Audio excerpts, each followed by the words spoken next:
Chapter 106. The Fatal Flaw of Long Conversations. Edmund looked at him and softly let out a single, unexpected word. Cowardice. Wha what? Mo Yan asked in disbelief. Cowardice, Mo Yan. Edmund spoke calmly, though he seemed braced for a fight or like a firefighter standing ready with a hose. Either way, seeing him like that made Mo Yan feel a little guilty, and the anger that had flared up inside him was pushed back down. Why, Edmund? Mo Yan asked steadily. I don't understand. How could you come to such a conclusion? Have I ever shown fear toward anyone or anything? Have I ever cowered because I was afraid? His voice rose despite himself. Not that, Edmund said slowly. What I mean is your cowardice lies in matters of the heart. Mo Yan blinked, not fully grasping his words. Then, little by little, the color drained from his face, and his fists clenched tightly at his sides. You think I should throw myself into my dear brother's arms, weep like a child, and tell everyone I'm not Mo Yan, but Hugh Potter? His voice was hoarse. That's what you call courage, is it? Then tell me, Edmund asked bluntly, why won't you accept it? Isn't it obvious? Mo Yan shot to his feet, his teeth grinding audibly. Look at the way people stare at me now, as if they've never known me at all. Am I some monkey in a zoo for them to gawk at? If that's your reason, Edmund stood as well, towering over Mo Yan with a heavy presence, then your brother, Harry Potter, has lived under those stares since the day he entered the wizarding world. If he can endure it, why can't you? I always thought no one our age could compare to you, but in this you fall far short of him. I'm not like him. Mo Yan staggered back 2 steps, trying to steady the balance of their gaze. His face burned hot as he shouted, I've always been Mo Yan. I was born. He broke off suddenly, horrified to realize he had nearly spoken the truth he had sworn never to reveal. Thankfully, Edmund never imagined what Mo Yan had truly been about to say, and instead interpreted the silence another way. Even if you escaped the attention you might have faced because you never knew your own origins, Edmund said deliberately, don't forget you were born Hugh Potter. Mo Yan stayed silent, paralyzed by dread. When had he come to trust Edmund this much? When had he let his guard down so completely? He fought back the urge to turn and flee, but still stumbled back another 2 steps. Edmund's stern gaze gradually softened. His tone gentled. Mo Yan, what you're born with isn't something you can escape by denying it. Even if you believe yourself to be only Mo Yan, the world will still see you as Hugh Potter, the boy who lived's brother. That's an unchangeable truth. You must learn to accept it, no matter how hard it is. Why do you care so much about me and Harry? Mo Yan forced the words out, tongue and mind at odds. This has nothing to do with you, does it? Because. Edmund answered with solemn weight. If you can't even accept your own brother, how will you ever accept anyone else? But what does that have to do with anything? Mo Yan shook his head violently, as if swatting away an invisible fly. What do you mean if I can't accept my brother, I can't accept others? You, Wendy, Draco, Blaze. Do you really trust us? Trust us as friends? Edmund asked sharply. Do we even have that kind of steadfast friendship? Or is it as fragile as a bubble? Don't I trust you? Mo Yan chuckled, almost spilling the deepest secret he'd been holding. Didn't that count as trust? Edmund, I didn't realize you had so little confidence in yourself. Edmund didn't smile. He frowned.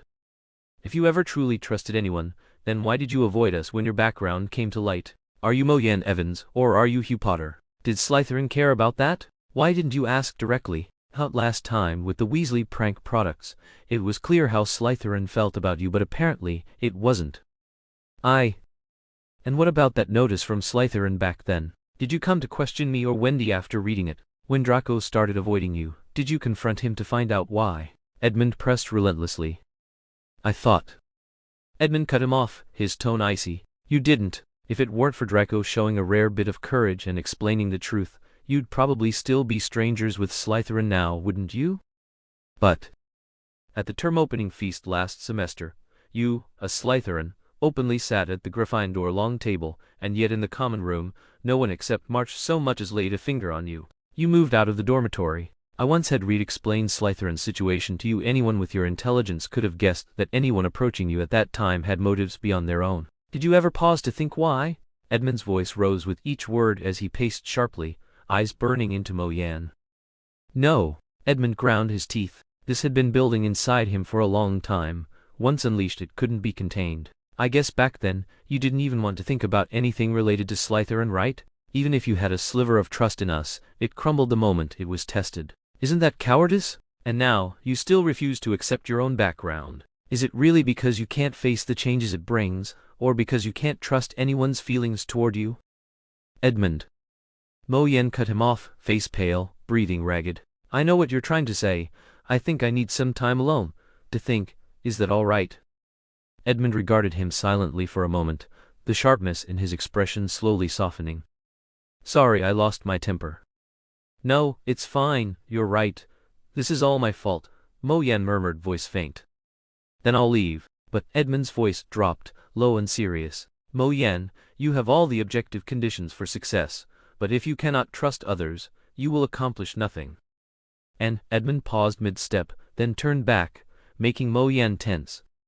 Mo Yan, I hope you start learning to accept others, including your brother Potter. But I also want you to understand one thing. You have a brilliantly bright future ahead. Things most people spend their entire lives chasing are within your grasp. You should learn to stand at the peak, not be satisfied with being a little boy's guardian knight. Understand? After Edmund's figure disappeared from view, Mo Yan massaged his forehead and collapsed into the bushes, staring blankly at the cloudless, deep blue sky. Edmund's words reverberated in his mind, crashing against each other like thunder. Mo Yan, you really are different from most of us. Very different. Why can't you try seeing things from another perspective? Even though sometimes you're slow to understand or cold, can't you feel that we've been genuine all along? Since you enrolled, I've always considered you my little brother. Mo Yan, do you know your greatest flaw? Your cowardice lies in your emotions. You've been Hugh Potter from the moment you were born. If you can't even accept your own brother, how can you possibly accept anyone else? Do we share a bond of unwavering friendship, or is it as fragile as a soap bubble? Even if you've ever shown a trace of trust in us, it crumbles the instant it's tested, doesn't it? Isn't that cowardice? And now, you still refuse to accept your origins. Are you afraid of the changes your past brings, or are you simply unable to trust others with your heart? If you can't trust others, you'll accomplish nothing. Trust? Mo Yan closed his eyes, raising a hand to shield his face, sighing. Such a lavish thing. Oh gods, why did I agree to this again? Why? The young man crouched in the middle of the street, hands clutching his head, teetering on the edge of tears, completely oblivious to the wary stares of passers-by. Read it all over again. 7 whole books. Merlin, what did I do to deserve this punishment? No, wait, I should be praying to God. Wah! Cursed Harry Potter. And here I am, a bright, energetic, progressive young man of the new society, doomed by a single book. What, huh? Oh dear Mo Yan, you won't end up like that. You know nothing. I'm being murdered by a book. On X day of X month, the shining star of the People's Republic of China, Mo Yan, dies reading Harry Potter. What, huh? I said you won't die that way. Well, how do you know? Because you're about to die right now. Mo Yan froze, lifting his head, and saw only the black barrel of a gun. Following its line, he first saw a well-kept hand, then an arm, a shoulder, a neck, and finally, a pale, refined face with an unmistakable smirk of triumph. Hey Senpai, I'm not that brave, I'm really scared. You're scaring me, and it's really troubling. Mo Yan remained crouched, grinning like a mischievous kid, his eyes curving into playful crescents. His right hand was already reaching for his left wrist. Cut the crap! Get up and come with us. A low, hoarse voice barked. 5 men surrounded Mo Yan, each pointing a compact pistol at him. More operatives lingered nearby in plain clothes, their military bearing giving them away despite the casual garb. Mo Yan stood, casually scanning the area, noticing the reflective lenses on the nearby high-rises. Several guns pressed hard against his waist. One man stepped forward, removing the collapsible golden drill gun from his left wrist and snapping a pair of gleaming handcuffs onto him. Mo Yan twitched slightly, and Lin Hongbo struck his shoulder, sending a jolt of pain through half his body. He gritted his teeth, wincing. Lin Hongbo chuckled. Junior, seniors can be timid too. I know you're skilled, so if you do anything reckless, the senior might have to apologize properly. Inside what looked like an ordinary van from the outside, but felt armored on the inside, Mo Yan was cuffed to a specialized restraint tube. Lin Hongbo, no longer worried about him suddenly attacking, toyed with his pistol, looking both smug and relaxed. Mo Yan glared, teeth clenched, and whispered through gritted teeth, Wait until the boss and Left Eye return from Province R. I'll see how you die then. Boss and Left Eye? Lin Hongbo raised an amused eyebrow, lowering the sound-proof glass, rubbing his hands together as he asked with mock eagerness and malice, "Where should I start explaining first, little naive junior?" "What do you mean?" Mo Yan exploded in anger. He hated being called little because of his baby face. "Oh right, you don't know yet." Lin Hongbo feigned a sudden realization, patting his head. "What a memory I have." Little junior Lin Hongbo, as always, draped an arm around Mo Yan's shoulder, his tone soft and teasing, yet carrying an undercurrent of menace. "The one-eyed blockhead, he's already been riddled with bullets." He paused deliberately, savoring the flash of grief and shock that tore across Mo Yan's face, then continued, "As for our boss, even if he makes it back alive from Province R, he's nothing more than a stray dog without a den." And by then, he released Mo Yan's trembling body, stretched out comfortably, and leaned back in the chair with a satisfied sigh. "By then, I'll already be a senior member of Tianyi. Why should I fear him? What's that phrase again? Oh right, a homeless cur." Mo Yan jerked violently, the clash of his handcuffs against the steel pole ringing loud in the air. Lin Hongbo, startled, tumbled to the side and whipped his pistol up, aiming at Mo Yan's head. Only then did he notice that the cuffs had bitten so deeply into Mo Yan's arm that blood was dripping steadily down, though they hadn't broken free. Relieved, he also felt his earlier panic had made him lose face. To make up for it, he slapped Mo Yan hard across the face only to be met with silence, no cry of pain, no insult. "Why?" Mo Yan asked, his voice cold, impossibly calm. Staring into those bloodshot, hate-filled eyes, Lin Hongbo felt a rush of unprecedented satisfaction. Good-naturedly, he decided to indulge the man's curiosity. "Why, let me think. When did I first start wanting to betray you all?" His tone carried a touch of nostalgia, as if recalling some childhood anecdote. "Probably when you officially became No. 3 in the organization. Maybe even earlier when the boss first took you and Left Eye out on a mission. Yes, that was it. The root cause was you, Mo Yan." His gaze hardened, turning vicious. "As for that trash Chen Yucheng, I was the first to follow him, you know that. Even Left Eye joined 6 months after me. And look at where you all are now and where I am. Fine, I'll grant it to Left Eye and Ghost Hand, they earned their stripes. But you, Mo Yan? On what basis? I was the one who brought you in, taught you to shoot, lined up your jobs, cleaned up your messes, built your connections. And how did you repay me? In less than 2 years, you trampled me underfoot. Now, Lord Mo Yan is the organization's No. 3 while I'm still babysitting rookies." Fueled by rage, Lin Hongbo seized Mo Yan by the collar, yanking him forward and pressing the gun hard against his chest. He panted heavily, holding the tense pose for a moment, then shoved him back roughly. The violent tug and shove sent fresh waves of pain through Mo Yan's arm, but he remained silent. Unlike Lin Hongbo, he took no pleasure in this. Where's Ghost Hand?" "Ghost Hand?" Lin Hongbo gave him a mocking glance, then broke into breathless laughter. "Naive child, you still don't get it? Ghost Hand is just like me, we've both pledged to Tianyi. Ha ha ha, this is killing me, you actually asked something that stupid." Mo Yan's vision swam with rage, then he caught a faint, unfamiliar scent seeping into the air of the car, and instinctively held his breath. He glanced at Lin Hongbo, whose laughter now sounded oddly strangled, but said nothing.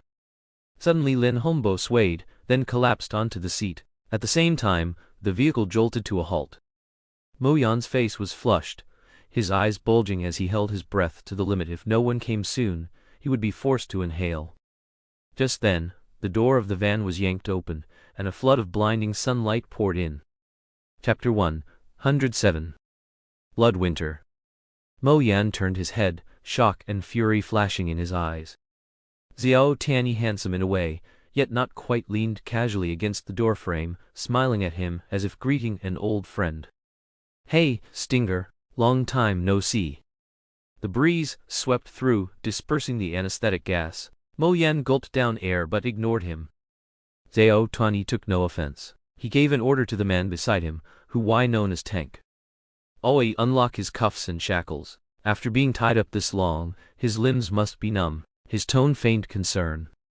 Mo Yan lowered his head slightly, cooperating as Huai removed the restraints. At Xiao Tianyi's words, he let out a cold laugh. "Thanks to you, they're not crippled yet." Xiao Tianyi blinked, then burst into knowing laughter. "Oh, I see. You thought those people were mine? weren't they? Of course not. Zhao Tani shrugged. They were soldiers. Don't think I don't know half the backbone of Tianyr soldiers, aren't they? Mo Yan pulled out a handkerchief, tied it around the wound on his wrist, and jumped down from the vehicle. The fox Ling Shu. I instantly stepped in front of Zhao Tiani, eyes fixed warily on Mo Yan, who also closed in with 2 quick strides.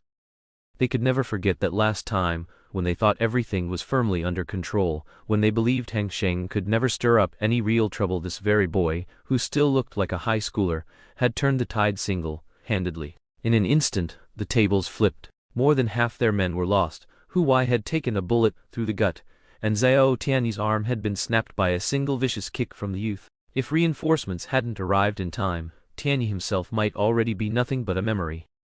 Mo Yan caught their nervous expressions and sneered coldly. Zhao Tiani flushed, coughed twice, then patted Ling Shuai's shoulder. Fox, go get their papers and show them to CI.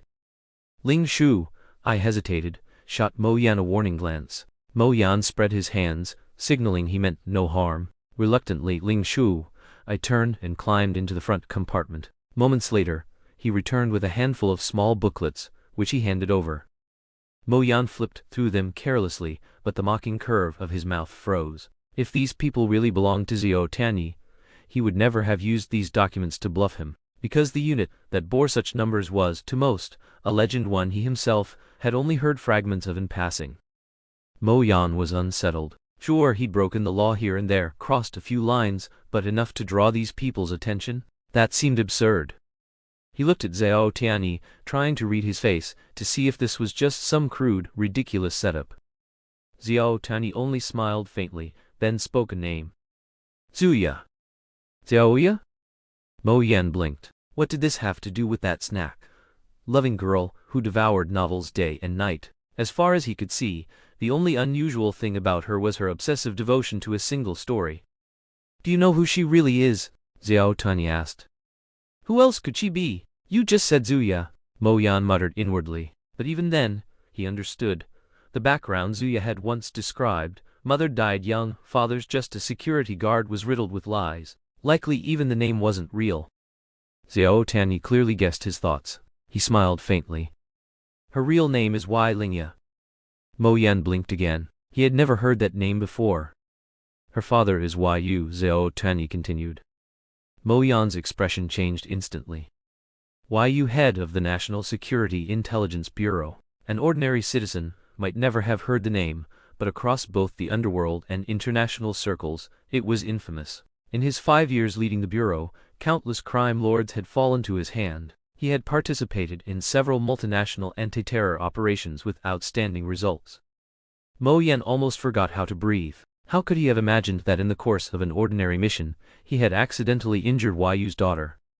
Looking back now, these past 6 months of peace were nothing less than divine mercy. Had Wai Yu not been utterly consumed with preparations for China's second Olympic Games, Mo Yan would already have been dragged off and torn apart by the enraged father.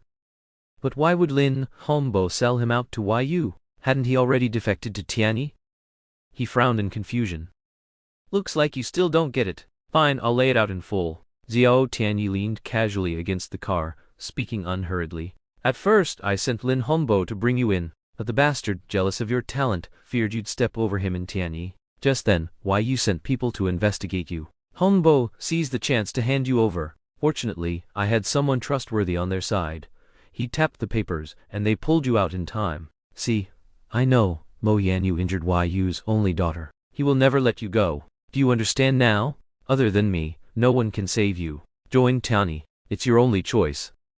Seems like we really have no other choice. Mo Yan sighed. But I don't understand what kind of power is Wai Yu. Why would you risk offending him for me? Is it wrong for me to value your talent? Zhao Tiani said with a teasing smile. In the 21st century, what's the most precious thing? Talent. Mo Yan crossed his arms and said nothing.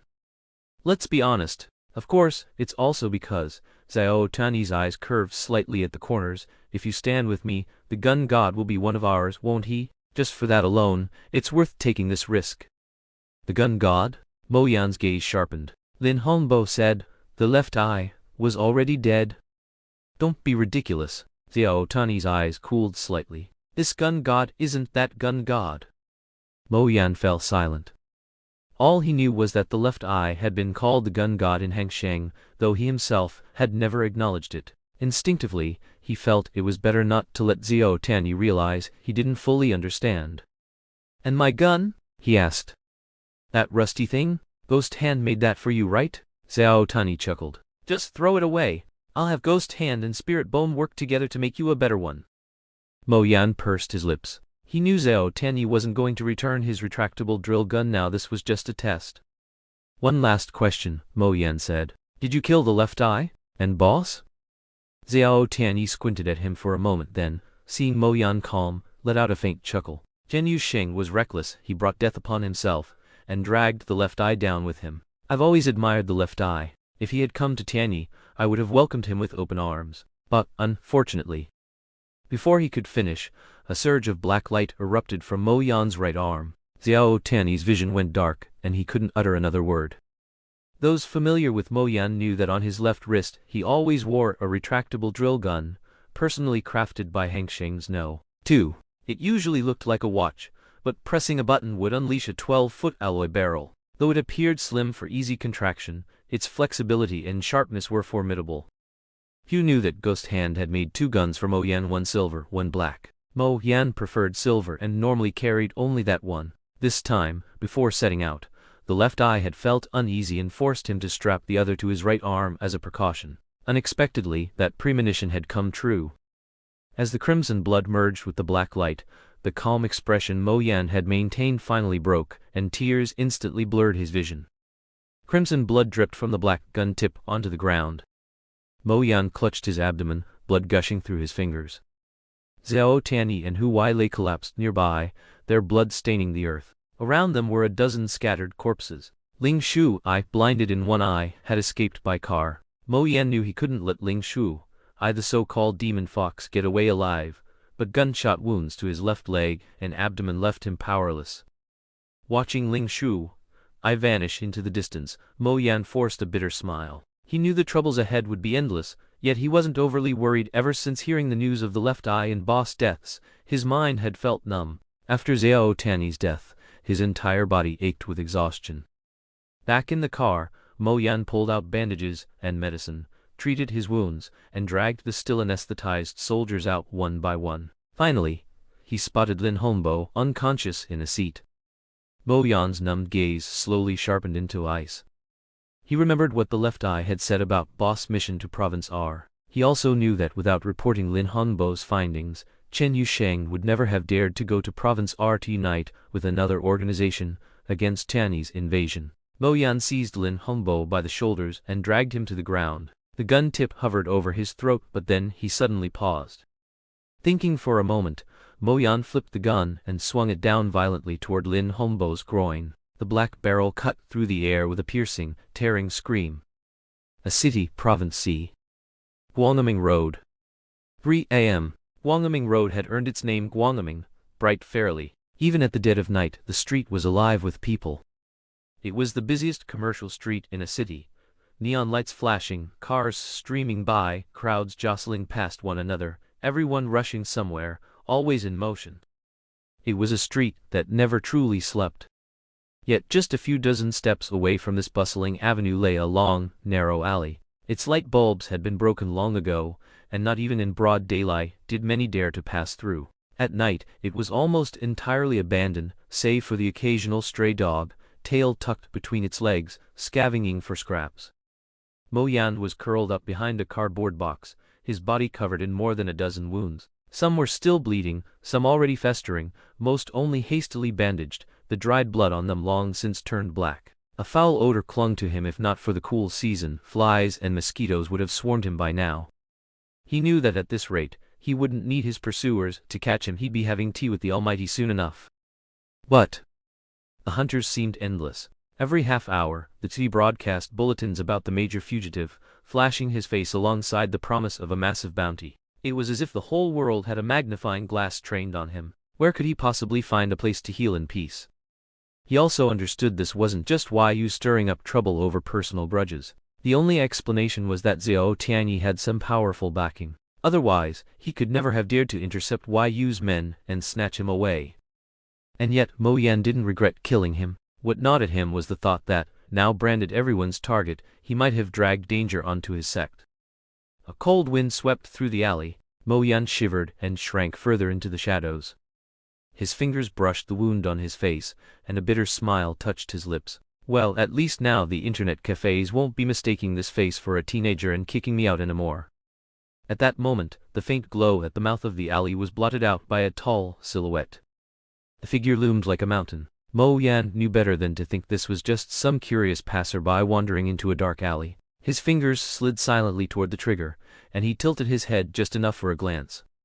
One look was all it took. An ache of grievance and sorrow surged up from deep inside him, but along with it came a profound sense of relief. He wanted nothing more than to throw himself into that person's arms and cry his heart out. Instead, he swayed once, and with his nerves loosening at last, his exhausted body gave into unconsciousness.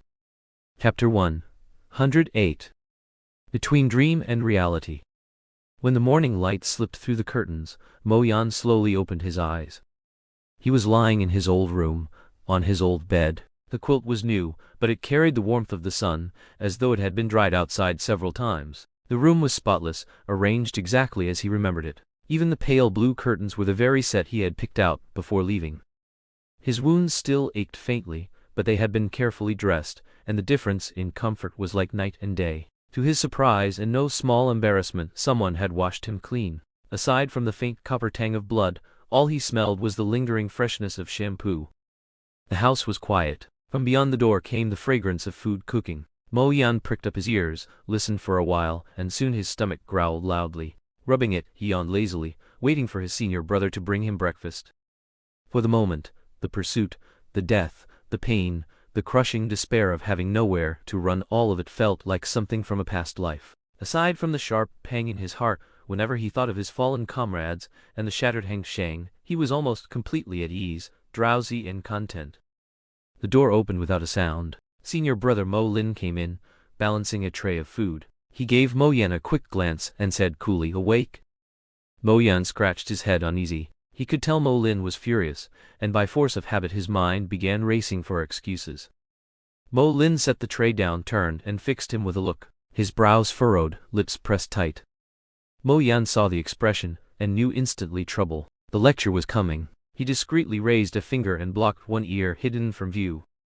Mo Lin drew in a deep breath, then exploded, his roar shaking the room. "Where did you get yourself this filthy?" "Uh-huh." Mo Yan stared blankly, stammering in protest. I already washed." "What do you mean you've washed up? Look at your filthy face. Tell me, what trouble have you gotten into this time?" Morin strode to the bedside in a single step, pressing a towel over Mo Yan's face and scrubbing hard. "See, senior brother." Mo Yan flailed, struggling wildly, then suddenly shoved something aside and bolted upright. Gasping for breath, he realized he must have dozed off by the lakeside without noticing. The sun was already sinking westward, and in the distance a few students were scattered about at play. His stomach rumbled loudly. Only then did Mo Yan remember he'd missed lunch, and likely dinner too. No wonder even in his dreams he had felt so unbearably hungry. Huff, huff. Panting, he tugged at the robe clinging damply to his sweats, licked body, and raised a hand to wipe his forehead, then froze. Slowly, he lifted his hand before his eyes and stared in shock at the wet streaks glistening there. He turned to stone on the spot. Could it be real? His mind spun into chaos, as though time had twisted, space overlapped, dimensions tangled. A thunderous roar filled his ears. Whine, whimper, and a dying wail. Wait! Snapping back to himself, Mo Yan turned his head, and saw the one he'd been trying so hard to avoid these past days. Dark. The black dog was crouched at his side, tongue lolling, looking up at him with a pitifully fawning expression. Mo Yan's mouth twitched. Reaching up, he touched his face.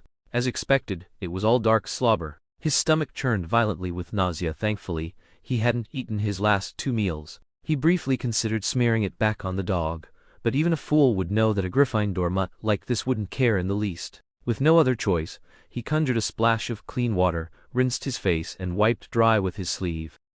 His stomach let out another growl. Mo Yan rubbed at the ache but felt no desire to eat. Instead, he lay back down, resting his head on his arm, deciding it wasn't so bad to just watch the sky. Someone else clearly disagreed. Seeing him awake yet refusing to go eat, Dark huffed in irritation and rammed his head hard into Mo Yan's stomach. Mo Yan shoved him away. Dark quit it. The dog twisted his neck, trying to free himself and continue the harassment, but Mo Yan gave a sharp pull and tossed him aside. Dark retreated 2 steps with a snort, then lunged in a sudden leap, crashing down onto Mo Yan and knocking the wind out of him. The truth was clear. Before sheer strength, all clever tricks were paper tigers. Resigned, Mo Yan sat up and tugged at Dark's ears. Pleased with himself, Dark stood proudly, shook his head as if beckoning him to follow, and trotted toward the castle. Mo Yan rubbed his hands together, a cold smile tugging at his lips. He seized the dog's hind leg and swung him hard, flinging him across the grass. Before the dazed black dog could recover, Mo Yan flicked his wand and murmured a Petrificus totalis. The dog toppled onto his side, frozen mid-struggle as though trying to rise again, a tragic figure in stillness. At last the world was quiet. Mo Yan rubbed his sore neck and lay back down, though he kept his eyes open this time. Memory reminded him of how it had been his senior brother had once silently brought in food, watched him finish every bite, then wordlessly carried the dishes away. Mo Yan had thought, upon waking, that he might cry and beg for comfort.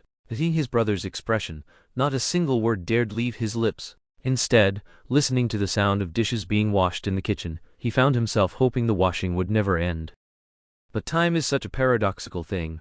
When you wish it would speed up, it crawls like a snail, yet when you long for it to slow down, it flies like a shuttle. Mo Yan felt that acutely now, almost as if no time had passed at all, and senior brother was standing before him once more. He didn't dare meet his gaze, nervously listening to his heartbeat quicken, fingers unconsciously kneading the bed sheet with force. And then what happened? Mo Yan stared blankly at the vast sky above, a haze of confusion clouding his mind. For more than 10 years, he had never dared recall that day. The pain of death had etched itself into his bones. To touch the memory was to feel it pierce to the marrow. Yet now, when he tried to remember, he found he could not recall what came after. He only vaguely remembered kneeling before the sect's ancestral tablet, refusing even in death to admit he had been wrong. He remembered a dispute breaking out, though senior brother had always had a temperate demeanor, and Mo Yan had always obeyed him. They had never once raised their voices, but this time they argued fiercely, even coming to blows. From the ancestral hall to the courtyard, then from the courtyard to the main hall they fought.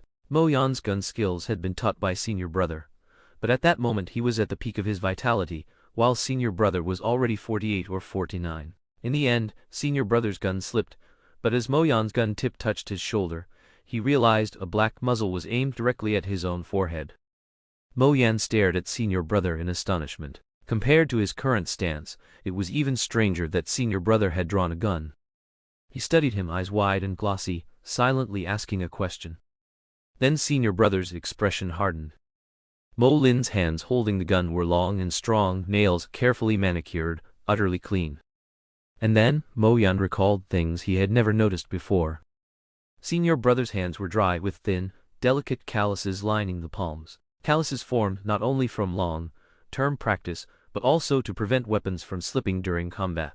Mo Yan's own palms bore thick calluses, yet senior brother's were thin not because Mo Yan practiced more diligently, but because senior brother regularly maintained his calluses. Why would someone practicing the long spear maintain their calluses? Long spears cause intense friction against the palms.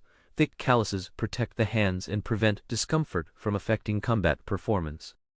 Only those who required subtle, precise control over their weapons needed to maintain their calluses so meticulously. Such as daggers, throwing knives, 9-section whips, and another type of gun.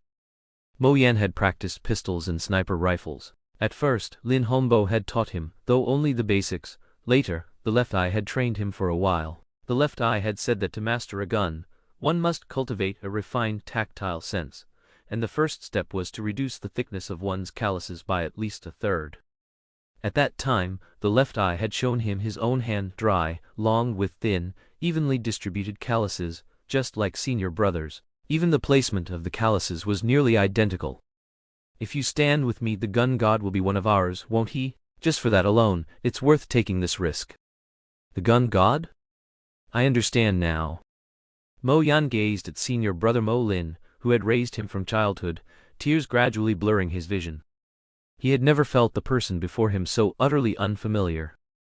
The senior brother he had always regarded as a father and brother, was he truly the same man he had known?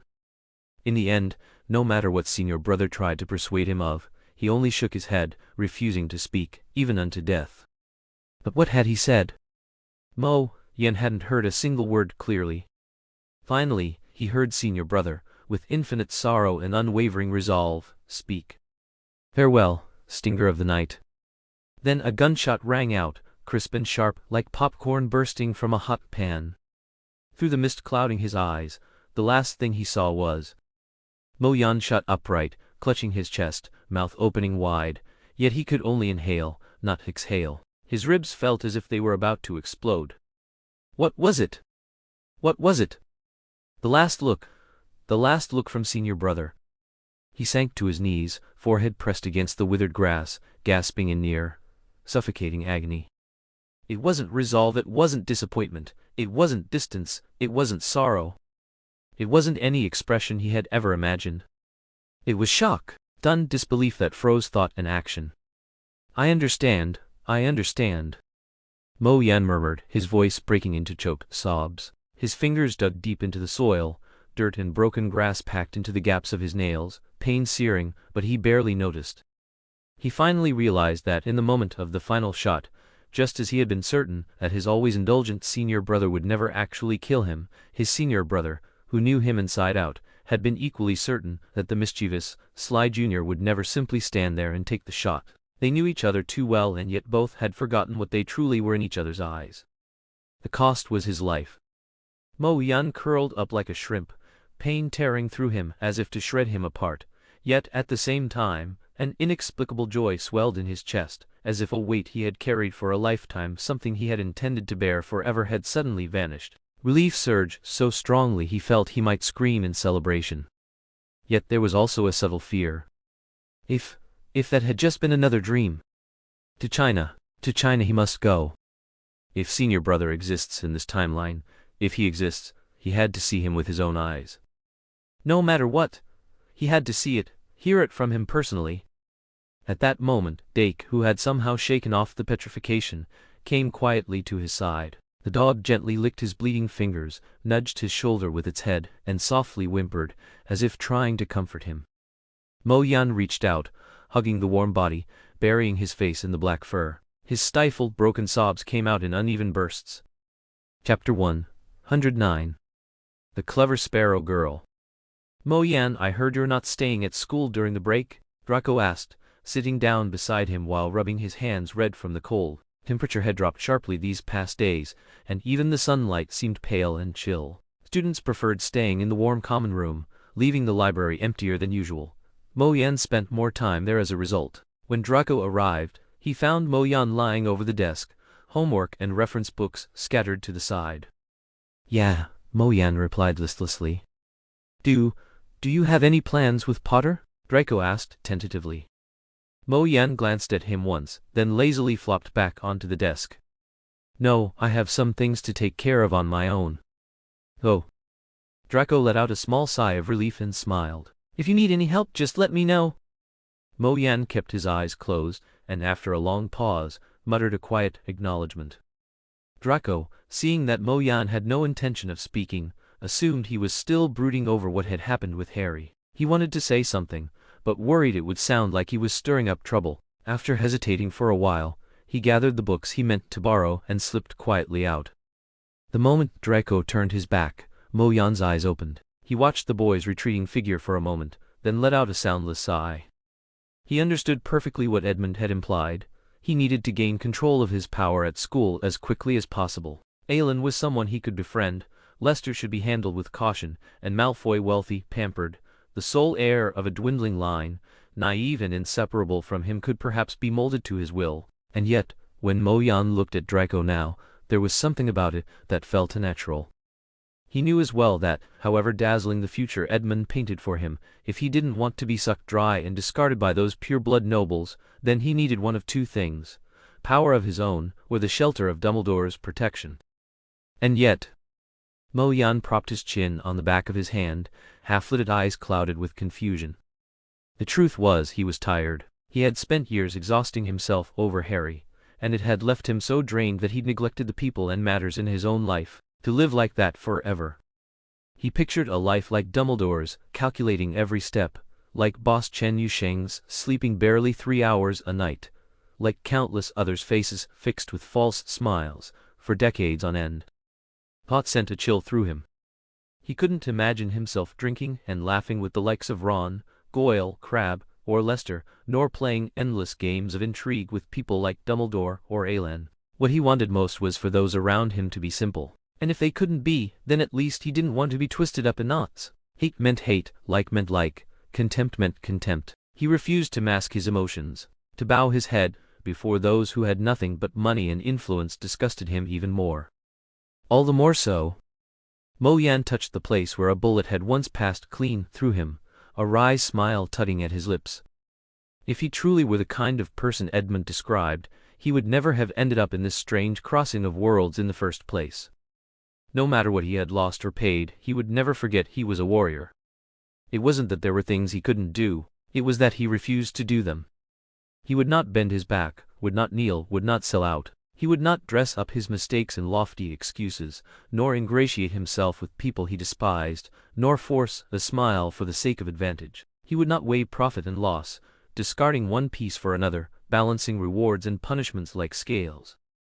Often he was like a Gryffindor, driven wholly by his emotions, acting on nothing but his own likes and dislikes even when he knew he was wrong, even when a single step back would clear the skies, he refused to yield an inch.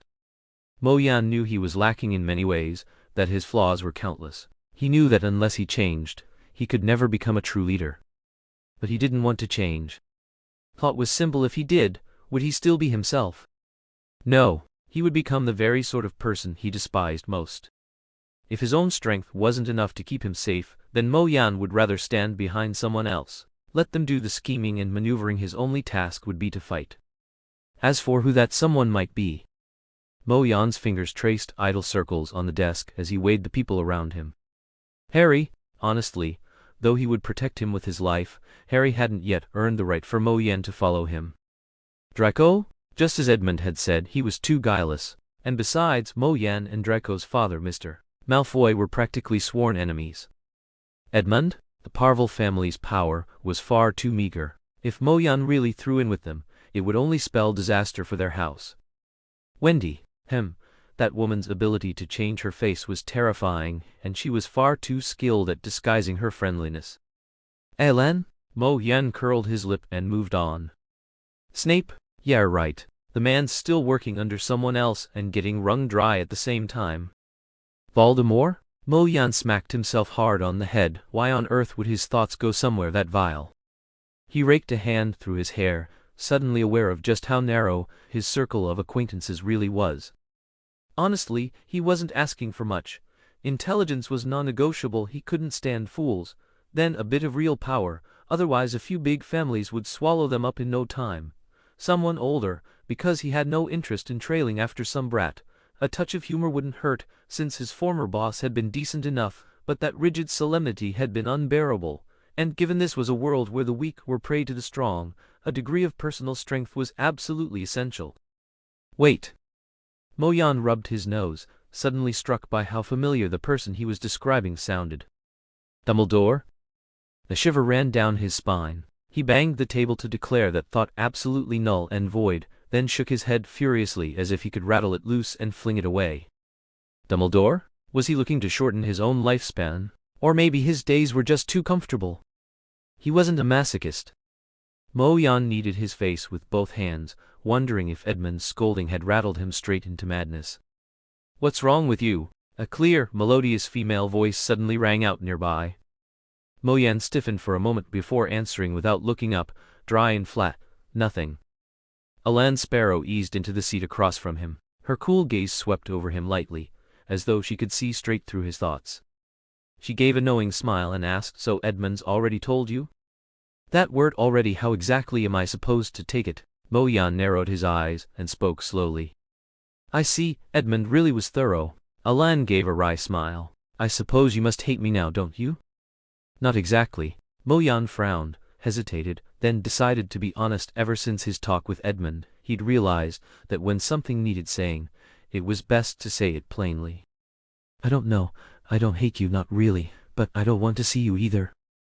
Alan shot him a surprised glance, then let out an exaggerated sigh. "Don't you know you can't say things like that to a girl?" Her words might have scolded him, but her pretty pale, blue eyes held the glimmer of a smile. Mo Yan turned his head aside, embarrassed. When it came to Alan, he couldn't help recalling Edmund's sigh. "No wonder they call her the cleverest sparrow. A few words and she managed to befriend you." But alongside that came another echo. "After all this time together, can't you tell if what we share is genuine?" Whether Alan was sincere or only playing a part, Mo Yan couldn't tell. She was always the same, intelligent, cool, and effortlessly graceful. He liked being around her, but every time he remembered that her first approach had been deliberate, something inside him twisted. If it had been anyone else, proud, ambitious Edmund or Wendy, for instance, he would have forgiven easily, and once he'd thought it through, brushed it off. But with Alan, he couldn't shake the knot in his chest. It wasn't that he couldn't understand why she'd done it. He just couldn't accept that she had. In truth, when he thought it over carefully, Alan hadn't actually done anything wrong. He was the one who had imagined her as some lofty, unworldly lotus untouched by dust. If anything, the problem lay in his own presumptions. Mo Yan slumped forward onto the desk, weighed down with gloom. Why did it feel like every problem circled back to him? "This book, think of it as my apology, all right?" Alan pulled a slim volume from her bag and slid it across the table toward him, speaking with quiet sincerity. "Whatever else, I truly do consider you my friend, Mo Yan." Mo Yan ground his teeth in frustration. Alan's tone sounded like she was coaxing an unruly child. Then he caught sight of the mark on the spine of the notebook and felt even angrier. "This is clearly from the Ravenclaw library." "Indeed," Alan smoothed her hair back, "but it took me a lot of effort to get this book out. You should know how disorganized the collections in the Ravenclaw library can be." Mo Yan said nothing. He knew she spoke the truth. Curiosity, however, was already stirring about the book's contents. He picked up the aged-looking notebook, and as soon as he saw the signature, he froze. Flipping through it quickly, he asked Alan with surprise, "Good heavens, how did you manage to get this notebook? Merlin knows how long I've been searching for it." Alan pressed her lips in a soft smile. "Maybe Ravenclaw just thinks friends shouldn't let a little friction keep them apart, so they helped me." Before Mo Yan could respond, she stood and prepared to leave. "Speaking of which, I have a research session with a few friends at 2 this afternoon. The time should be about right. I hope to see you in the library soon, and if you need any help, don't hesitate to ask." She nodded gracefully and turned to depart. Mo Yan sank back into his chair, staring at the notebook on the table. It was handwritten by Royna Ravenclaw herself, containing research data and usage methods for the tiers of Annales. Both Draco and now Alan had offered their help, but the feeling this time was completely different. Mo Yan tapped the armrest lightly, a complex mix of emotions stirring within him. Chapter 110. No More Running. On Friday morning, when the weary Professor Lupin entered the classroom, the Slytherins tried to mask their reactions, but Mo Yan could clearly hear many of them exhaling in relief, most notably Goyle and Crabbe. The last class had been covered by Professor Snape, because Lupin had been ill, though Mo Yan knew it was because he had just endured the painful transformation into a werewolf. Snape had skipped directly to the last chapter, about werewolves, and assigned 2 full scrolls of homework. Goyle and Crabbe had gnawed at their quills and barely managed 5 inches of writing. So when Professor Lupin announced that the paper could be skipped, the Slytherins offered their first genuine smiles and cheers, even though Lupin looked more disheveled than ever. His old robes hung loosely, patched in a few extra places. Dark shadows lay beneath his eyes, fatigue impossible to hide even in a smile. Thus, the lesson on Chinkpounce was surprisingly enjoyable, and the ethereal creatures captured immense interest and attention from the students. When the bell rang, everyone packed up and headed for the door, but Lupin called out to Mo Yan. "Wait a moment, Mo Yan. I need to speak with you." Mo Yan hesitated before turning back from the doorway. "I'll head off first then," Draco said, slinging his bag over his shoulder. He cast Lupin a glance and asked quietly, almost conspiratorially, "Everything okay?" Mo Yan shook his head. Watching Draco leave, he felt a pang of longing to return to the dormitory with them. Lupin covered the Chink Pounce's glass tank with a cloth and packed the books from the podium into his satchel. He then turned to Mo Yan. "Shall we go to the office? We can even have a cup of hot tea to warm up." "All right," Mo Yan said reluctantly, convincing himself internally. It wasn't yet time for war. He wasn't about to abandon a wife and child. Tonks hadn't even married him yet. Lupin's office was the simplest Mo Yan had ever seen. Everything inside was old.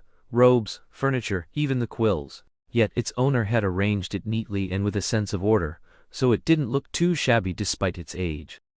"Have a seat," Lupin said, setting down his briefcase and taking out a kettle. With a gentle tap of his wand, steam hissed from the spout. He then sat across from Mo Yan, watching him with a calm, soft gaze. "Mo Yan, I heard you and Harry haven't been getting along very well." Mo Yan raised an eyebrow. "I think that's a private matter, Professor." "Perhaps you know, back at Hogwarts I was good friends with your father," Lupin said. "I believe James would have wanted me to help look after both you and Harry." "Why does everyone say things like this?" Mo Yan frowned in irritation. "Do I look like I need looking after?" "You could." He gestured subtly at the old furniture in Lupin's room. "Take care of yourself just fine." Lupin regarded the red-haired youth, bristling like a hedgehog ready to strike, without anger, just mild exasperation. For over a decade, he had never dreamed of meeting James Potter's son.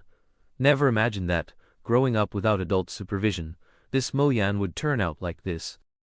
So talented, and yet so difficult. Could it be Snape's influence? Seeing Lupin's quiet, slightly helpless expression, Mo Yan felt a pang of guilt. He knew the professor only wanted to show concern, but he couldn't bear this kind of careful, almost compensatory conversation. "Sorry," Mo Yan murmured softly. Lupin paused, then offered a faint smile. Mo Yan fidgeted in his seat. "Tell me about your days at Hogwarts." Professor Lupin looked at him for a moment, then nodded. "All right. Back in school, your father excelled in everything. From the moment he became Gryffindor's Seeker in his second year, we never lost a match. He was incredibly smart, he got 9 O's on his OWLS, and became an Auror straight after graduation. You know, Aurors are called Dark Wizard Catchers. They face the most dangerous Dark Wizards. Only the elite can hold such a post. But he sometimes lacked a little self-restraint." "For example?" Mo Yan asked. "For example, breaking school rules," Lupin smiled. He had an invisibility cloak, so he often snuck out at night, and James thought only fools borrowed books the normal way. He preferred to sneak them out from the restricted section. We discovered many secret passages at school, most of them thanks to his midnight escapades. Mo Yan smiled. He already knew some of these stories, but hearing them from a friend of his father's brought a different sense of nostalgia. James Potter had often seemed serious and grave in Mo Yan's memory, except on the day he came home for Halloween. Everyone was happy, not only celebrating his first homecoming, but also reassured by the power of the Fidelius charm. He usually worried James would act carefree, doing silly things to make his two sons laugh. Though this father lacked a shred of authority, Mo Yan liked him all the more. James even had to ask Lily's permission for a single drink, no matter how arrogant he felt. One look from Lily and James would obediently suppress all his pride. "And my mother?" Mo Yan asked, taking the teacup Lupin handed him. "Oh, Lily was our Gryffindor princess," Lupin said. "Beautiful, clever, warm, humble, high-achieving, and always willing to help. Your father was captivated by her from the moment he saw her on the train. He spent nearly half his school years chasing her. Whenever Lily was nearby, he turned into a bumbling fool. Everyone thought James was amazing, but Lily, well, she didn't immediately appreciate him. She was strong-willed, fair, and unprejudiced toward houses. Even Slytherins earned her honest judgment. Though they weren't always kind to her, James clashed with some Slytherins over these matters." "What happened next?" Mo Yan asked. "How did they end up together?" "Because James began to change. He realized that if Lily kept seeing him as an arrogant fool, he'd never win her. He started studying, stopped breaking rules, or at least, Lupin smiled, he learned to break rules without getting caught, and began treating some Slytherins politely. That's hard, you know, because James wasn't good at hiding himself. By 7th year he successfully asked Lily out. He would get up at 4 in the morning to get ready, keeping us awake. Sirius, he even said." Lupin suddenly fell silent, and the teacup in his hand shattered with a loud crash on the floor. Sirius Black. Mo Yan glanced at him. You don't need to avoid the subject. I know he was my father's best friend back in school. Best friend. Lupin flicked his wand, clearing away the shards and spilled tea on the floor. His face looked paler than usual. He shook his head. No, I don't think James and I ever truly knew him at all. How can you say that? Mo Yan countered. Didn't you study together for 7 whole years? Yes, Lupin said coldly. But that only means we thought we knew him. It's getting late, you should head back to your dormitory. Mo Yan stared at Lupin's blank expression for a moment, then rose to his feet. All right, but not long ago someone said something to me and now I'll pass it on to you. After all those years together, can't you tell if a friend is truly genuine? Oh, and one more thing. At the doorway Mo Yan turned back. Rita Skeeter is nothing but a hack who throws out flashy headlines to sell papers. I've never believed a word she's written. Wait. Lupin's voice rang out sharply. Mo Yan froze with the door half open. Professor's tone was urgent. Do you believe Sirius Black is innocent? Mo Yan lowered his head, silent for a long moment, before grinding out through clenched teeth, no. He's guilty. Leaving Lupin's office, Mo Yan wandered the corridors for what felt like ages before realizing he had somehow climbed all the way to the astronomy tower. His ears and nose were chilled red, and even his fingers were stiff from the cold. Leaning against the railing, he cupped his hands to his mouth for warmth, his thoughts weighed down. That talk with Professor Lupin had dredged up memories he didn't want to face. His life before 11, that bitter, helpless feeling when Sirius had set him on the stool. The fleeting glimpses he'd ever had of his parents, the fragments of his past life. Though he hadn't submitted an application to stay at Hogwarts, each time he thought about returning to China, unease knotted in his chest. What would he find there? Would it even be the same world? Or nothing more than an illusion? Did his senior brothers truly exist in this version of China? The only hope was that this was a parallel world to his own, but even then, Mo Yan knew parallel meant only that the grand sweep of history was similar. As for individuals, that thought alone made the journey to China feel terrifying. But I won't run away like a coward again. Mo Yan watched as the sky shifted from orange-red to deepening blue, whispering the vow to himself. A shadow swept up from below the castle, circling once in the sky before diving straight toward him. A snowy owl dropped a neatly wrapped parcel into his arms, then perched on the railing, tilting her head to study him. Hello, Hedwig. Mo Yan greeted her softly. Hedwig ruffled her wings and gave a low, throaty coo. Mo Yan untied the note fastened to the package. It read, Dear Mo Yan, I noticed you didn't come to the Great Hall for dinner, so I asked Hedwig to bring you some food. Hope you'll like it. Harry *. Inside the bundle he found a slice of Yorkshire pudding, 3 sausages, a piece of chocolate cake, and a bottle of fresh tomato juice. Well, that was another problem he couldn't just ignore. Mo Yan sighed, glanced at Hedwig preening her feathers, pulled out his quill, and began scribbling a reply on the back of Harry's note. Chapter 111. The Ravenclaw Girl. By the end of November, Hogwarts finally welcomed its first snowfall of the year. The flakes drifted silently through the air, settling into a thin layer across the ground. The majestic castle, cloaked in pure white, looked serene and breathtaking. Bundled in a scarf, gloves, and cloak, Mo Yan paused at the door, drawing the rosewood cylinder from his ring for a glance before tucking it away again. It still wasn't time. Just as he always thought, the moment he revealed the rosewood tube, Harry would inevitably guess that he had known about his parentage all along. And though Mo Yan had resolved to face what couldn't be changed, he wasn't eager to expose how long he had kept this secret. Since Harry had never known in the first place, better to let any barrier between them vanish like mist in the sun. It was the weekend. Draco and the others were still fast asleep. Blaze had disappeared at dawn. He was always slipping in and out, and Mo Yan had never once figured out his movements unless Blaze chose to reveal them. Mo Yan ducked into the kitchens, cooked up a small pot of mushroom and tofu soup, and ate a slice of wholemeal bread. In the cozy warmth, the chill quickly left his bones. After breakfast, he asked Dobby about the animals' well-being while the elf fetched trays for the hall. From what he gathered, Dark was still scheming to sneak into the Gryffindor common room, but so far with no success. Deciding it was about time, Mo Yan slipped out of the kitchens and into the frosty air. The grass crunched underfoot as he crossed the slope. Students gathered more thickly around him as he went, and by the time he reached the Quidditch pitch, the Ravenclaw and Hufflepuff stands were nearly packed. Mo Yan. A black-haired girl hurried toward him, stopping short with a gasp for breath. Whether from the cold or nerves, her cheeks were flushed bright red, making her look utterly charming. "Cho, how are you feeling?" Mo Yan asked. "I'm a little nervous." Cho licked her lips, her wide eyes blinking every few seconds. "I saw Cedric Diggory, he's so tall." "He's tall?" Mo Yan clicked his tongue. "That's unlucky. Tall seekers always end up at a disadvantage when chasing the snitch." Cho managed a small laugh and rubbed her earlobe, her nerves easing slightly. Mo Yan noticed the pure white half-finger gloves she wore, knitted from Snoland wool, with a tiny golden snitch embroidered across the back. "Huh, so you've already caught the snitch in your hands?" Mo Yan teased. "Eh?" Cho looked puzzled, then followed his finger to her glove and realized. "My mum made these for me," she said with a smile. She was over the moon when she heard I'd made Seeker. Her teammates began calling for her. Mo Yan turned his head and caught a land sparrow watching from afar, a faint smile on her lips. He gave a half-hearted nod before looking away.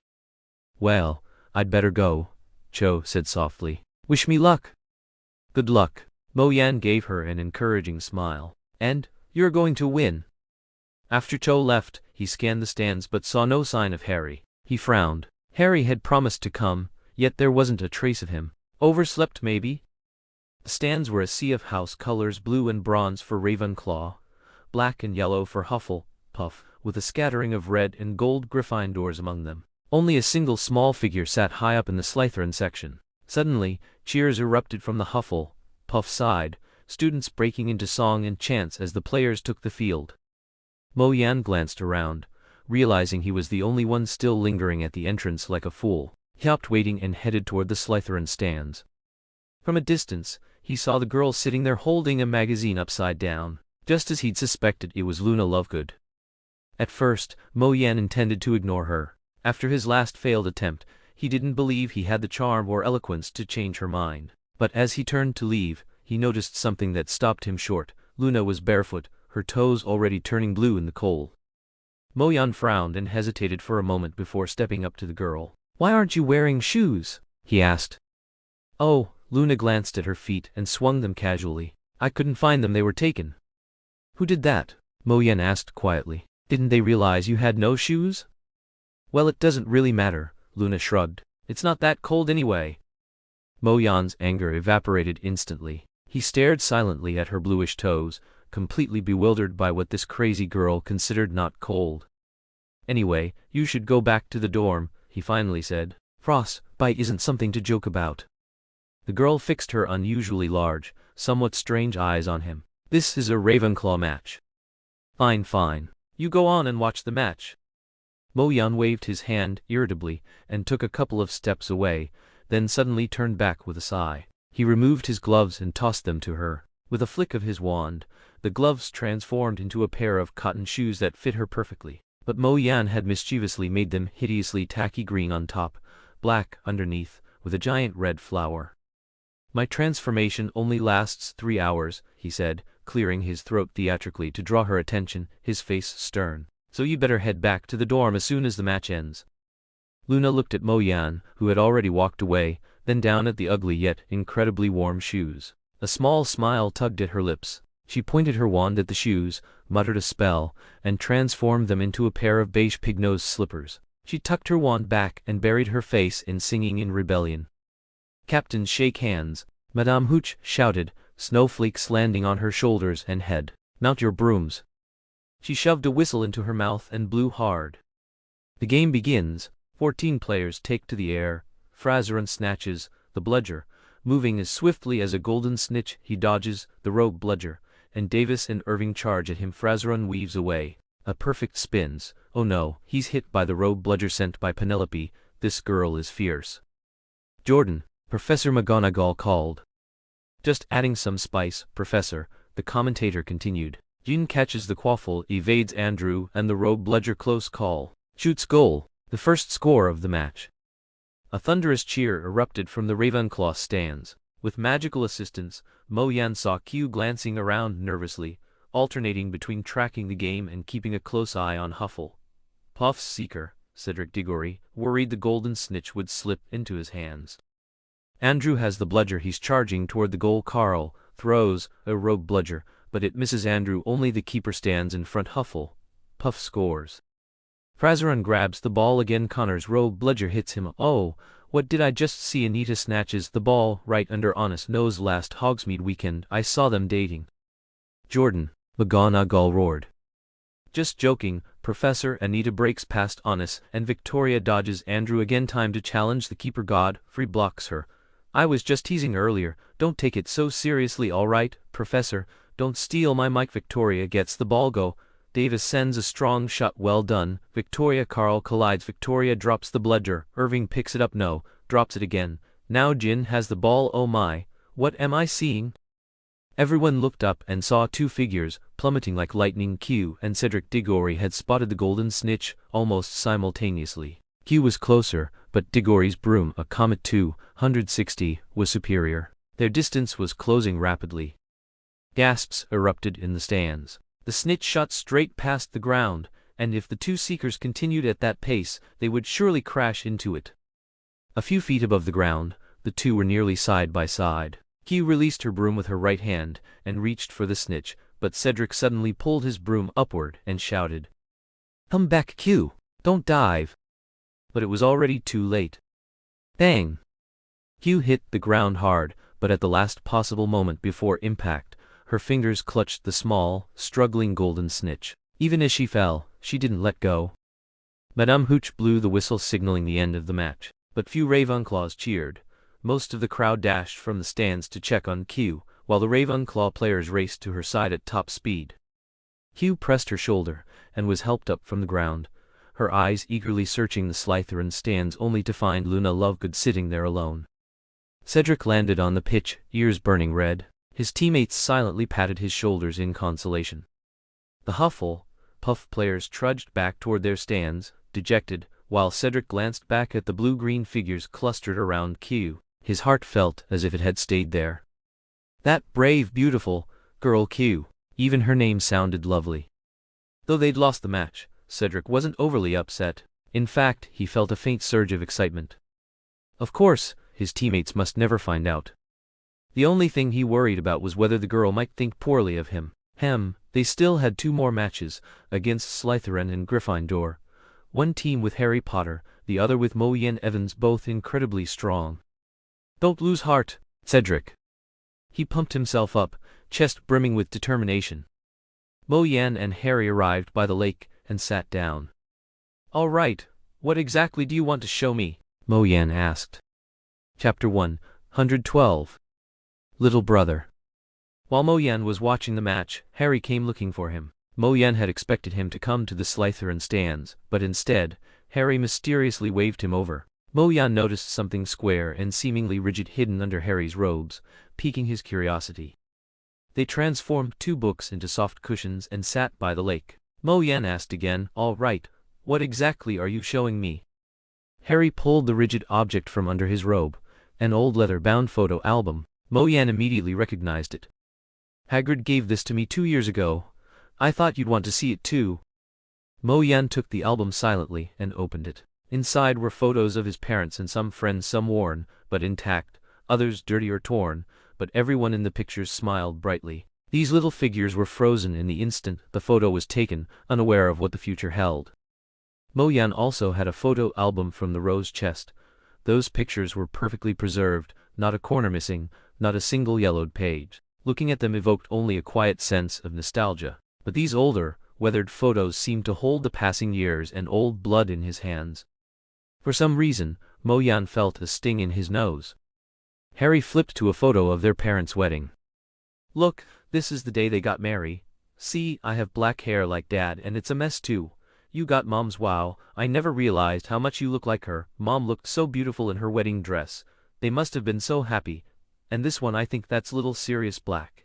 He looks nothing like the photos in the Daily Prophet, almost like a completely different person.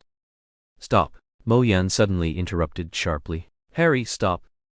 Harry's finger still hovered over little Sirius in the photo. A tiny figure seemed to wiggle free from under his fingertip, smiling happily outward as always. Every little person in the picture wore the same joyful expression. Some even raised a glass in a toast. The photos radiated pure happiness. but the air outside the photo seemed to hang still. Harry looked quietly at Mo Yan, eyes clear as water. The morning light bathed him, giving him a soft, glowing aura. In the end, it was Mo Yan who looked away first, awkwardly, almost guiltily. Harry liked this unsettled him. He was used to Harry being clumsy in front of him, a little naive, a little cautious, even a little eager to please. But now Harry was looking at him with those clear green eyes brimming with patience and quiet acceptance. It was as if, overnight, the boy Harry had grown into someone mature. Harry's POV. Harry watched Mo Yan turn his head aside. He wanted to say something, but in the end he only bit down on his tongue. He'd always known what Mo Yan was to him, what he was to Mo Yan it wasn't the same. No matter how others treated him, misunderstandings, anger, exclusion, Harry could take it all in stride. He would never go chasing after them with explanations or apologies. But Mo Yan was the exception. For him, Harry had set aside his pride more than once, and strangely, it had never even felt wrong. Well, most of the time it was his fault. With others, he might not have been the smartest in the room, but he certainly wasn't the dumbest. And yet, for reasons he couldn't explain, whenever he was with Mo Yan he always seemed to play the fool.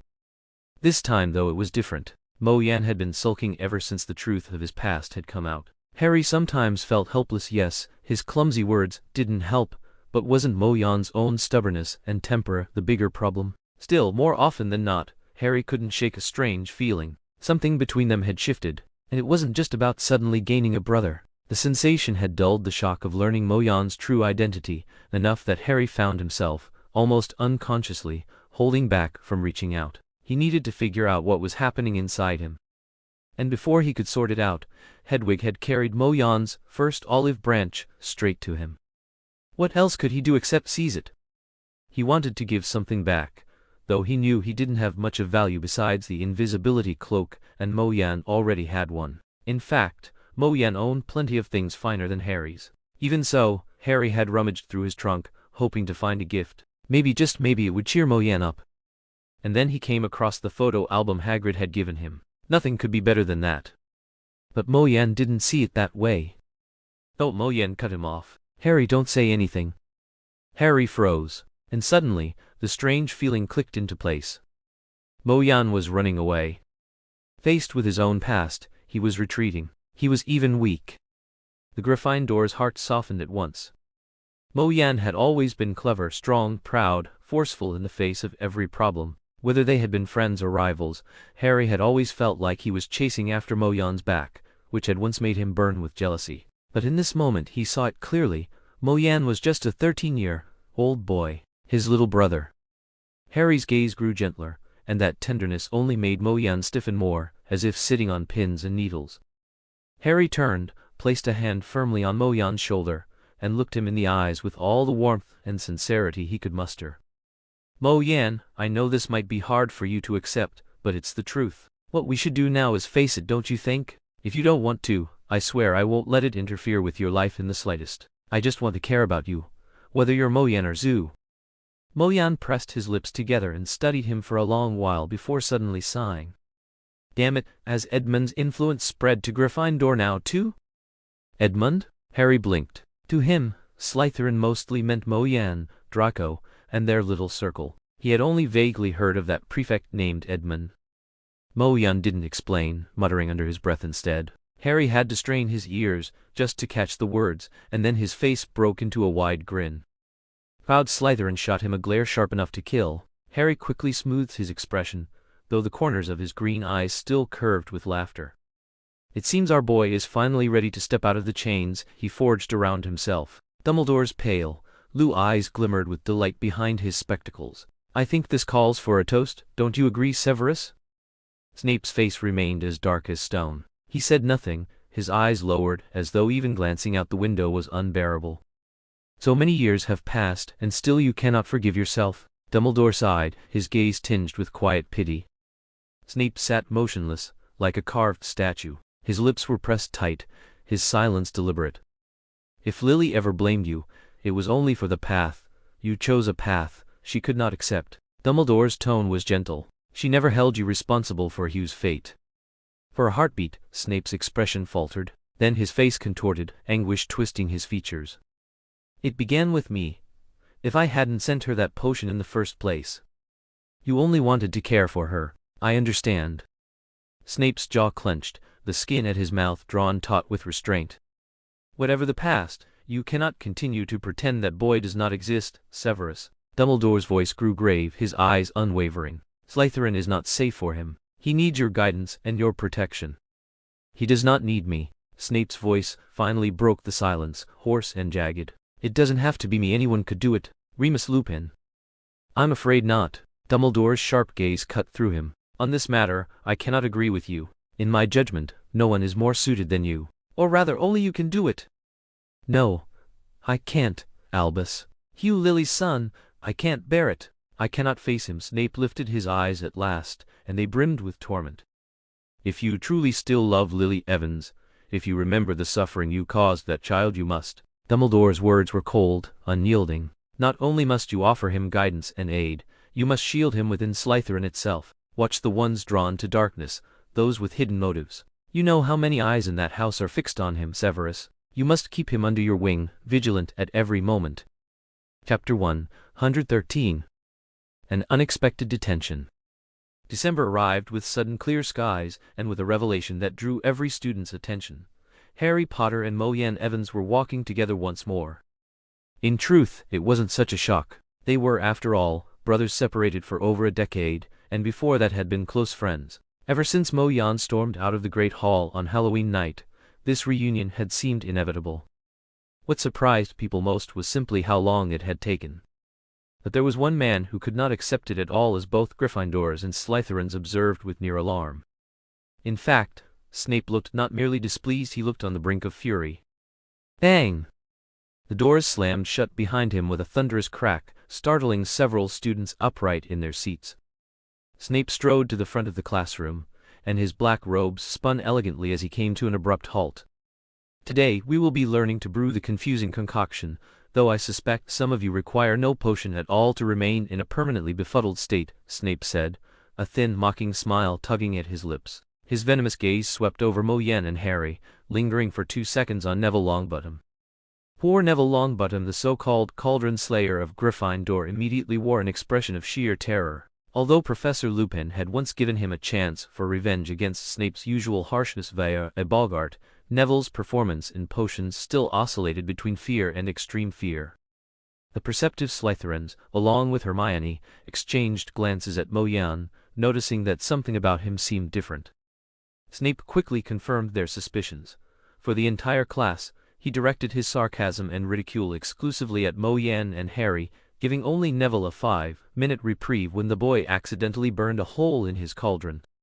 So this is the result of your work, Snape said in a low, venomous tone, looking at the foul, smelling purple, black liquid Harry had submitted. Perhaps you imagine the entire wizarding world marvels at you, the chosen star, but in my eyes, you are nothing but an irritating little boy, astonishingly foolish. Harry seethed with anger, glaring at Snape as he shoved his materials into his bag without another glance.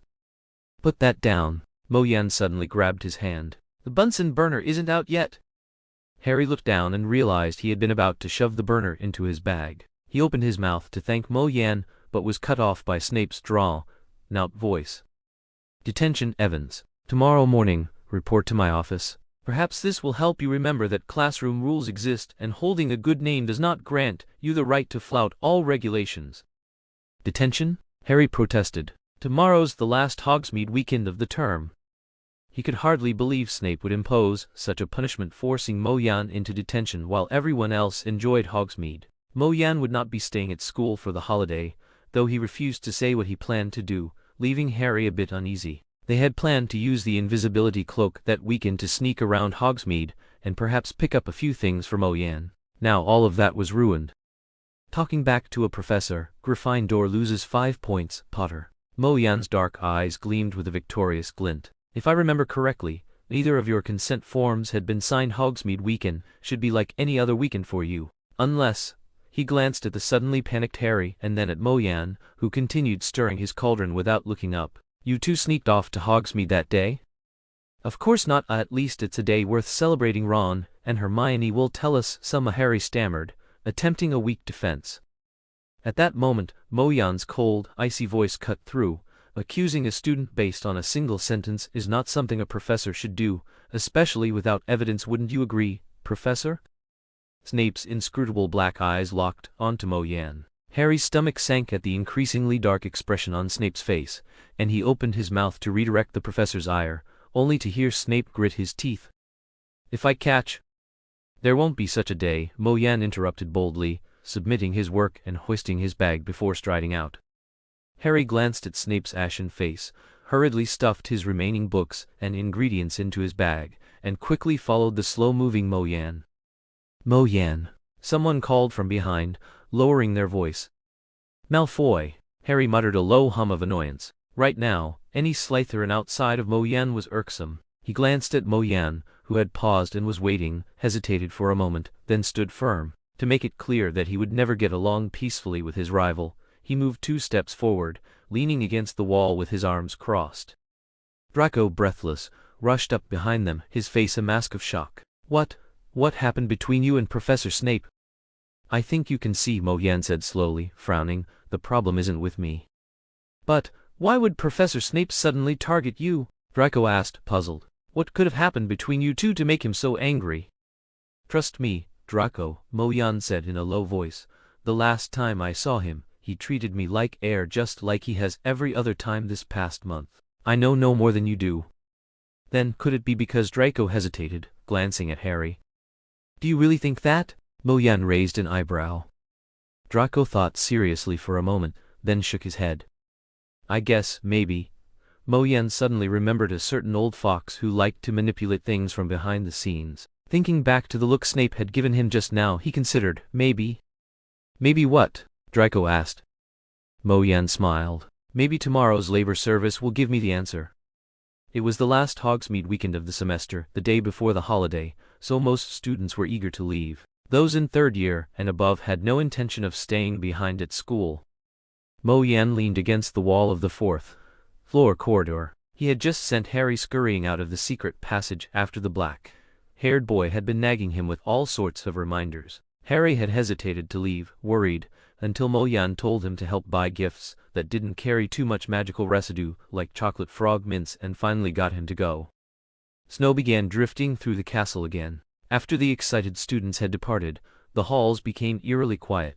The messy footprints were quickly covered by the fresh snow, and the previous commotion felt like a dream. Mo Yan couldn't help but wonder.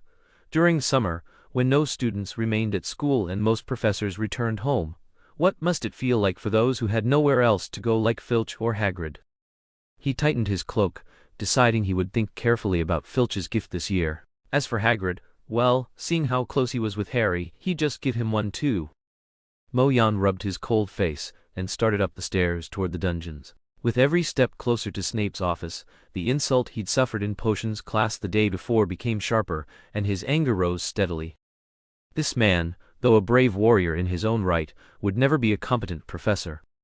He paused outside the door, counting silently to 50 in his head.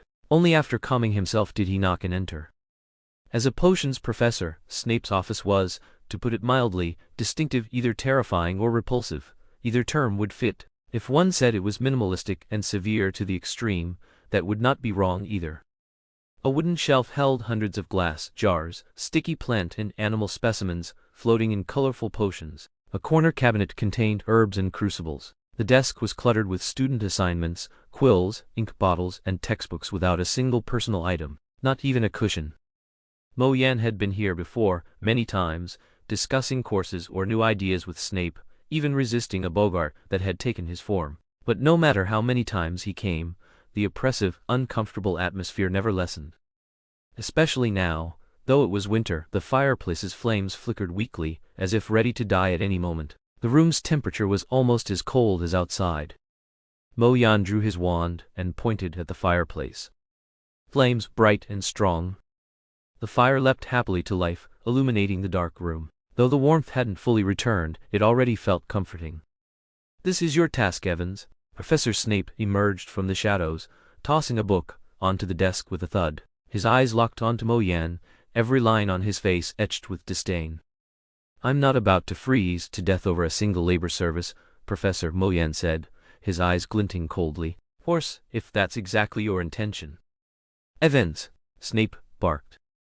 They glared at each other across 3 feet of space, Mo Yan with a cold smile still tugging at his lips, Snape with his features drawn even tighter. Soon enough, Mo Yan noticed something strange. Snape's viciousness was only a mask. His eyes were hollower than Mo Yan had ever seen them, and it almost looked as though he were forcing himself not to look away. Mo Yan drew a deep breath. His anger hadn't entirely cooled, but he forced a veneer of politeness back into his tone, what little was left of it after his earlier outburst. "What should I do, sir?" Snape glared at him for a long moment, but for once didn't spit anything cruel. Instead, with one long finger, he tapped a book lying on the desk. "Copy it, every word." Mo Yan picked it up and froze. It wasn't anything he had expected. More noble, a genealogy of wizarding houses. More striking still, its edges bore the Malfoy family crest. Mo Yan had seen the same design countless times on Draco's robes, his brooch, his broomstick, even his owl's leg band. Well, that explained where Snape had dug it up, but why make him copy something so tedious? How much did Snape, or rather, Dumbledore, know about that conversation he had with Edmund? Mo Yan glanced at Snape's cold, impassive face and decided it was better not to ask. So he sat down and began to copy, while Snape read from a thick, black-covered book on the other side. For a while, the only sounds in the room were the scratch of a quill across parchment, the turning of pages, and the low hiss and pop of the fire in the grate. Chapter 114. Arrival in China. "Remember to write," Hermione urged. "And don't forget when term starts again, though if you do forget, you know how to find my house." "Mum and Dad will help you," Ron said. Since Mo Yan and Harry had patched things up, his ties with Gryffindor, and especially the Weasleys, had grown stronger by the day. All the while, a pair of green eyes watched Mo Yan expectantly. "If you need anything, come to me," Edmund said. "To us," Draco cut in loudly. "Bring back some good ideas," Fred added. "Yeah, we're stuck on our latest invention," George chimed in. Mo Yan promised each of them in turn. Those heading home boarded the train first, while the ones staying behind, Ron and Hermione, wandered off to say their farewells to other friends. In truth, they were leaving those last 10 minutes for the 2 brothers. Harry's POV. Harry looked at Mo Yan, unsure what to say. Mo Yan had never explained why he wasn't staying at school this year, and when he didn't want to talk about something, no one could pry even a sliver of truth out of him. Harry's instincts told him this departure had everything to do with Mo Yan's past and his identity. The night before, Gryffindor Tower had been noisier than usual, with students packing for the holidays and saying their goodbyes. The 3 who were going home, Harry, Ron, and Hermione, sat together in a corner. It was there that Harry told them what he was thinking. "But why wouldn't he tell you?" Ron asked, tugging a plate of rhubarb crumble toward himself and speaking with his mouth full. "Aren't you 2 on good terms again?" "Don't bring it up," Harry sighed. "I honestly don't know." "Oh, isn't it obvious?" Hermione's tone suggested they were too dim to grasp something as basic as 1 + 1. "If you don't want to tell us, then don't," Ron snapped. "Fine." Hermione lifted her chin haughtily and snapped her book shut with a sharp clap, clearly ready to leave. "No, Ron." Harry grabbed her arm quickly. "Please, Hermione." Ron snorted but kept quiet. Hermione ignored him, glanced at Harry, shook her head and sat back down. "Harry, didn't Hagrid once tell you where Moyen used to live?" "Yeah." Harry frowned, recalling Hagrid's words. The memory always left a sour taste in his mind. He said Moyen lived in some cramped, broken-down old courtyard with loads of other kids, and the caretaker was some old man like Filch. Why? What about it? "Think, Harry." Hermione spoke slowly, carefully. "What kind of place would have a crowd of children living together under the watch of a Filch sort of man?"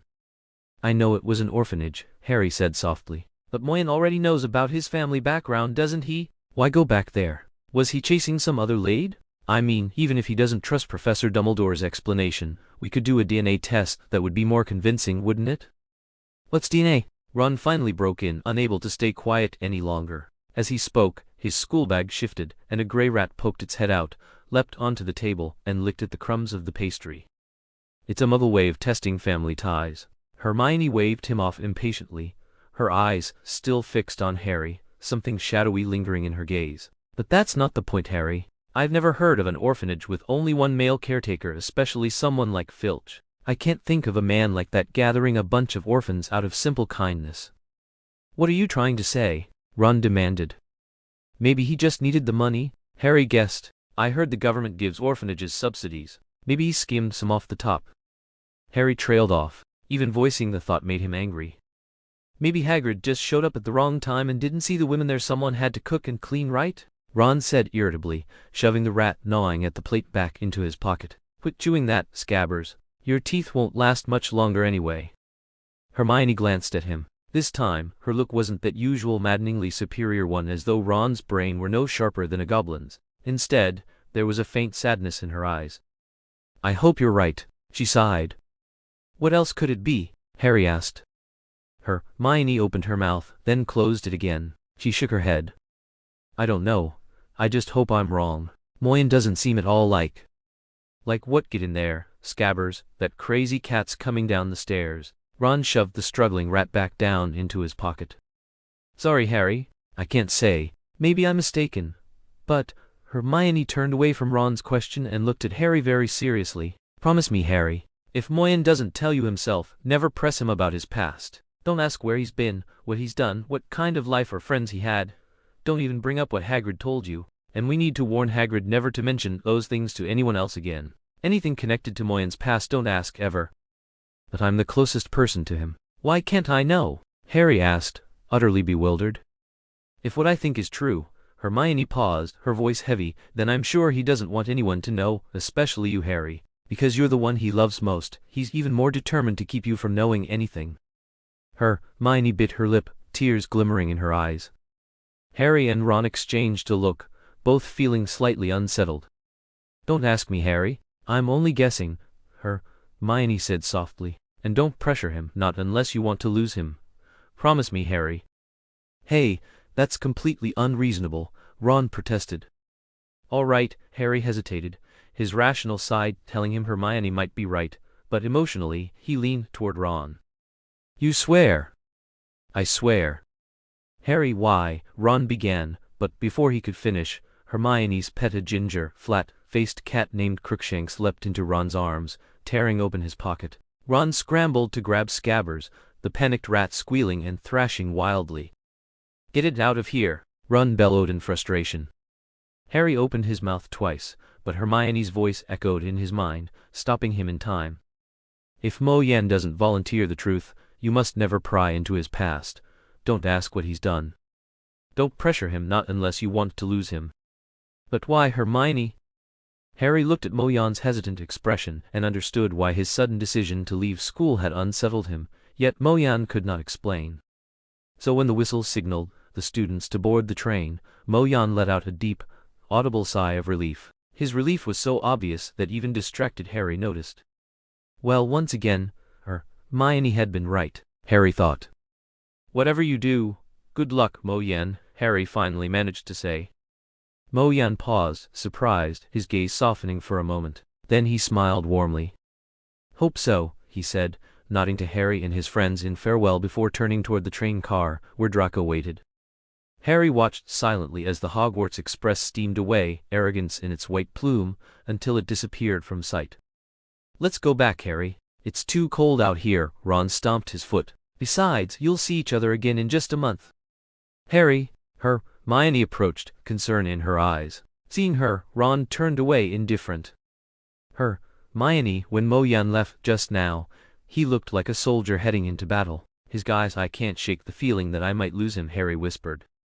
You're overthinking it, Harry, Hermione said, forcing a smile. She couldn't admit that she felt the same. Harry shook his head and remained silent, staring in the direction the train had vanished. In his mind, a long-forgotten movie scene replayed uncontrollably, a young protagonist about to undertake a mission from which he cannot return, smiling as he bade farewell to his loved ones, as if what he were about to do were as simple as spreading jam on bread. The sky behind him was a vast, crimson twilight. Harry looked up toward the east. The late winter sun hung lazily in the sky, casting a reddish glow across half of it. Sir? Sir? What? Moyen snapped awake, removing his blindfold. Even a flight attendant who had seen countless faces couldn't hide a flicker of admiration and awe when she caught sight of Moyen's unique eye color. She quickly replaced it with her standard sweet smile. Sir, the plane is about to land. Please fasten your seatbelt. All right, thank you. Mo Yan nodded, buckled in, and turned to watch the ground approaching outside the window. His heart pounded in his chest. He wiped the sweat from his palms on his pants, pressed a hand over the spot where a bullet had once pierced his chest, and his gaze darkened. Chapter 115. Old Acquaintance. S-Town, Province C. Yu Yang wiped down the now polished table while sneaking glances at the red-haired boy sitting by the window. In recent years, S-Town had developed rapidly, with tourism becoming a key focus. Every spring and autumn, countless visitors flocked to this once quiet little town, most of them foreigners. Yu Yang had long since grown used to seeing pale and dark-skinned foreigners. 5 years ago, she had panicked when a foreign man with a camera asked her for directions, fumbling over her words and later telling the story at length as a remarkable event. Now, seeing tall, blue-eyed, high-nosed people was no different from spotting the lazy guy next door who threw out the trash in slippers. Yet recently, one foreigner had reignited her long, dormant curiosity. He was a red-haired Caucasian boy, likely no older than 15, or maybe her guess was off. It was said that foreigners often looked older than they were, while Easterners appeared younger, for which Yu Yang was secretly grateful. The boy was strikingly handsome, his red hair almost breathtaking, yet he always wore brown-tinted sunglasses even in the dim cafe light. Yu Yang adjusted her estimate of his age downward by a year or two. Only flashy, self-conscious kids would dress that way. Whatever the case, she was certain he was still a minor, and he was alone in S-Town. Perhaps he was on a self-declared independent global journey? Newspapers often reported such feats, minors cycling across regions or countries without guardians. Yu Yang's father considered this irresponsible, and while she outwardly agreed, she secretly envied the boy.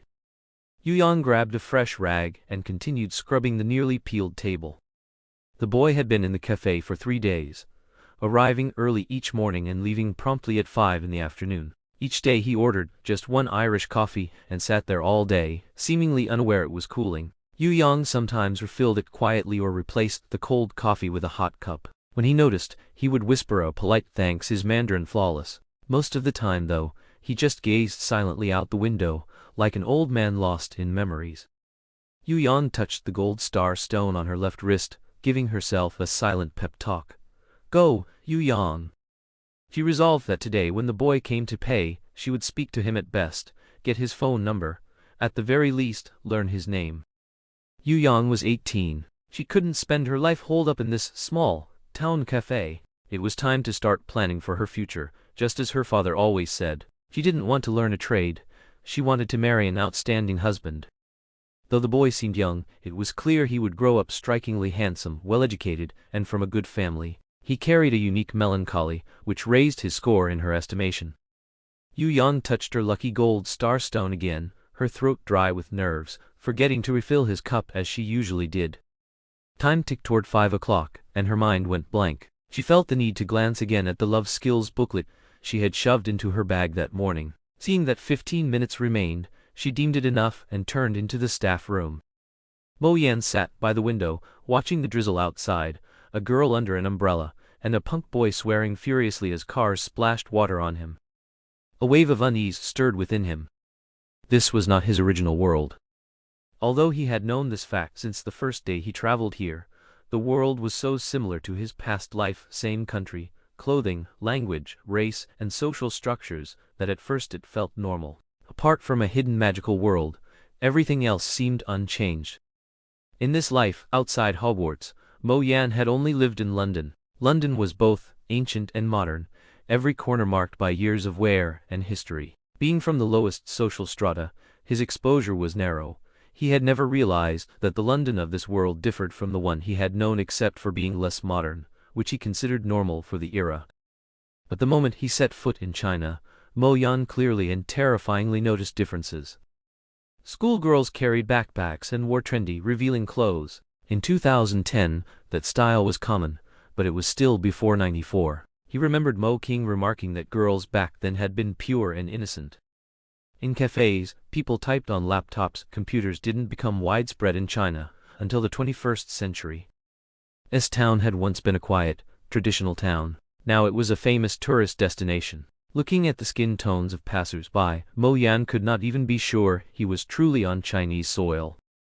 Not to mention, he'd already spotted 3 or 4 types of cars on the street he'd never even heard of before, yet they were clearly popular now. The phone in a waiter's hand looked at least 10 years ahead of what he remembered existing. The architecture was different too. People lived more comfortably, more leisurely than in the world he knew, and the streets no longer swarmed with that terrifying crush of bodies.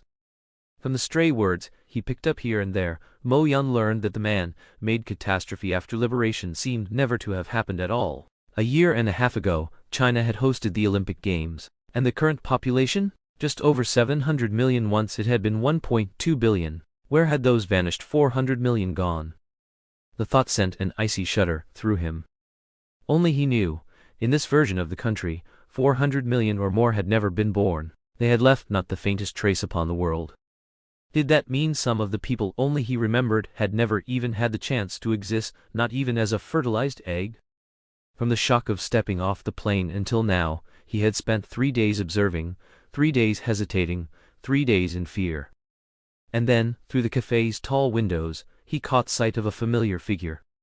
Mo Yan froze, hardly daring to trust his eyes. Then he snatched a few bills from his pocket, tossed them onto the table, and bolted for the door.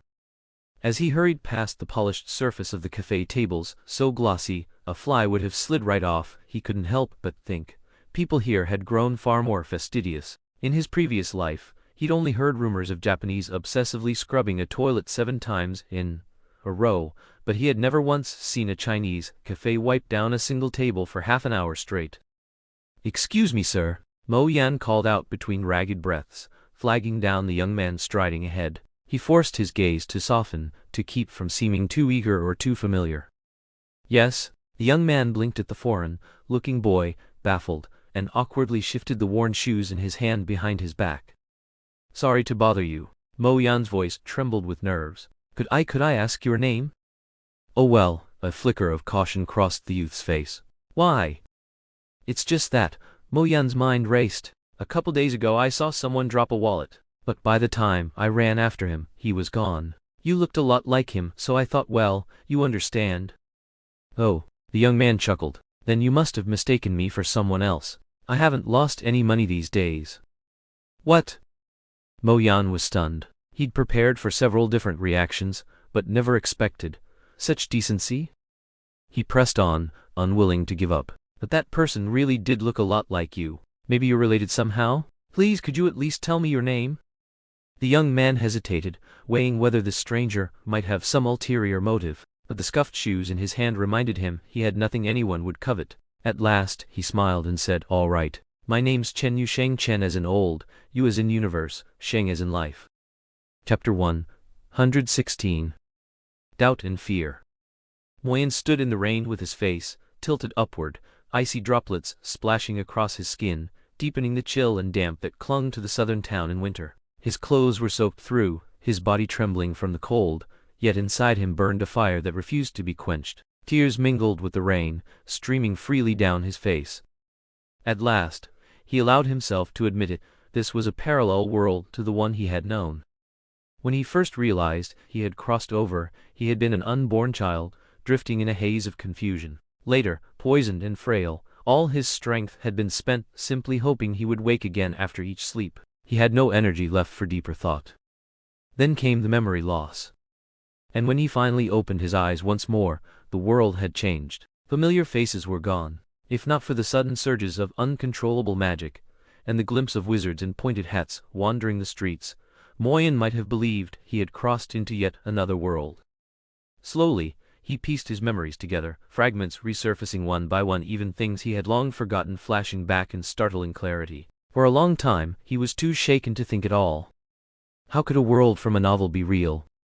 He wanted to call it coincidence, but there were wizards' magics and Mungos, Lily and James, Sirius and Voldemort, the catastrophe on Halloween night, and a boy named Harry Potter, his own brother.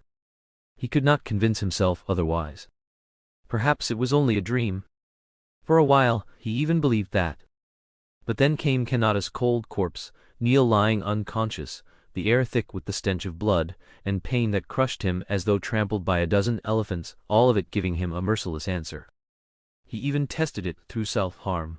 Long cuts across his arm, blood welling in bright streams. It did not frighten him. It only left him in despair. How could anyone truly live inside the world of a novel?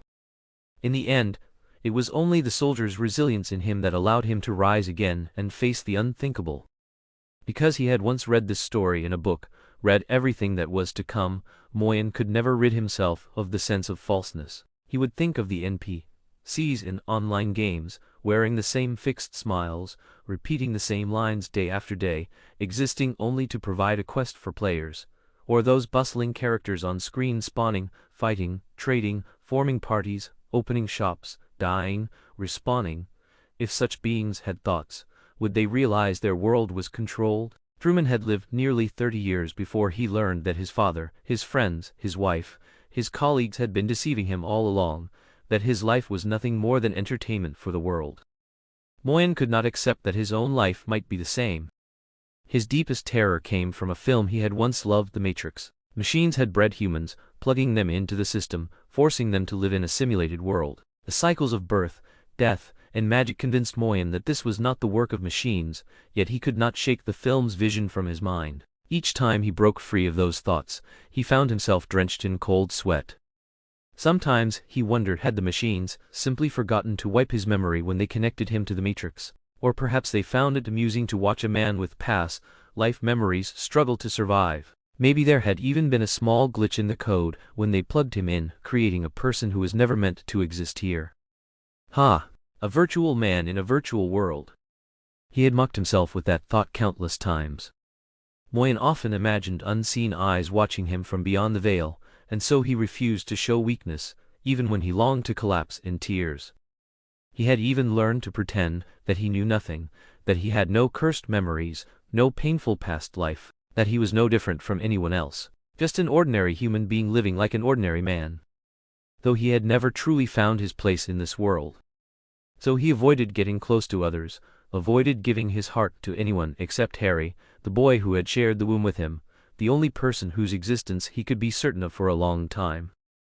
Yet Moyen never thought to test whether he was truly living in a fabricated world. Instinctively, he confined his life, thoughts, and emotions to an extremely narrow space, afraid that knowing too much would reveal that his life was nothing but a grand lie. At the same time, he could not accept the reality of the world around him.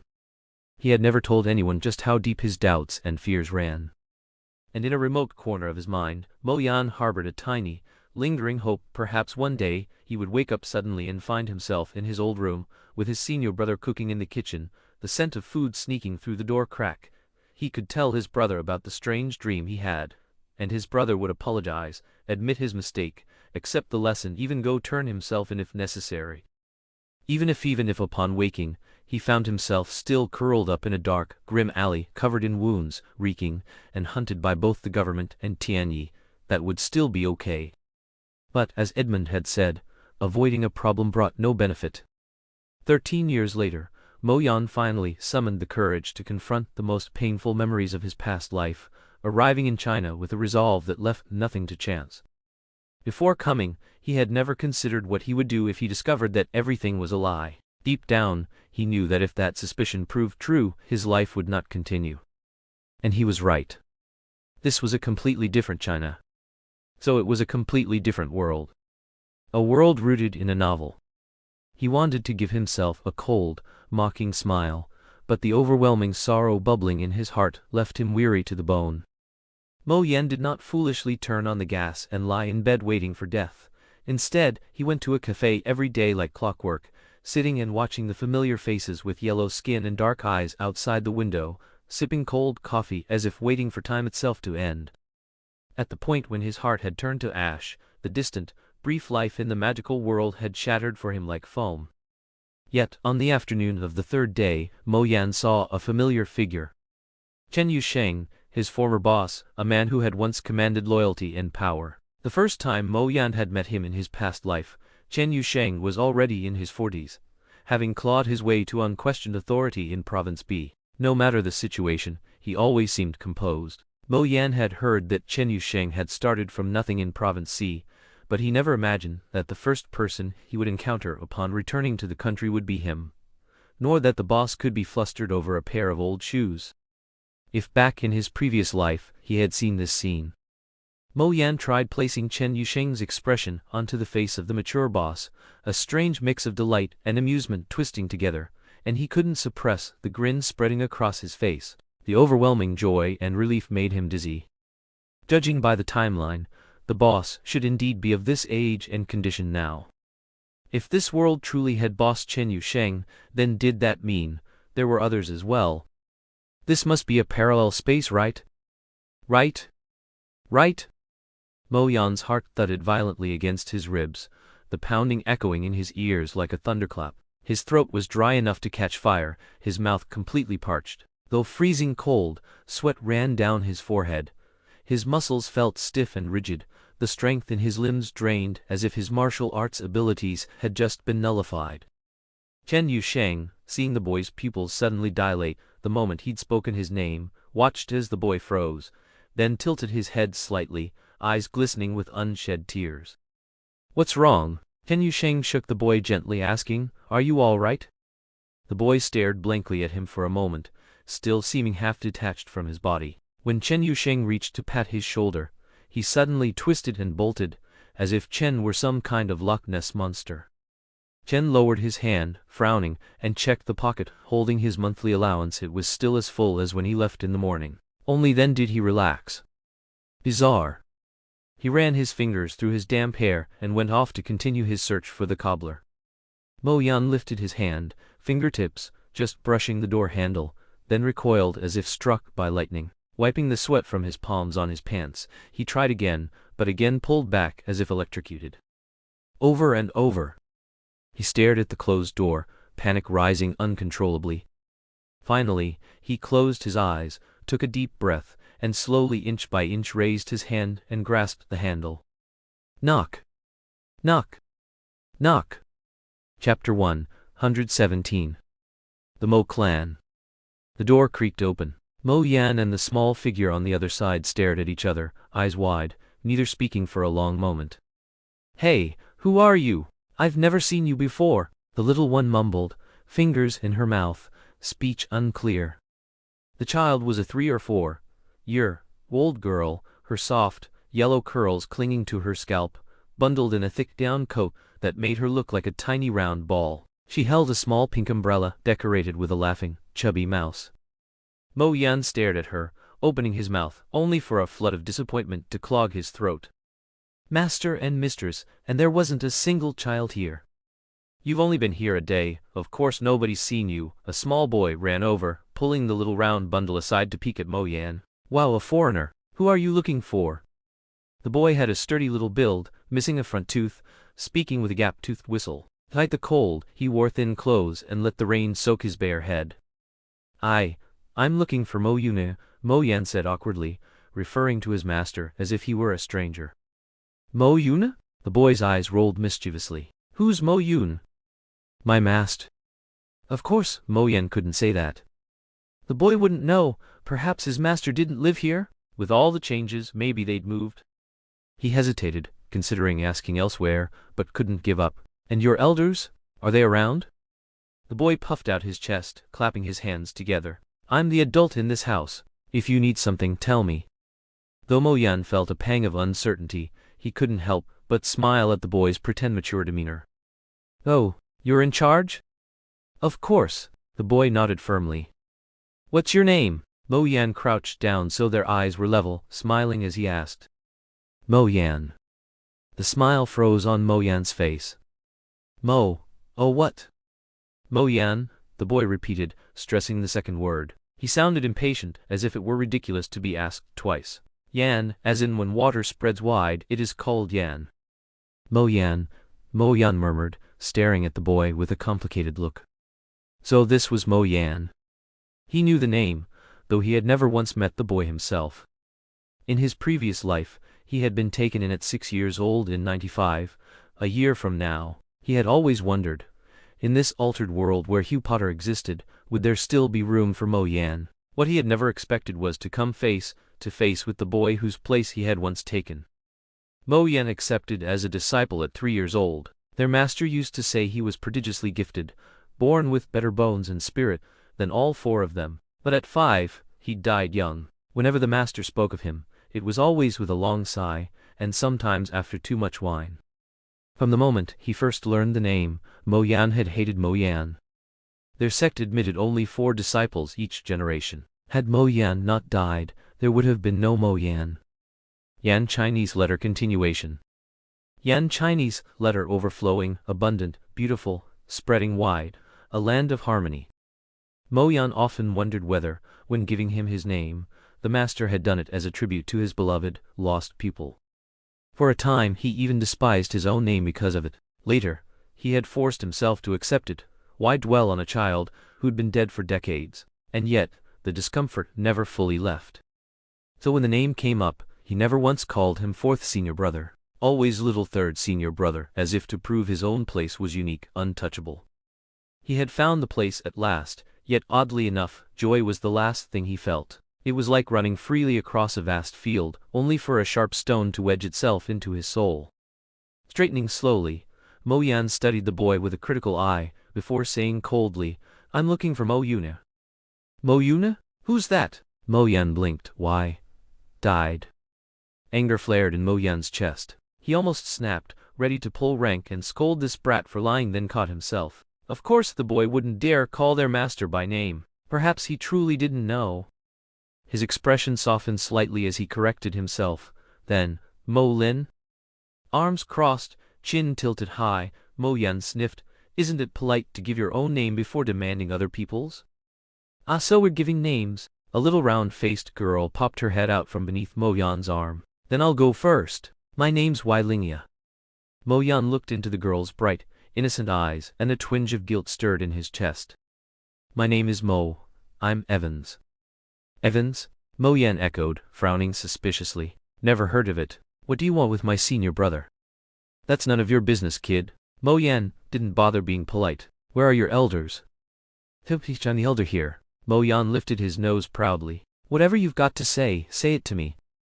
"Xiao Yan, don't be so rude." Just then, Mo Yun emerged, chuckling as he ruffled the boy's hair. Turning to Mo Yan, he added warmly, "Forgive him. We've spoiled the child. And you are?" Mo Yan forced down the lump in his throat and answered, "My name's Evans." "Evans?" Mo Yun repeated, giving him a long look. His gaze grew thoughtful. "Come in." Mo Yan followed him inside. The courtyard looked almost exactly as he remembered it. The 2 camphor trees weren't yet so tall, and the stone table beneath them hadn't had a corner lopped off by 2nd senior brother in one of his drunken fits. The ground was paved with bluestone. The rain drummed against it, chiming together with the patter on the tiles above in a crisp, clear melody. Mo Yan stared silently at his master's much younger back, and slowly, the figure overlapped with the aged one in his memory. His vision blurred before he realized tears were welling in his eyes. The courtyard was quiet, and so Mo Yan had no trouble hearing muffled voices coming faintly from the main hall to the left. Little Round Ball crouched by the doorway, peeking inside, while Mo Yan walking just behind Mo Yan wore a mischievous grin. "Mo Yan." Mo Yan jolted. He turned to see 3rd senior brother, Mo Kai, standing by the door. His young face bore an authority far beyond his years, and he was glaring sternly at Mo Yan. Mo Yan instantly scrunched his face, then slunk over to Mo Kai like a chastised child. "3rd brother," Mo Yan whined pitifully. Mo Kai nodded politely to Mo Yan, then fixed Mo Yan with a look. "You still owe half an hour of your 3-hour horse stance. Get back to it. No slacking." "I wasn't slacking," Mo Yan protested. "I only went to open the door because I heard we had a guest." But Mo Kai ignored his excuses. "Squat lower. Feet apart. Chest flat, back rounded. Draw in your chest, push out your back, and tuck your tailbone." He barked corrections as Mo Yan moaned in agony. "This is torture, brother. Master, save me. Eldest brother, help. He's trying to kill me. 2nd brother, when will you come back? Mistress, save poor Yan." Mo Kai remained unmoved.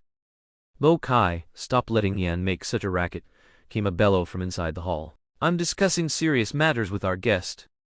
Mo Yan froze mid-step. He had to fight with all his strength, not to whirl around and rush inside, but his feet stopped moving of their own accord. That voice, it was eldest brother Mo Lin. Though it sounded harsher than the gentle, kind tone he remembered, Mo Yan knew he hadn't mistaken it. Mo Yan, hearing it, only wailed louder, but in his eyes flickered a hopeful gleam, and the corners of his mouth curled into a smug smile. Beside Moyan, Mo Yuna chuckled under his breath at the sight. Mo Kai thought for a moment, then stepped inside and came back with a small apple, which he promptly stuffed into Mo Yan's mouth. Mo Yan's eyes went wide. He made muffled noises, unable to spit it out yet unable to swallow, the grin still half stuck on his face before it collapsed into a grimace. Fat tears rolled down his cheeks in steady drops. Moyan was just wondering whom he was trying to win sympathy from, for with Mo Yuna smacking maliciously, it was clearly not him when little round ball Wai Lingya timidly tugged at Mo Kai's sleeve. "Second brother, don't bully brother Yan." Mo Yan blinked, tears spilling faster. Mo Kai patted Wai Lingya's head and said gently, "Be good, little Ya. Second brother isn't bullying him. I'm teaching him kung fu." "Kung fu has to be learned like that?" Wai Lingya asked, eyes wide in amazement.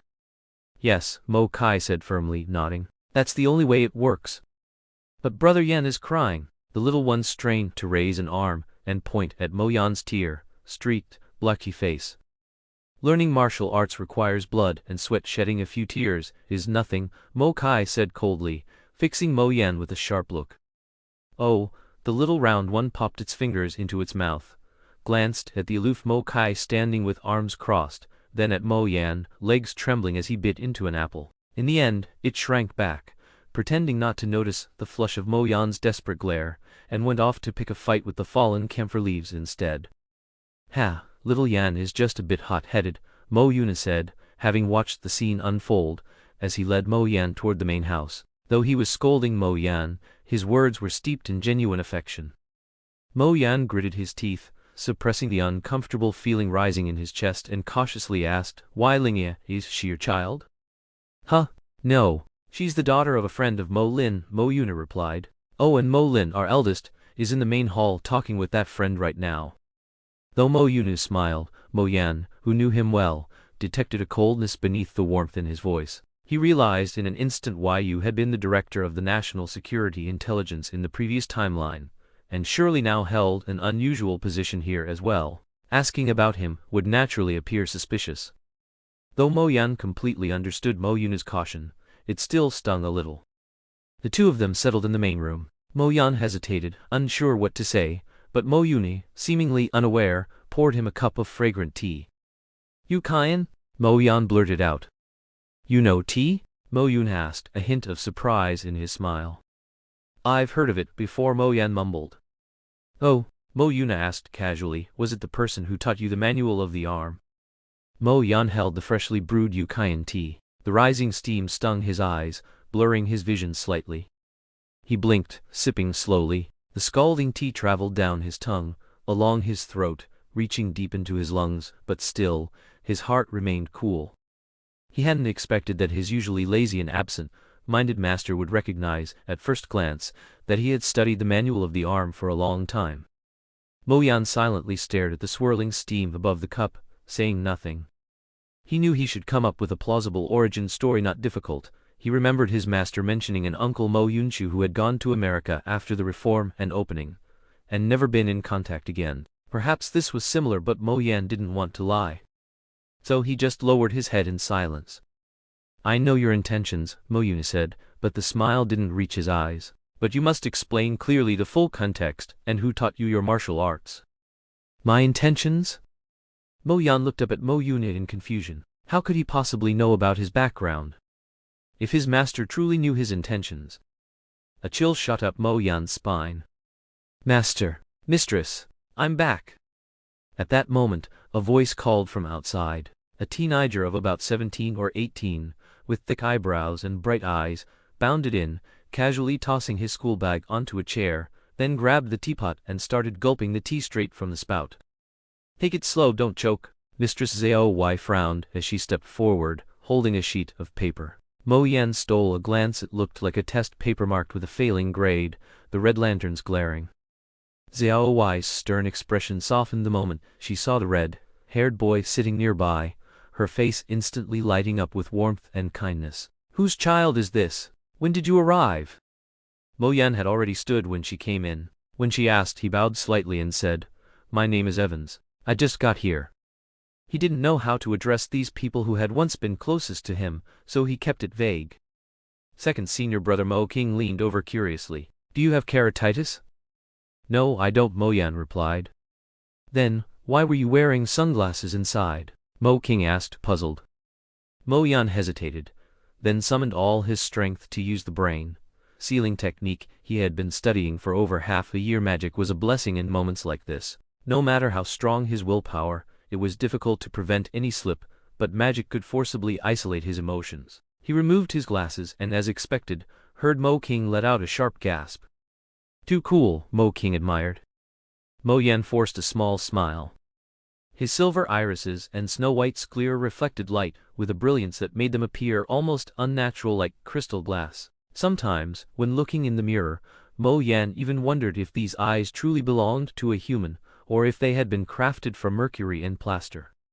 Yet with this naturally icy gaze, as long as he controlled his expression, his eyes betrayed nothing. When angry, very few could meet his stare for 10 seconds without looking away. Mo Yuna frowned at Mo Yan's eyes, then lightly placed a finger on his wrist. What is it, master? Mo King asked. Xiao Wei patted his head, signaling him not to interrupt Mo Yuna's pulse reading. How long have you had the Barbados venom? Mo Yuna asked after a pause. Since I was very young, Mo Yan measured his words. About 13 years. How was it cured? With phoenix tears. Phoenix? Mo King exclaimed. That actually exists? The world is vast and full of wonders. How much do you really know? Xiao Wei suddenly grabbed Mo King by the ear and pulled him outside. Look at the score you got last time. The college entrance exams are in June, and you're still slacking off like this. Mo Yun fixed his gaze on Mo Yan. Only phoenix tears? To Mo Yan's surprise, both Mo Yun and Xiao Wei seemed completely unshocked. His mouth moved almost automatically. There was also venom from a millennium serpent. Its fangs pierced my arm at the time. Hogwarts? At the mention of that name, Mo Yan jumped, turning to see a much younger Yu and Mo Lin entering one after the other. Mo Yan pulled Lingya along stealthily behind them, only for Mo Kai to clamp him under an arm and tug him out by his collar. The two younger ones shouted all the way, but everyone else ignored them. Yu had a square face, slightly deep-set eyes, a prominent nose and thin lips. Though standing straight, there was a faint weariness about him. Even though Lingya seemed fine, Mo Yan still felt a mix of guilt and nervousness upon seeing Yu, but his attention was quickly drawn to Mo Lin walking just behind him. Mo Yan had already seen many unexpected changes in China, but none compared to the shock of seeing Mo Lin. He had strong, sculpted features, a slightly indented chin, a few stubborn hairs standing on his forehead, lips that curved slightly as if perpetually smirking. Though now scruffy, with an expression tinged by melancholy and anger, his gaze remained sharp and proud. If not for the striking resemblance, Mo Yan could never have connected him with the person in his memories. And what did Yu just say? Hogwarts. How could they possibly know? Mo Yan felt his mind faltering. Are you a student at Hogwarts? Yu asked again. Yes, Mo Yan stammered, feeling there was nothing stranger than this. But how do you know? Last year at Hogwarts, a 1,000-year-old basilisk was discovered. Several students and even a professor were petrified. That kind of thing isn't exactly classified information in government archives, Yu said with a smile. Thanks to Gilderoy Lockhart, we have every detail. Mo Yan just stared at him, dumbstruck, as if the world he had always believed in was cracking apart piece by piece. But aren't muggles supposed to be unaware? He trailed off, belatedly noticing the three of them frowning at the word. He bit his tongue, cursing his ingrained speech habits.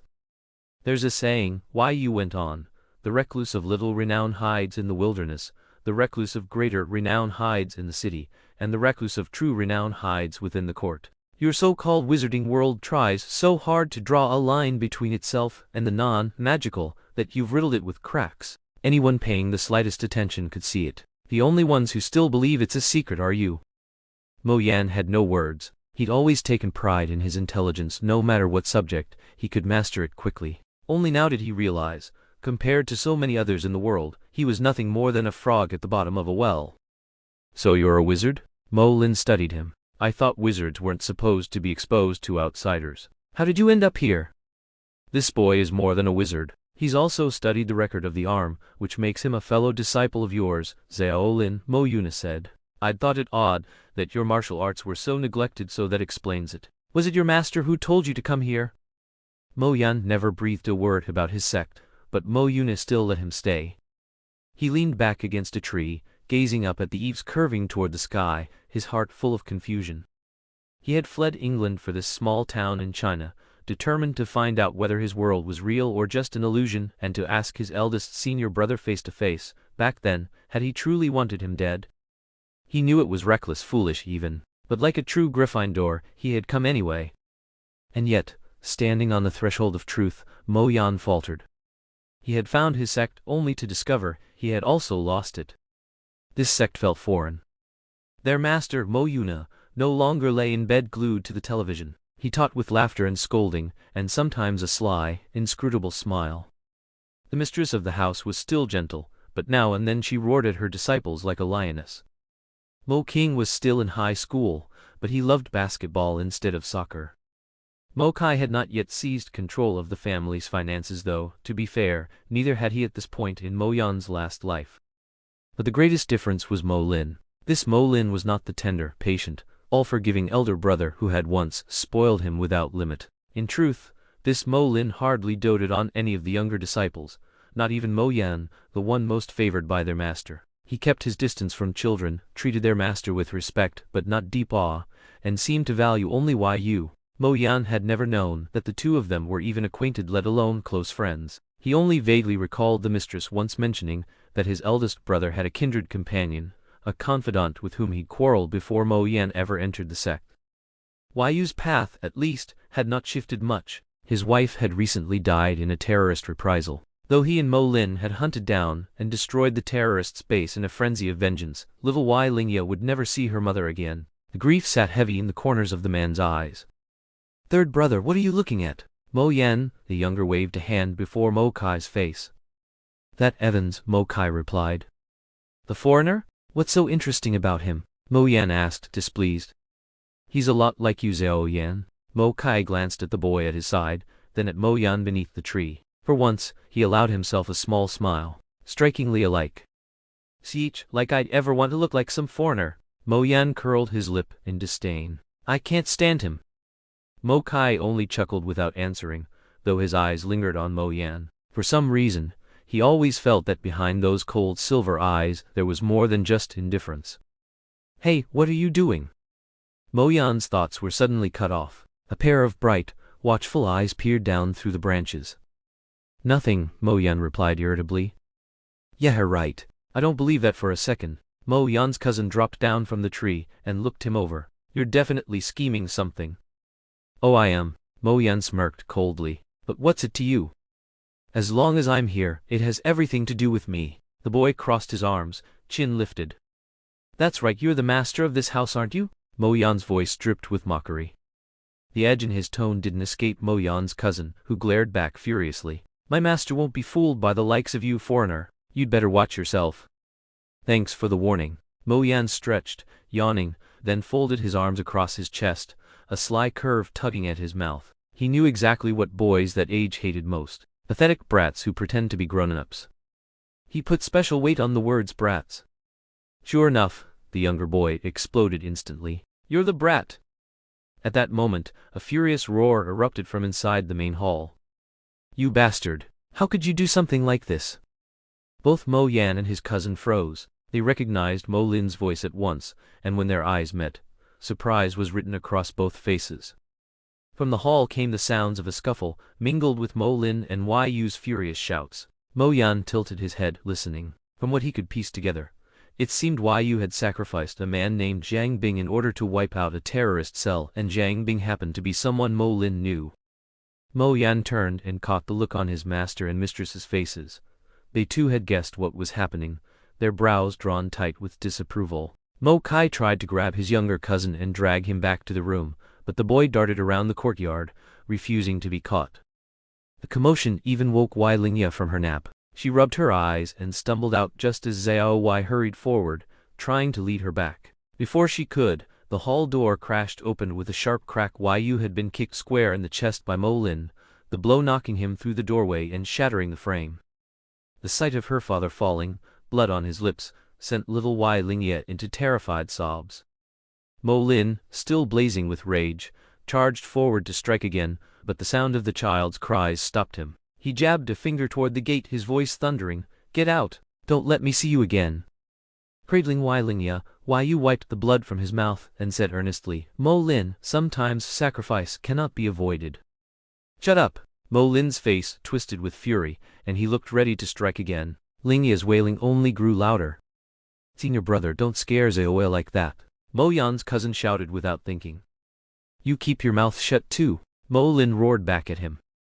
"Fine, I won't say another word. I'll go." Wai Yu sighed heavily, "But I hope you'll think carefully on what I've said. The ministry needs men like you. I will never become trash like you." Mo Lin spat in bitter hatred. Wai Yu only shook his head. "We'll talk again when you've cooled down."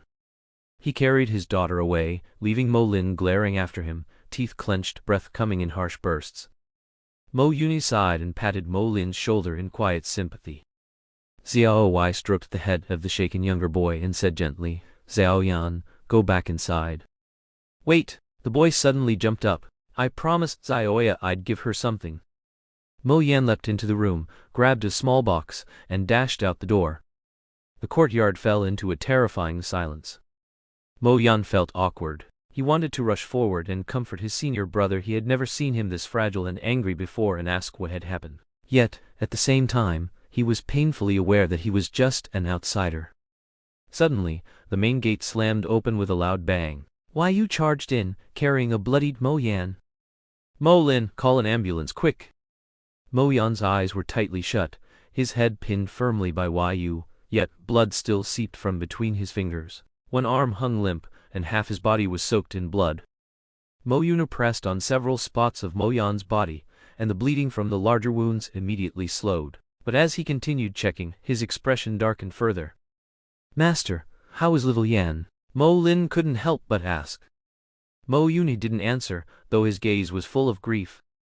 Xiao Wai swayed, nearly collapsing to the ground.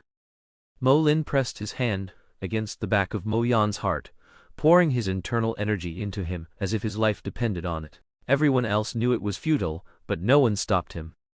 "Master, why leave Zaoya outside alone? I heard there was some kind of accident right in front of our gate." Mo King, returning from school, stepped in holding a dazed Wai Lingye. The scene in the courtyard immediately froze her in shock. Mo Yan looked at Mo Yan, who seemed almost dead, and found it hard to accept. Just moments ago, he had been lively and bickering with him. Now he lay silently, face pale as paper, covered in bright red blood.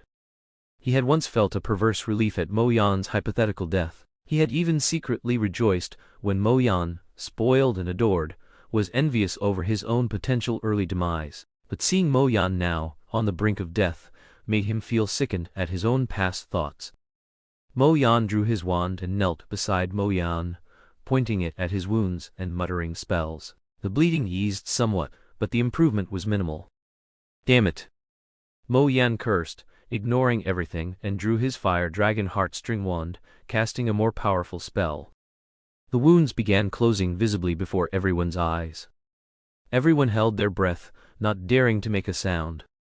After more than 10 minutes, Mo Yan was drenched in sweat, one hand twitching spasmodically, but the hand holding the wand remained steady. On the surface, Mo Yan's wounds had all closed. In some places, flesh and skin had fused perfectly, leaving only red marks. In others, they had closed in a jagged, gruesome manner, clearly destined to leave lifelong scars. When Mo Yan finally retracted his wand, everyone exhaled in relief. Mo Yuna reached out, feeling the wounds. "It's all right, magic really is miraculous." "Master, is little Yan okay now?" Mo Lin asked, still pale. Mo Yuna sighed deeply. Multiple highly comminuted fractures on the right side of his body. This child may be confined to a wheelchair for life. Still, saving one life is a blessing in itself. Xiao Wai held Mo Yan's hand, quietly sobbing. "Maybe I can try," Mo Yan suddenly said. "What?" I don't know. I'm not really sure," Mo Yan hesitated. "I've never used that spell before." "Then use it," Mo Kai said. "Even if there's only a 1 in 10,000 chance, Xiao Yan wouldn't want to spend his whole life in a wheelchair, master?" Mo Yuna pondered for a moment. "If it fails, is there a great risk?" Mo Yan shook his head. "It shouldn't be dangerous. Mo Yuna gazed at the unconscious Mo Yan and finally gave a solemn nod. Mo Yan pointed his wand at the boy, feeling a twinge of nervousness. It was his first time casting this spell on a human. Previously, he had only practiced on mice. Originally a simple healing spell, it had been transformed by Gilderoy Lockhart into a dark magic capable of pulling bones out of a body. Lockhart had once intended to use it on Mo Yan supposedly for healing, but Mo Yan had intervened just in time. He had memorized Lockhart's gestures and incantation, experimenting repeatedly until he could safely cast it himself. Still, if he failed now, it would be no worse than a standard healing spell, nothing life-threatening. Suddenly, Mo Yan groaned and bounced off the ground, then fell back with a dull thud. Gasps of shock rippled through the onlookers. His right arm no longer resembled an arm, looking instead like a thick, flesh-colored rubber glove. His right leg and pants were sprawled on the floor and part of his abdomen had caved in. "What did you do?" Mo King shouted at Mo Yan. "I removed all the shattered bones," Mo Yan said, glancing at his flushed, worried face, forcing himself to stay composed. "Once he takes the bone rejuvenation elixir, his bones will fully regrow overnight just as healthy as before." "So the spell worked?" Mo Yun asked. Mo Yan nodded. "But where do we get this bone rejuvenation elixir? Are there any wizarding shops in China?" Mo Kai asked calmly. "Impossible," Yu said. "Foreign magical influences have never been allowed in our country." Mo Yan thought for a moment, then retrieved the rose cylinder from his ring, spun it to the 5th layer, and after searching, found the bone rejuvenation elixir along with several other useful potions. He handed them to Mo Yui, explained their usage, and silently returned to the room he had been staying in these past few days. Mo Kai watched Mo Yan gulp down a large cup of the steaming elixir, estimating that he was now out of danger, and then left. When he found Mo Yan, the boy was slumped over a table, eyes vacant, lost in thought. "Thank you for saving Zhao Yan," Mo Kai said. "No need." Mo Yan shook his head slightly. In truth, he already felt a hint of regret. "I heard you were injured?" Mo Kai asked. "Yeah," Mo Yan answered flatly. "This time you saved Zhao Yan. Master will heal your wounds." Mo Yan thought he had misheard. It took him a moment to register, and then he slowly turned to look at the serious Mo Kai, raising an eyebrow sharply. "Is this some kind of bargain?" "Of course not," Mo Kai said calmly. "It's simply our way of repaying you." Mo Yan's chest tightened. He stared at the 10-year-old boy's innocent, impassive face, and a wave of pain spread through him. But what right did he have to blame or resent anyone? He had already severed, with his own hands, the last remaining chance that belonged to him. "Has Zhao Yan woken up yet?" "No, not yet, but the doctor said he'll wake up by tomorrow at the latest." "And does mistress know?" "Told her ages ago. She's simmering chicken soup right now. At the moment that brat wakes up, the first thing out of his mouth will be he's hungry. True enough, he's been on nothing but glucose drips these days. This medicine is for that Evans. Hey, tell me." The speaker lowered his voice. "That business about the phoenix and the 1,000-year basilisk, was it real?" "Most likely." "Come on, doesn't it sound like some kind of myth? Aren't those things all supposed to be made-up stories?" "Master and eldest brother believe him. Why don't you go ask eldest brother yourself?" "As if I dare. He's been acting way too strange lately. Once Zhao Yan wakes up, I'll have him ask." "I've got to bring Evans his medicine. You still tagging along?" "No thanks. I can't stand being around foreigners. Honestly, why do we Chinese even have to study English?" "How should I know?"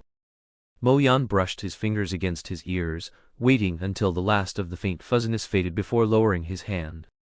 He figured he could finally put the theoretical stage of animagus training behind him. Ever since he'd used his wand to heal Mo Yan the younger and not a single owl from the ministry had shown up, he was sure their reach didn't extend into China. That gave him the freedom to practice spells without worry. But animagus transformation was another matter, too dangerous without a master or professor watching over him, especially in a place where he might be the only wizard within hundreds of miles. So he kept his practice shallow, never pushing too far. He only had the vaguest sense of what his animagus form might be, as if his body knew, but he couldn't put it into words.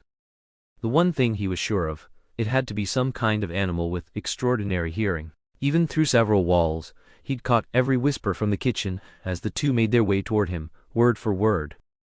With a creak, Mo Kai pushed the door open, carrying a porcelain bowl patterned in blue and white. Dark, bitter-smelling liquid rippled inside. Mo Yan took it and drained it in a single swallow. The taste was as foul as expected, but strangely, his stomach didn't revolt as it once might have at the slightest unpleasant flavor. He only closed his eyes for a moment, then asked, "Is Mo Yan going to wake up soon?" Mo Kai nodded. "Within a day or two." "I want to see him." "All right." Mo Kai's voice softened. "Truth is, Xiao Yan likes you a lot." Mo Yan gave a faint smile, but didn't answer. When the boy had been struck, most of the injuries had already been healed by Mo Yan's magic, but the blow to the head left clotted blood inside, and he had yet to regain consciousness. He'd been in the hospital for more than a month. As for Mo Yan himself, with acupuncture, herbal medicine, and his elders taking turns using inner force to clear his blocked meridians, his body was nearly mended. Now all he needed was continued treatment. When Mo Yan and Mo Kai entered the ward, they caught the sound of Mo Yan, the younger, extorting Mo Lin. 2 trips to McDonald's. No 3. Fine. The newest heroic journey game. Fine. And when third brother makes me do stance training, you have to cover for me. Fine. Mo Yan stepped inside and saw Mo Yan's younger cousin, face pale, but spirits high, nestled in Xiao Y's arms while drinking soup in great gulps. Xiao Y held the child he had nearly lost, kissing his forehead again and again. Mo Yuna, for all his stern facade, could not hide the joy and relief on his face. Mo King and Mo Kai hurried over to ask after the boy's condition. Mo Lin stood aside, feigning exasperation, as though he couldn't endure the sight, yet his eyes brimmed with relief, affection, guilt, and regret. The one who had struck Mo Yan's cousin was a survivor from the terrorist base, destroyed by him and Yu. That man had been lying in wait nearby, hoping to exact revenge on Mo Lin or Yu, but instead, he crossed paths with the boy who had run out after them. It wasn't Mo Lin's fault, not directly, but still, it could be said he had brought this calamity down upon his family. Though no one blamed him, he could not forgive himself. In recent days, the pride and arrogance Mo Yan had once seen in him had been sheathed like a sword, hidden away. At only 20, after more than a month of neglecting himself, his unshaven face made him look 10 years older. Mo Yan lingered at the doorway, watching his cousin surrounded like a treasured jewel, basking in the same joyful smiles on every face, the sick radiating the warmth of reunion and family. He tilted his chin, shoved his hands into his pockets, and walked out without a word, his face unreadable. In his memory, that had been his place, his smiles, his arms to run into and act spoiled with. But now, all of it was gone. He was nothing more than an outsider. Mo Yan drew in a deep breath and lifted his eyes to the clear sky. Strange though a part of his heart felt like an icy, hollow void, he wasn't even surprised. In truth, he had been waiting for this moment all along, the moment that would finally force his decision to leave. As for the question that had driven him all the way to China, once he saw his senior brother pouring out his life's strength to save his cousin, he no longer wished to ask. Before then, he had still yearned for the possibility that his brother had never truly intended to kill him, that it had all been some terrible mistake. The thought left him depressed, but it had been a small comfort. Now, all he could hope was that his brother truly had thought that way, because otherwise, with his cousin first and him after, he couldn't imagine how much agony his brother must have borne. In the end, I deserve it anyway. Mo Yan lowered his gaze to his long, pale fingers. His nails were smooth and rosy, the lines faint, the knuckles fine, the skin clean and unstained. Who could know how much blood had clung to these hands, across this life and the last? So yes, he truly deserved it. He noticed his hands trembling on their own, clenching them tight, his nails cut deep into his palms, every inch of skin stretched taut. Suddenly, grief tore through his chest. Out on the bustling street outside the hospital, passers-by noticed the foreign boy crouched by the roadside, sobbing uncontrollably. They whispered among themselves, wondering if he had just lost a loved one. Chapter 120. Hogwarts Platform. Harry's chapter. That's a firebolt. Best broomstick there is, Ron shouted in outrage. I told you that's exactly why it's suspicious. Hermione snapped. How do you know Sirius Black? A firebolt isn't some ordinary broom. It costs more than every broomstick Slytherin owns put together. Ron barked back. Who'd waste a fortune like that just to set a trap? He could have sent Harry a Nimbus. It'd be easier to curse, less obvious, and you wouldn't be able to hand it to Professor McGonagall to dissect. But why would someone give Harry the best broom in the world and not even say who they are? Hermione shot back. Unless they have something to hide. Maybe they just forgot to add a card. Ron roared. And now you've ordered a firebolt stripped apart. That's criminal damage. Look, Harry rubbed his forehead, exasperated. If you two have to argue, can you at least do it somewhere else? For a moment, they fell into silence. Then Hermione said briskly, "Don't worry, Harry. The Hogwarts Express won't be here for another half hour." Do we really have to wait out here? Ron stomped his foot. I mean, we could go back to the common room or the Great Hall. Hermione shot him a sharp glare. If you want, you can go back, Ron. Harry said. I'm fine waiting here by myself. You don't actually have to come with me. I'm not saying I don't want to, Ron quickly added. I'm just saying it's a bit cold out here. You know, it's warmer inside the castle, though I'm really just talking. Harry didn't reply. He craned his neck, staring down the tracks where the train should be arriving. Hermione and Ron exchanged worried looks. Since the day Moyan left school for the holidays, they had completely lost contact with him. Every letter Harry sent was returned unopened by Hedwig. No Christmas presents arrived for them directly either. Later, they realized Moyan's gifts had been delivered by his owl, Raphael, straight to his Slytherin dorm. Harry and the others also discovered that Moyan had left all three of his pets at school, and the house elf Dobby was taking care of them, oblivious to Moyan's whereabouts. Harry grew increasingly anxious, desperate to find any clue about Moyan's situation. He became more withdrawn and melancholy, and the joy of receiving a Christmas owl post letter wasn't enough to lift his spirits. Later, when Hermione asked Professor McGonagall to check their brooms, he hadn't been overly angry. He was just disappointed that Professor Snape, as head of Slytherin, didn't know where Moyan was. After the new year, students returning home for the holidays would be heading back to school. Harry couldn't wait in the Great Hall, so he decided to wait at the platform early. Oh, Harry, Ron, Hermione, you came all the way here? Hagrid called from a distance, striding over with a lantern. It's quite cold out here. Why not stay in the common room? Ask Harry, Ron said, rubbing his hands together. I came to meet Moyan, Harry said shortly. He didn't want to talk about his worries to anyone, and even Ron thought he was overreacting. Eager, aren't we? Hagrid said with a knowing smile. A month apart is hard to bear, isn't it? Yeah, I suppose, Harry mumbled. It must feel nice to have a little brother, Hagrid sighed. Since my dad passed away in second year, I've been alone, though maybe it's for the best. He never had to see me get expelled from Hogwarts, or he would have been heartbroken. Going to Hogwarts was his greatest pride. By the way, Hagrid, why were you expelled? Ron suddenly asked. Harry felt his heart skip a beat.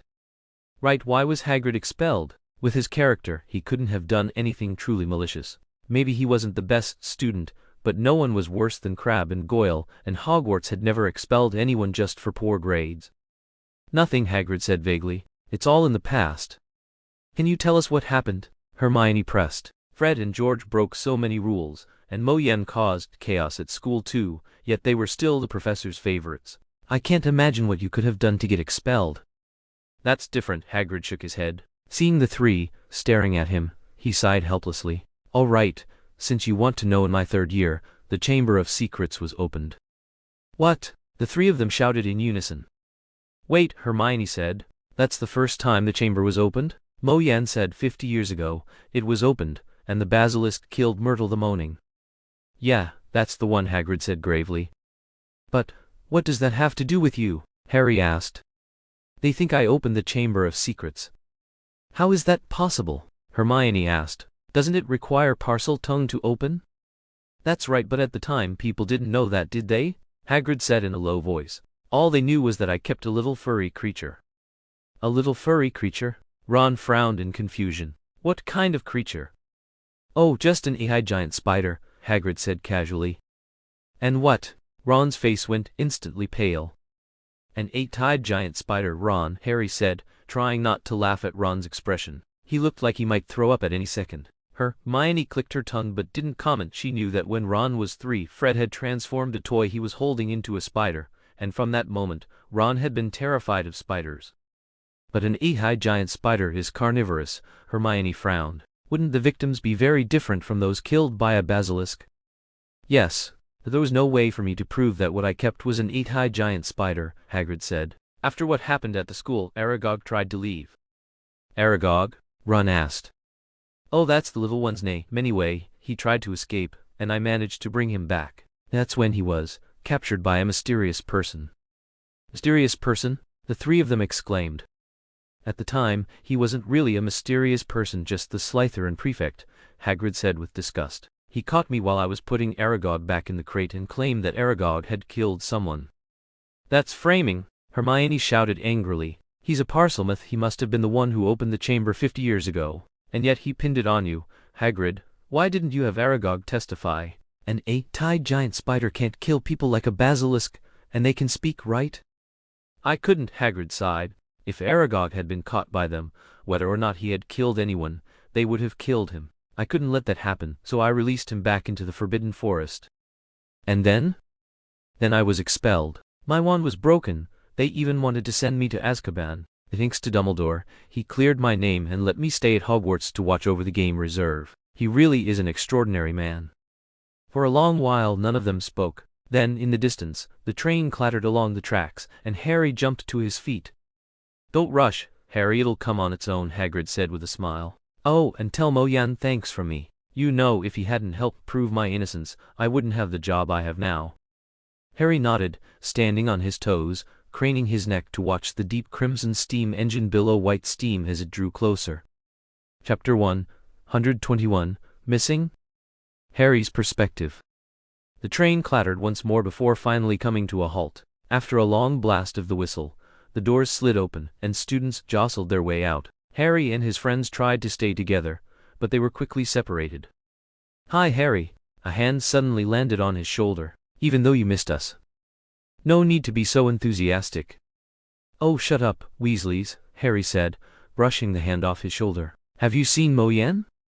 Fred and George exchanged a glance, and Harry could clearly see the teasing sparkle in their eyes. Tut, tut, tut, Fred clicked his tongue against the roof of his mouth. Can't stay away from him already, Harry? Forget I asked, Harry snapped, shoving past the twins to search elsewhere. Harry, oh sorry. Hermione apologized to a Ravenclaw girl she'd nearly bowled over, then stumbled through the crowd until she reached Harry's side. What is it, Hermione? Harry steadied her. Harry, something's wrong. Hermione clutched his hand tightly. I just asked Mrs. the lady with the trolley of snacks. She said she never saw Moyan on the train. Harry's stomach lurched. He turned and spotted a very familiar platinum blonde head bobbing not far away. Shoving through the press of students, he called out, Malfoy! Harry Potter! Draco Malfoy turned at the sound, and when he saw Harry forcing his way against the tide of students, he pasted on his signature smirk. He was just opening his mouth when Harry cut him off. Malfoy, have you seen Moyan? Harry demanded. Draco frowned at the question, then, catching sight of Harry's anxious expression, gave a soft, amused laugh. Potter, Draco drawled. Yes, Moyan is unfortunately tied to you in a way neither of you can shake off. How regrettable. But that doesn't mean you have the right to interfere in his freedom. You do well to remember that. Behind him, Goyle and Crabbe burst into raucous laughter. I'm not interfering with his freedom, Harry shot back angrily. I just want to know if he's come back to school. Oh that? Draco tugged at his collar lazily. Give it a few minutes and you'll see for yourself at the Slytherin table. Though don't expect us to welcome you to dinner. So that means Moyan's back? Harry pressed. No, he hasn't seen Moyan either, Hermione cut in sharply, glaring at Draco with open disgust. Harry, let's keep looking elsewhere. As Harry and Hermione shoved their way out of the crowd, Draco's smirk slipped. His face darkened. Goyle, check the rear of the train. Crabbe the front. What about you, Draco? Goyle asked. I'm going to find Edmund, Draco muttered irritably. Right. Goyle and Crabbe grunted, then pushed off in opposite directions. Draco vaulted into a carriage and sprinted down the now cleared aisle toward the first years. By the time the welcoming feast began, everyone knew Moyan Evans hadn't returned to Hogwarts. Eyes swept again and again over the Slytherin table, as if sheer willpower or X-ray vision might reveal him hiding underneath. But the spot he usually occupied was glaringly empty. The entire great hall was unnervingly hushed. When someone dared laugh a little too loudly, the weight of angry, accusing stares forced them to duck their head and fall silent. Welcome, everyone, Dumbledore said, rising at the staff table. After a brief and pleasant Christmas holiday, we are gathered once again at Hogwarts. All I have to say now is tuck in. The tables groaned under the sudden, magical appearance of feast-laden platters, but barely a sound of delight or wonder followed. Students' eyes stayed fixed on the staff table, waiting for Dumbledore to say something about Moyan's absence. But to their disappointment, Dumbledore said nothing at all and soon left the hall altogether. Harry scanned the professors. Dumbledore was gone, Snape had never appeared, Flitwick had hurried in once only to depart again with Hagrid, and along with them went 3 or 4 unfamiliar teachers. Harry looked down at the steaming bowl of shepherd's purse and pork conge before him. The rich aroma filled the air, but his stomach clenched tighter and tighter. He couldn't eat. He could only hope that, like in first year, Moyan had somehow missed the Hogwarts Express, that maybe he was still on the platform, or heading toward the burrow, or already on his way to the castle. Dinner dragged on to twice its usual length, yet no one rose from their seats. The heavy gloom hanging over the great hall never lifted, especially at the Slytherin table, which sat in suffocating silence.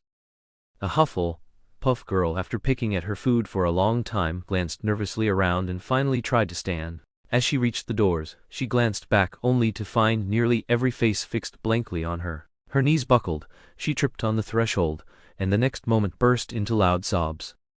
Cedric Diggory, Hufflepuff's prefect, rushed over to help her up and quickly asked another first-year girl to escort her back. The younger girl breathed a sigh of relief at being given the task and hurried off as fast as she could. Her classmates watched her go with envy. Catching their looks, Cedric gave a weary smile before glancing toward the grim-faced Slytherins and the unusually silent Gryffindors. Bracing himself, he walked over to the Hufflepuff table, cleared his throat to draw attention, and raised his voice. All Hufflepuff students, listen up. Once you've finished your dinner, return to your dormitories immediately. Don't forget tomorrow morning's class schedule. No one is to be late. More than half the Hufflepuffs got up at once, leaving quickly, the silence pressing on them like needles at their backs. From Ravenclaw's table came the sound of stifled sobbing. Cedric's eyes fell on Cho Chang, her lashes wet, and his chest clenched hard. His expression dimmed, and without another word he led his house away. Edmund sighed as he rose. Back to the dorm, Slytherins. The password is Fang. Edmund Draco faltered, looking at the Slytherin prefect. Waiting here won't help, Draco, Edmund said gently, patting his shoulder. Maybe Moyan has already returned to the dormitory. Go back and check. Fine. Draco's reply was hesitant. They all knew how slim that chance was. And Draco, Edmund added, if Moyan hasn't returned, you'll act as third-year prefect for now. Keep order. No. Draco looked at him and slowly shook his head. I can't. Somewhere deep down, he nurtured a strange hope. If Moyan knew that without him the third-year Slytherins were leaderless, would he rush back? The next morning classes resumed. At breakfast, many eyes lingered on Moyan's empty seat. The atmosphere of the school remained like the January air, cold and heavy. In care of magical creatures, Hagrid built a huge fire and filled it with salamanders for the class's amusement. Students could feed the flames with bundles of dead leaves to keep them leaping, the fire lizards darting gleefully over the white-hot, cracking logs. But no one seemed interested. Some Slytherins even sat off to the side, whispering among themselves. Hagrid paid them no mind. He tossed down another heap of dead leaves beside the fire for students to use and lumbered over to Harry's group. With a sigh, he set his hand broad as a bucket lit on Harry's shoulder. The sudden weight made Harry stagger, nearly buckling under it. Don't fret, Harry. Moyan'll be fine, Hagrid said gruffly. I knew it, Hagrid, Harry said, his voice trembling. The moment he left, I felt it, I was going to lose him. Rubbish, lad, Hagrid scolded. He just forgot when the term started, tha's all. Aye, that's what it'll be. Right, we never actually told him the exact date, Ron said. He could have just mixed it up. I'll write to my dad tonight, ask him to check with the station staff at 9 3/4 if they saw Moyan. But what if he doesn't want to come back? Harry forced the words out, choking on his pain. How could he not? Hagrid frowned. This is his place. Any wizard want to be at Hogwarts. Maybe we pushed him too hard, Harry muttered. Since Halloween he's been unhappy his past me the Slytherins. He didn't want it. I should have seen it sooner. Oh, don't be silly, Harry, Hermione said, covering her mouth, her voice thick with tears. Moyan loves you. Everyone knows it. Then why hasn't he come back? Harry asked quietly. Maybe something just held him up, Ron said weakly. Harry looked at him, his green eyes filled with doubt and sorrow. He didn't know if he could bear the pain of gaining, and then losing again. The class bell rang. Harry slung his untouched bag onto his back, said goodbye to Hagrid, and left with Hermione and Ron. As they started up the slope, a voice shouted from behind. "Scarhead!" They turned to see Draco Malfoy, Blaise Zabini, Vincent Crabbe, and Gregory Goyle striding toward them. "What do you want, Malfoy?" Ron immediately stepped in front of Harry, raising his voice. "None of your business, Weasley." Draco shoved him aside. Ron tried to draw his wand, but Crabbe and Goyle flanked him on either side, pinning him in place. "Scarhead, what did you tell Moyan? Why hasn't he returned to school?" Draco demanded sharply. "Don't think we'll tell you, Malfoy," Ron roared back. Draco gave him a cold glance. Blaise immediately drew his wand, pointing it at Ron's throat. "Malfoy!" Harry shouted angrily, drawing his wand as well. "Wait!" Hermione called. "Malfoy, if you really want to know, why not write to Moyan yourself and ask?" Draco sneered at her. "I'm the one asking you, Granger." "If you really want to know, you have to answer and let go of Ron," Hermione said firmly. Draco studied her closely, as if weighing the truth behind her words. Finally, he pressed his lips together and signaled Crabbe and Goyle to release the struggling Ron, reluctantly admitting, "I sent an owl. It couldn't find him." "Ha, that's just," Ron started to mock, but Hermione stomped sharply on his foot, silencing him. She relaxed her shoulders and said, "We did the same." Draco's gaze turned to Harry. "What did you last say to him? He was fine before." "I just said safe travels. He was fine after that." Harry suddenly jumped up. "Wait, the last one with him was you. What did you do?" Draco gave him a disdainful smirk, and pushed past them back toward the castle. Harry tried to stop him, but was shoved aside by the Slytherin thugs following behind. "Forget it, Harry," Hermione grabbed his arm. "They don't know anything, otherwise they wouldn't have come to ask us." "You shouldn't have told him in the first place," Ron said indignantly. "And what was I supposed to do? Watch you two fight and have Gryffindor lose points?" Hermione shot back sharply. "Can you two just stop?" Harry finally exploded. "Can't you just let me be for a moment?" Hermione and Ron froze, exchanged a look and fell silent. Harry rubbed his temples. "Sorry, I didn't mean to snap at you. I just—" "You don't need to apologize, Harry," Hermione said quickly. "We understand." "Here's what we can do," Ron suggested. "When we get back, I'll write him a letter. My dad can ask around with his friends too." Harry kept his head down, walking silently, with his two friends at his side. The sunlight cast 3 crooked, swaying shadows behind them, drifting along the ground. Chapter 122. The discovery on the Marauders map. Electricity is a resource Muggles use all the time. When will Hermione and Ron ever shut up for a moment? It powers daily life, but Crookshanks, lighting, heat, energy. Tomorrow afternoon, there's Quidditch practice. Many Muggle household items rely on electricity. When will the firebolt be returned? I hope it'll still work. Like televisions, telephones, lamps, washing machines, refrigerators, Moyan. Harry tried with all his might to focus on his Muggle studies homework, but after drawing a chaotic jumble of lines on the parchment, he finally flopped his quill aside, resting his hands behind his head, slumping back on the sofa. Since the start of term, things had been steadily deteriorating. First, Ron's pet rat Scabbers was finally eaten by Hermione's pet Crookshanks, a cat that had long coveted Scabbers, and was now limping with one leg. Ron found only bloodstains and a few long strands of yellow cat hair on his bed. Hermione refused to admit that Crookshanks had eaten Scabbers, and after a huge argument between the two, their friendship seemed to have ended. Ron sank into gloom over the death of his close companion, and when Harry pointed out that Scabbers might really have died at Crookshanks' paws, Hermione flew into a rage. "Fine. I knew you'd side with Ron," she screamed. "First the firebolt, now Scabbers. Everything's my fault, isn't it? Leave me alone. I have enough problems of my own." Yet they hadn't truly separated. Whenever Harry felt sad or frustrated over Moyan, his two friends were by his side, and he was grateful. Still, whenever Ron and Hermione were together, it was either arguments or silent treatment, and Harry, caught in the middle, often wished they would just do their own thing. On the night Scabbers died, Sirius Black had barged into their dorm with a knife, ripping open Ron's bed curtains. When the red-haired boy woke with a scream, Black fled. Later, they learned it was Neville's mistake in writing down the password that allowed the infamous criminal to enter the Gryffindor common room. Poor Neville fell completely out of favor with the professors and even received the most terrifying scolding Hogwarts had ever seen from his strict grandmother. Everyone speculated why the evil Sirius Black had hesitated in front of a few unarmed children, but Harry didn't believe any of the theories. He remembered Mo Yan saying Sirius might very well be innocent. Ever since discovering that Hugh was Mo Yan, Harry had nearly erased the escaped Azkaban prisoner from his mind. Now, he thought Mo Yan was probably right. But why had Black gone to the wrong bed and found Ron? Harry wished he could talk to Sirius face to face, but when he suggested it to Ron and Hermione, both thought he had lost his mind.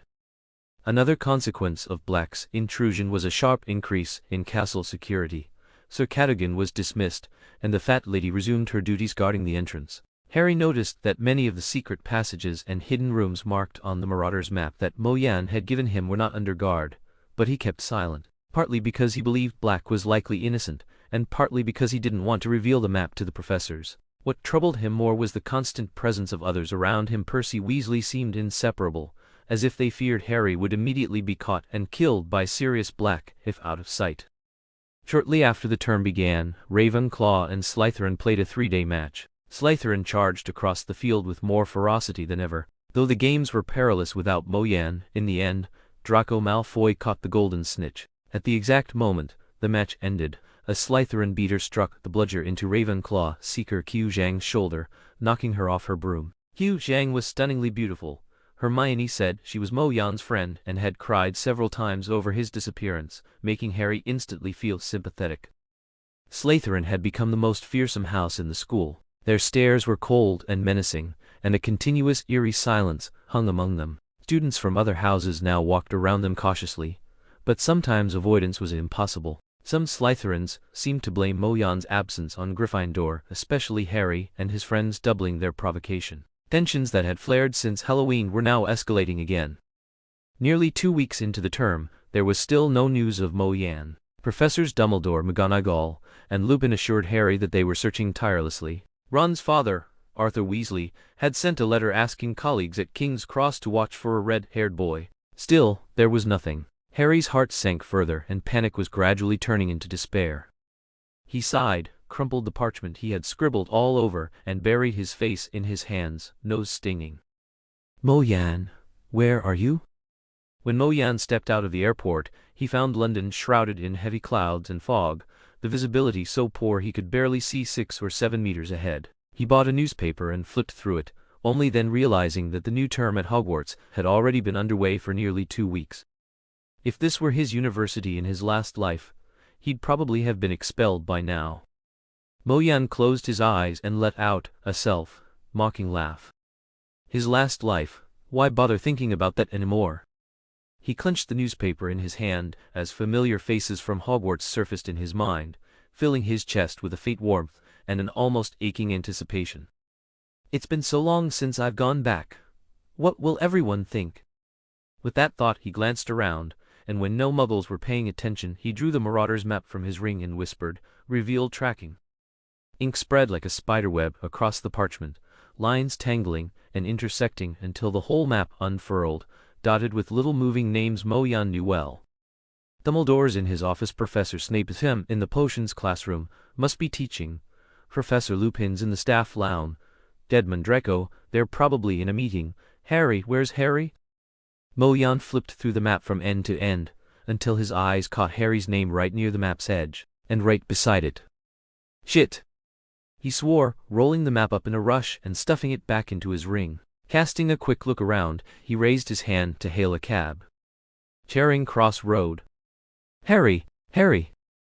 Harry jolted awake, realizing he dozed off on the sofa. His neck screamed in pain from the awkward angle, his arm was mottled red and purple from being pinned under him, aching and tingling all at once. He winced, rubbing life back into his hand, and turned to the redhead crouched over him. "George, what is it?" George grinned, about to answer, but Harry groaned and cut him off with a raised hand. "Oh, please don't tell me you're actually Fred." "Fred, George, Forge, Gred, whichever, I don't care right now." George froze, then muttered darkly after a long pause, "I'm neither Gred nor Forge. I'm George." Fred, standing nearby, promptly collapsed into helpless laughter, clutching his stomach and rolling onto the sofa. "That's enough, Fred," George said dryly, shoving his brother away with an elbow. "Listen, Harry, we've made a big discovery." "What is it?" Harry asked. "Did Nosebleed Nougat outsell the crazy wands?" "Ha, not even close. Our edible lines still under review. We can't release them until we're certain they're harmless." George waved a hand as if dismissing the thought.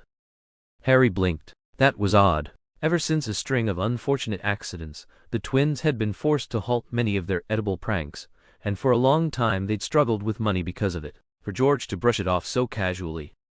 "So, what is it then?" Harry asked. "This." George winked and pulled out a battered piece of parchment, laying it on the table with exaggerated solemnity. Harry picked it up and turned it over blank. Nothing written anywhere. He sighed, thinking it was another twin prank. "This old scrap of parchment," he started, but then, catching the mischievous sparkle in George's eyes, an uneasy familiarity washed over him, as if he'd lived this exact moment before. "Wait, this isn't a map, is it? The Marauder's map?"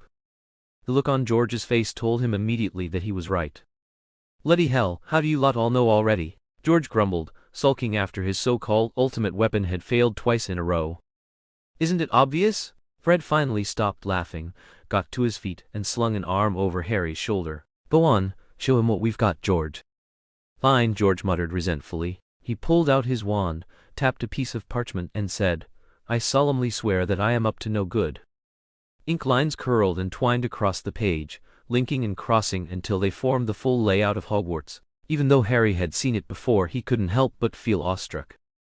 "Wait, what's this?" Harry pointed at the lower left corner, surprised to see markings that didn't exist on his version of the map. "That's the Forbidden Forest, Harry," George said proudly, as though he'd been waiting for Harry to notice. "Though we've only got the outer edges so far." "Believe it or not, we drew that part ourselves," Fred grinned. "The original map only covered the castle," George explained, "which was more than enough for sneaking about.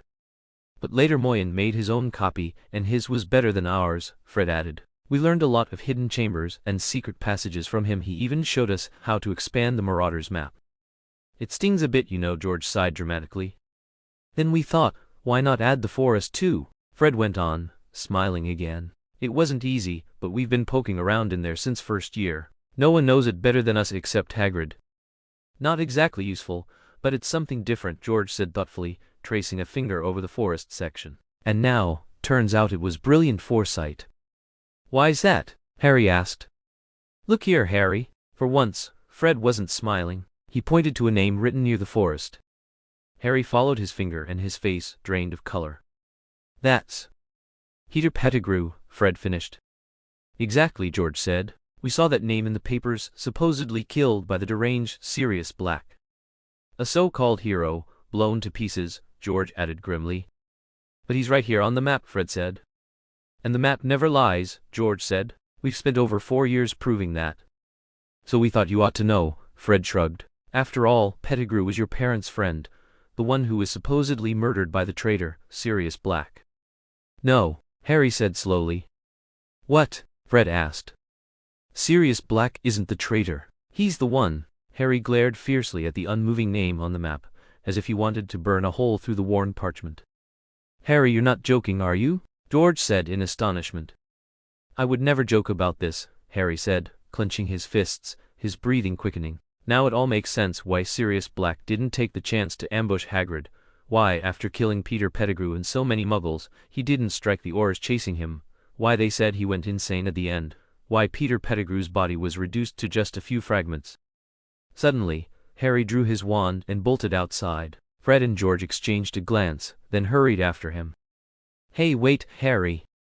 Hermione, who had just crawled into the common room from the hole, stumbled as Harry nearly knocked her over. "Harry, what are you doing?" But Harry didn't look back. He shoved her aside and darted off, with Fred and George close behind. "Wait. Oh, wait, George." Hermione didn't bother calling for Fred. She reached out and grabbed George by the shirt from behind. "George, what's happening?" "Don't ask. It's urgent." George wrenched free from her grip. "Where's Ron?" "Lavender said Hagrid told Dean to tell Ron that he's looking for him," Hermione said rapidly, but George didn't even listen, slipping away through the doorway. "Oh, boys," Hermione complained, dropping her heavy bag with a thud and running after them. "Harry, gasping for breath, barreled down the slope like an armored vehicle and crashed through Hagrid's wooden door with a loud bang. Without even looking, he swung his wand forcefully and shouted, "Expel your weapons!" Bang! "Oh, Merlin! Harry, what are you doing?" Hagrid, in the middle of boiling milk, was knocked off his stool, which splintered under him. The table behind him toppled, sending its contents clattering to the floor, and the milk spilled everywhere. "Hagrid, watch out!" Harry stormed inside, wand raised, sweeping every potential hiding spot in the hut: wardrobes, under tables, beneath the bed, even barrels and piles of miscellaneous items, but found nothing. "Harry, what are you looking for?" Hagrid asked, both frustrated and puzzled. "Harry, are you all right?" Fred rushed in, nearly poking Hagrid in the eye with his wand. Once he realized no one else was in the hut, he sheepishly lowered it. He ran? Bang! Ah! Before Harry could answer, Hermione and George barreled in almost at the same time. Hermione crashed into the doorframe with a loud crash.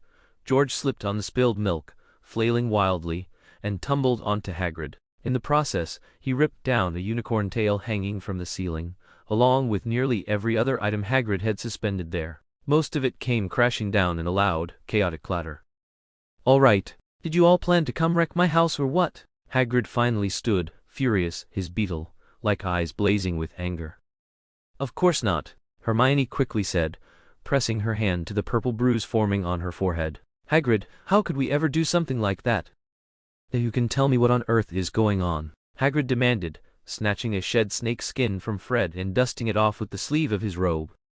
"Perfect, that's exactly what I wanted to know," Hermione huffed. Harry and the twins exchanged a glance but said nothing. "Harry, what's going on?" Hagrid asked, his eyes fixed on him. Harry glanced at him uneasily, then finally spoke under the expectant stares of Hagrid and Hermione.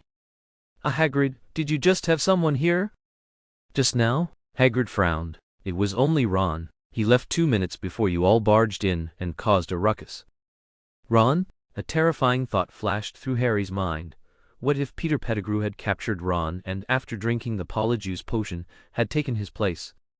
"That's right," Hagrid said, grumbling as he tidied up the mess on the floor. "I was just trying to make myself a cup of milk, and I found Ron's pet, Scabbers, in the milk jug. Luckily the little thing had passed out or it would have drunk the last of my milk. That poor rat probably doesn't have many days left, but I know Ron cares about him, so I had Dean fetch Ron so he could take his pet home." Hermione's eyes welled up at this, but she quickly lifted her chin, letting out a proud, haughty snort. Harry scratched the back of his head awkwardly, aware that Hermione had been upset for speaking on Ron's behalf, but the truth was, Ron had been wrong, so he stayed quiet. "And you too?" Hagrid asked, lifting the enormous wooden table off the floor with one hand and placing it back in the center of the room, his tone calmer now. "What's really going on? Is there something wrong with Ron?" Hagrid pressed. We have a map. It shows people's names." Harry racked his brain, speaking vaguely. "We just saw, in the cabin, with you, it was Peter Pettigrew." "What?" Hagrid's brow furrowed. "Harry, how can you believe that?" Hermione yelled. "Have you forgotten how last year Ginny was manipulated by a diary into opening the Chamber of Secrets?" "Hey, don't compare that thing to the Marauder's map," George said, raising an eyebrow irritably. Hermione narrowed her eyes. "So, you gave Harry that Marauder's map?" "Harry," she turned to him, "you'd actually believe such a childish prank? Peter Pettigrew has been dead for ages." "No, Peter Pettigrew isn't dead. We saw his name on the map," Harry insisted. "Harry," Hagrid said, frowning, "Peter Pettigrew gave his life for your parents. If it weren't for him, the Aurors couldn't have caught Sirius Black. He was one of your parents' closest friends. You shouldn't joke about his death ever." Harry stared at Hagrid, whose tone was more severe than ever. His breathing quickened, and his stomach twisted violently. He realized that, without seeing concrete proof, no one would believe him. Pettigrew had covered his tracks perfectly, fooling everyone for 12 years. If it weren't for Moyan's trust in Sirius Black, for his analyses and deductions, and for the fact that Hugh was still alive, Harry wouldn't even believe his own judgment. Yet, he still felt wronged, frustrated, and the anger toward Peter Pettigrew simmered deep inside him. "All right, Harry," Hermione said, patting his shoulder comfortingly. "It's just another one of Fred and George's jokes, but using a fallen hero to tease you, that's really too far." "Granger, we're not always joking around," Fred said, frowning, "and the Marauder's map doesn't lie." Huh, so, you really think Ron is Pettigrew? Hermione snapped. Of course not, George replied, but our silly little brother is definitely worth worrying about. If you ask me, Hagrid said gruffly, I'd suggest you take that map to Professor McGonagall. You might find out it's really just a thoroughly Weasley version of a map. We will, Harry said dismissively, then asked Hagrid, I'm going to check on Ron. Fred and George exchanged a glance. Wait, we're coming too. You should hand the map over to Professor McGonagall first, Hermione shouted, trailing after them. Don't be ridiculous, Hermione, Fred said impatiently. You think we'd hand over the secret that made us successful? This little thing has taught us more than all the teachers in this school put together. You're not going to snitch on us, are you, Hermione? George asked with a sly grin. Hermione bit her lip and said nothing, just staring at him. George, Fred's voice suddenly cracked. What is it? George asked, startled by Fred's panicked expression. The map, Fred shouted. The map's still in the common room. We never brought it out. George's face drained of color. Hermione, tell Harry we've got to get back to the common room. Before he could finish, Ron's voice rang out in a shrill, terrified scream from the distance. Merlin, help, get off me, you mangy dog, help. The group sprinted toward the sound. From afar they saw a massive black dog, bear-sized, dragging Ron like a rag doll toward the gap beneath the whooping willow. Ron was thrashing in desperation, but it did nothing to stop him from sliding closer to the hollow. Stranger still, the whooping willow was utterly still. Though the wind howled around it, its branches didn't so much as twitch, let alone strike. Knock, knock. Lupin set down his quill, rubbing his aching wrist. Come in, he called. The door opened and Snape stepped inside, carrying a goblet that steamed with a faint white mist. Ah, thank you, Severus. No need, Snape replied coolly, narrowing his eyes as he watched Lupin lift the cup to his lips. His hand lingered near his wand, casual yet poised. Knock, knock, knock, knock, knock.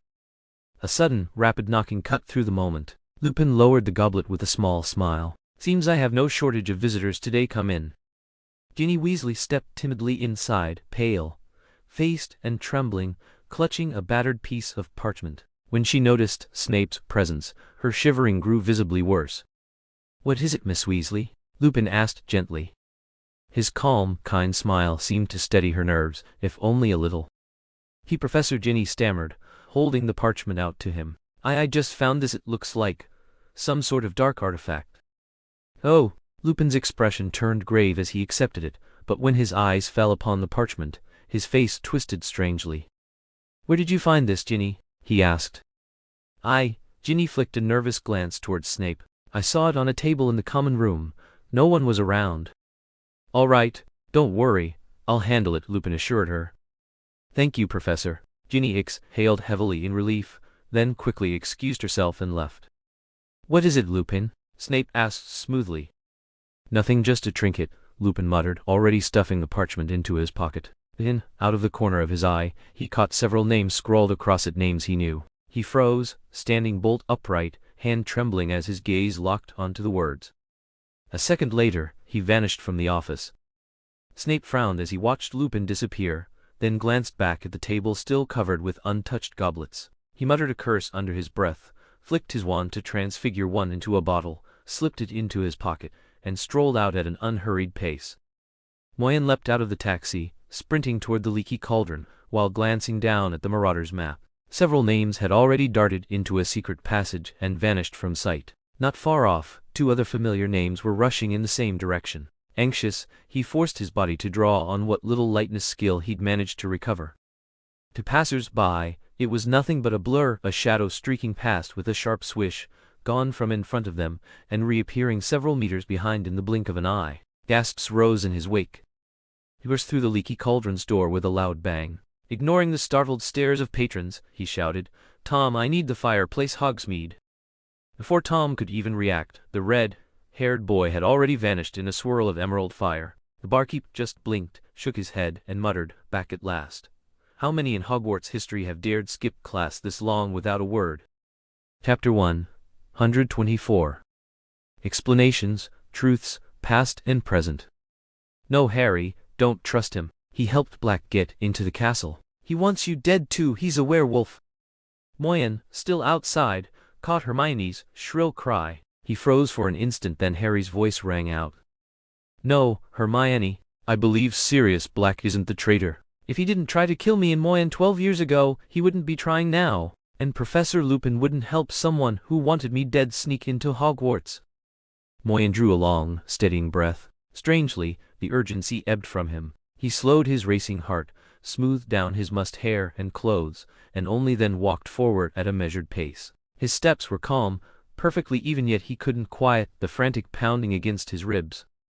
Snow crunched beneath his boots with a crisp, brittle sound. The winter night air cut sharp and cool into his lungs, leaving him clear-headed and awake. He didn't want to alert the people inside, not yet. More importantly, he still hadn't decided how to face Harry, or the Godfather who should by now have returned to human form. So he made his tread lighter still, circling around by a barely noticeable path that led him closer to the derelict shrieking shack.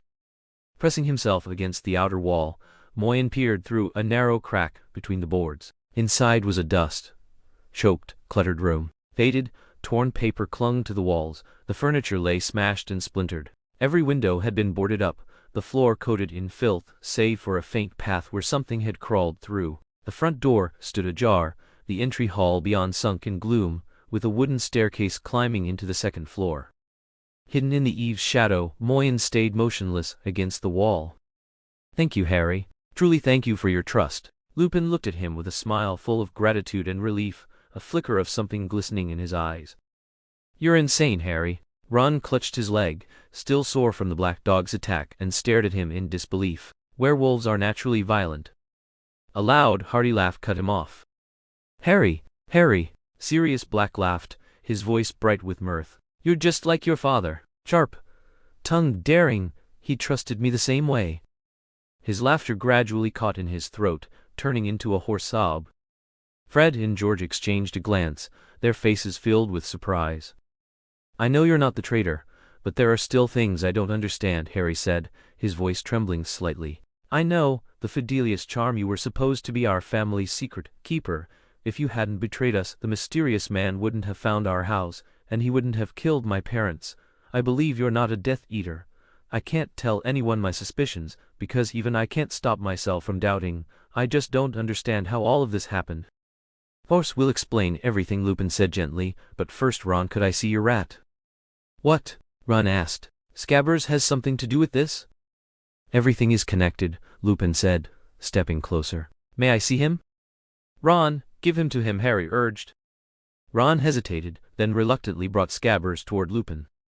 No, he said firmly. I can't. Scabbers is just a rat. How could he be involved? He's nearly scared to death by Hermione's feral cat over the past 6 months. Hermione let out a sharp, feline-like hiss of indignation. He's scared of me, Sirius Black roared. You coward! Terrified when you heard I escaped from Azkaban, weren't you? Afraid I'd come to kill you? So why aren't you running now? Only now did they notice that Scabbers was utterly still in Ron's hand, like a lifeless object. What's wrong with Scabbers? Fred frowned. Too scared to move, Peter? Sirius laughed. Or did you think playing dead would fool me? Peter? Harry and George shouted together. Peter Pettigrew? A rat? That's right, Harry. He's not a rat, he's a wizard, Lupin said. An animagus, a wizard named Peter Pettigrew. After a moment of stunned silence, Ron gasped, You're all insane. That's impossible, Hermione whispered. Animagi have to be registered with the Ministry. I checked, there are only 7 Animagi this century, and none of them are named Peter Pettigrew. Lupin laughed heartily. You're right, Hermione, he said, but the Ministry doesn't know that 3 unregistered Animagi have been roaming freely. James Potter, a stag, Sirius Black, a black dog, and, he glared at the rat in Ron's hand, teeth gritted, Peter Pettigrew, a rat. That's impossible, Ron said, shaking his head. Why impossible? Lupin countered. If he's a wizard, how could we have never noticed? Ron asked helplessly, glancing at the Weasley twins. Right, Fred? George? He's been living with us for years. 12 years, actually, Lupin said. Didn't it ever strike you as strange? How a rat could live so long? Normal rats only live 2 or 3 years. We've always taken good care of him. And Ron's voice cracked. Scabbers is dying. What? Black roared, baring yellowed teeth as he lunged at the rat in Ron's arms, his gaunt face twisted with fury and menace.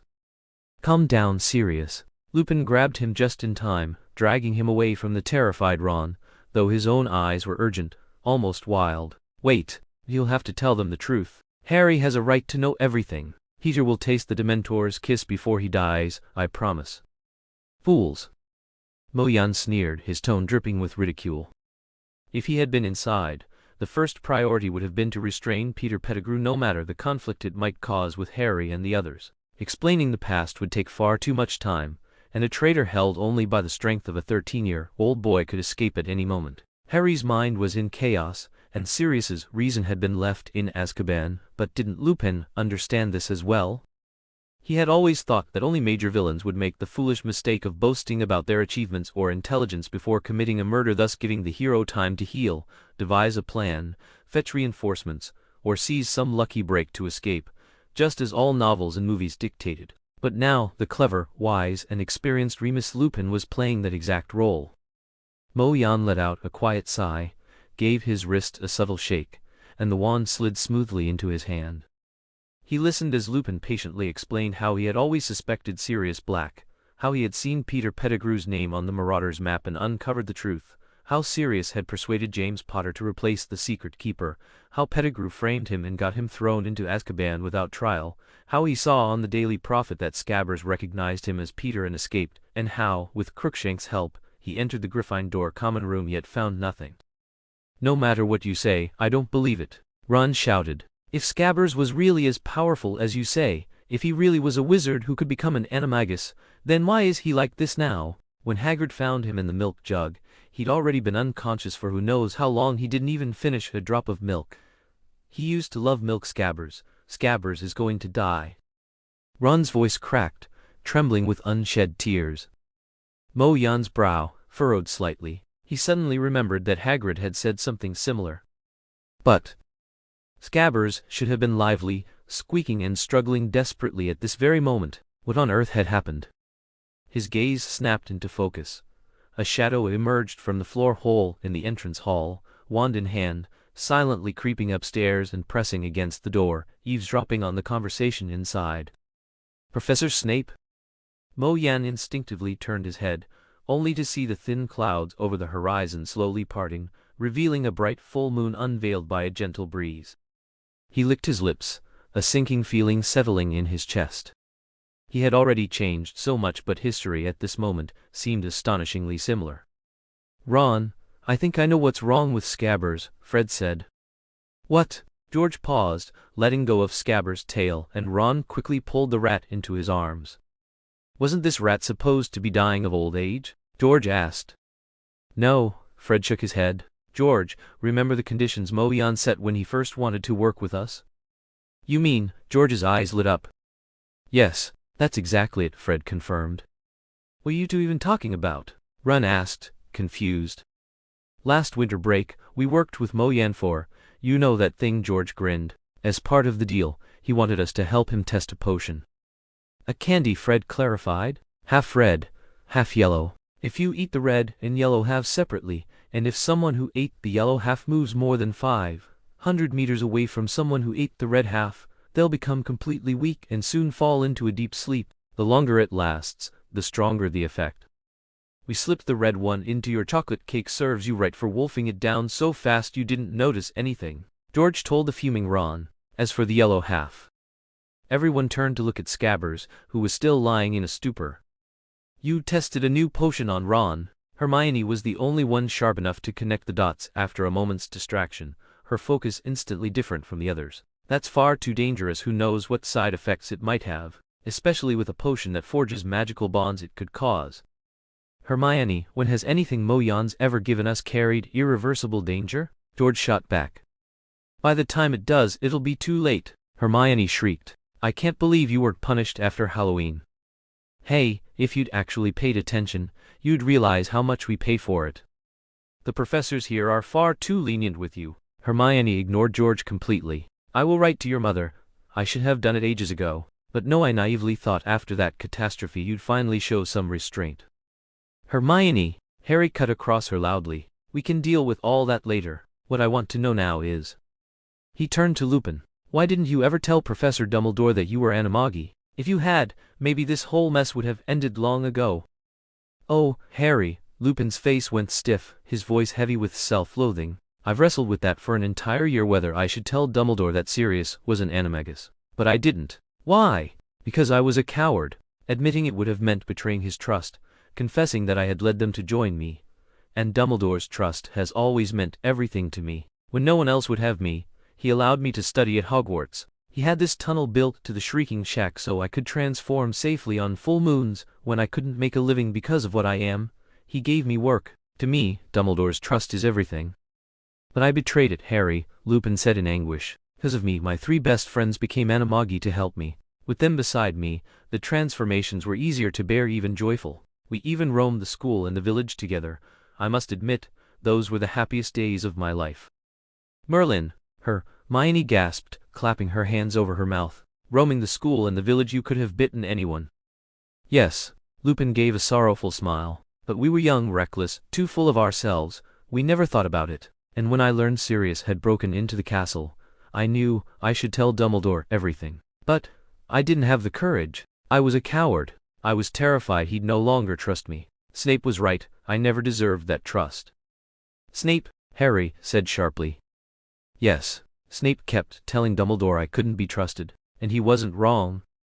Don't talk rot, Moony, Sirius said firmly. We all know he just hated you. Back at school, Snivellus was obsessed with getting us expelled. He glanced at the others. You see, we were in the same year and Snivellus, a slimy Slytherin, never could stand us. He especially loathed your dad, Harry. I reckon he was jealous of James's popularity, his Quidditch talent. He grew nosy about where Moony disappeared every month, poking around for ages. And then, Sirius gave a short laugh. I told him how to get through the Whomping Willow. Hermione let out a horrified gasp, staring in disbelief. You mean Professor Snape? Don't worry, I didn't bite him, Lupin said quietly. James arrived just in time and dragged Snape back. But Snape had seen me. He'd reached the end of the tunnel. From that day on, he knew my secret. That's why he hates you, Harry said slowly. And why, even though my dad saved his life, he's never been grateful for it. Correct. A cold voice cut in from the doorway. Expelliarmus. Before anyone could react, Snape burst through the door and cast the spell. Every wand in the room flew straight into his hand. Ah! Ron suddenly screamed. The rat that had been lying unconscious all this time sprang up and sank its teeth deep into his hand. Ron yelped and flung it away by reflex. The scrawny gray rat tumbled through the air, hit the floor, skidded several feet, and then bolted for the door. No, catch it! Sirius and Lupin lunged at once, but Snape flicked his wand, and ropes as thin and sinuous as snakes shot out, binding the 2 of them fast. Ron stayed frozen on the ground, clutching his injured hand, while the others dashed after the fleeing rat. Sirius writhed on the floor, loosing a howl of raw fury and despair that no longer sounded human. He knew if the rat reached the sewers beyond the door, they'd never lay hands on it again. But Scabbers didn't make it past the threshold of the Shrieking Shack. 2 pale, slender fingers appeared as if from thin air, and pinched the rat's scruff with unerring precision. Chapter 125. Reunion and Relinquishment. Everyone upstairs froze at the sudden turn of events, staring wide-eyed toward the doorway. Scabbers thrashed in panic, squealing in a shrill, piercing pitch that cut through the silence of the night. As it struggled, its body seemed to waver, the shape swelling, stretching. And then, without so much as a movement from that unseen hand, the rat went rigid. Both sound and motion died, its body frozen mid-squirm. "Who's there?" Harry finally shouted, unable to hold back. The figure hesitated. Then, slowly, he stepped into view, standing framed in the doorway, head lifted, silently watching them. Backlit by the moon, his features were indistinct. They could only make out the tall, upright frame of a boy, hair tumbling in long waves. Pale moonlight spilled across him, tinting his hair with a sheen of silver red. The only thing clearly visible in the dimness was the gleam of his eyes, silver bright, piercing through the dark. Behind him lay the winter night snow, sharp and cold, moonlight pure and white. All that brilliance seemed not his, but his backdrop. "Moyan, Hermione whispered. Harry opened his mouth, closed it, opened it again. No sound came. His throat felt blocked, his eyes hot misting. It was as though an unseen force had gripped all their throats at once, stealing their voices. None of them could do anything but watch as the boy stood there, silent for a moment, then began to climb. Each creak of the stair beneath his boots landed like a drumbeat against their chests, quickening breath, tightening hearts. They watched the red-haired boy ascend first his head, then his shoulders, then his chest until his whole figure emerged before them. Expressionless, he stepped across the threshold, swept his gaze over the room, and finally let it rest upon Harry. Mo Yan stared at Harry without blinking, as if seeing him for the first time. His face and hands bore multiple scratches, some still bleeding, probably from being hit while practicing with the whip willow. His wounds had mostly scabbed over, his robes were torn in several places. He leaned more on his left foot, suggesting a minor injury to his right leg, but it didn't seem serious. Dirt and dead leaves clung to his hair and clothes, covering him in filth. Even though Mo Yan deliberately tried to focus on these superficial injuries, his gaze inevitably drifted elsewhere. Black hair, tangled like a bird's nest, just like his father's, green eyes, deep and shimmering like emeralds in water, just like his mother's. Facial features strikingly similar to his father's, as if molded from the same cast. A slightly pointed chin, delicate like his mother's, with nose and lips echoing hers as well. His father, James Potter, though reckless in his youth, had sacrificed himself for the survival of Mo Yan and his mother. His mother, Lily Evans Potter, had offered her life to grant them a sacred and powerful protection. Why had he forgotten this before? No, not forgotten, but overlooked. Now, his only living family, Harry Potter, stood dumbly before him, green eyes glistening with tears, lips trembling, unable to speak. Suddenly, Harry stepped forward and embraced him tightly, with such force it was almost as if he intended to crush him. Mo Yan hesitated for a moment, then wrapped his arms around Harry, feeling his twin trembling slightly. His gaze swept across the faces of everyone present, Fred and George exaggeratedly mouthing welcome back. Hermione held her hand to her mouth, tears glinting in her eyes, joyfully watching them. Ron forced a smile despite sweat beading his brow from the injury on his leg, though the happiness in his eyes was unmistakable. Sirius Black and Remus Lupin were still tied to the ground by Snape's ropes, yet their mouths stretched in wide grins. Even Snape, though maintaining a stern face, revealed a flicker of relief in his eyes that Mo Yan noticed. Mo Yan turned back to Harry, his eyes burning as he looked at the messy black hair on the side of his face. Merlin, how much had he missed? How much had he overlooked? Suddenly, Harry let go and, summoning all his strength, delivered a powerful punch to Mo Yan's stomach. Ugh! Mo Yan grunted and staggered back against the doorframe, clutching his stomach, bending halfway to the floor as he gasped for air. The force of Harry's punch was incredible. He felt as if his insides had been mashed into pulp. Scabbers slipped from his hand onto the floor. Ignoring Hermione's scream and frantic attempts to stop him, Harry crouched slightly, grabbed Mo Yan's collar, and swung a fist at his face. Harry, no! Several voices shouted at once, but Harry's fist slammed into the wall beside Mo Yan's ear. Splinters and dust rained down, coating both of them in grime. Why didn't you dodge? Harry gritted out. Because I knew your punch just now couldn't even touch me, Mo Yan thought, giving a wry smile as he studied the faint fear and anger in Harry's eyes. I'm sorry. Sorry? Harry repeated the word, clenching his fist and striking again, this time connecting squarely with Mo Yan's left cheek. Mo Yan hit the wall with a thud, his face swelling, blood trickling from the corner of his mouth. Stop it, Harry! Hermione screamed, rushing forward, only to be held back by Fred. Someone stop him! Hermione yelled. What's wrong with Harry? He's doing what I wanted to do myself, George said with a grin. Let them handle it themselves, Hermione, Fred said, releasing her arm. This is between them. Mo Yan wiped the blood from the corner of his mouth and looked at Harry coldly. You disappeared for 46 days. When school started, you didn't come back. Not a single letter, not a single explanation. Just gone for 46 days. Did you ever think about how worried we were? Harry shouted, tears streaming down his face. We were going crazy looking for you. Do you know how terrified I was when school started and you weren't there? I thought you'd never come back. No matter how many owls we sent, we couldn't find you. I even thought you were dead. Even in the presence of Voldemort looming behind Professor Quirrell, this usually unflinching, black-haired boy, so full of battle spirit and defiance, now trembled from past fears, his voice gradually choking with emotion. The coldness in Mo Yan's eyes softened. He stared at Harry, stunned, and then, for the first time, lowered his head. "I'm sorry," he said softly, sincerely.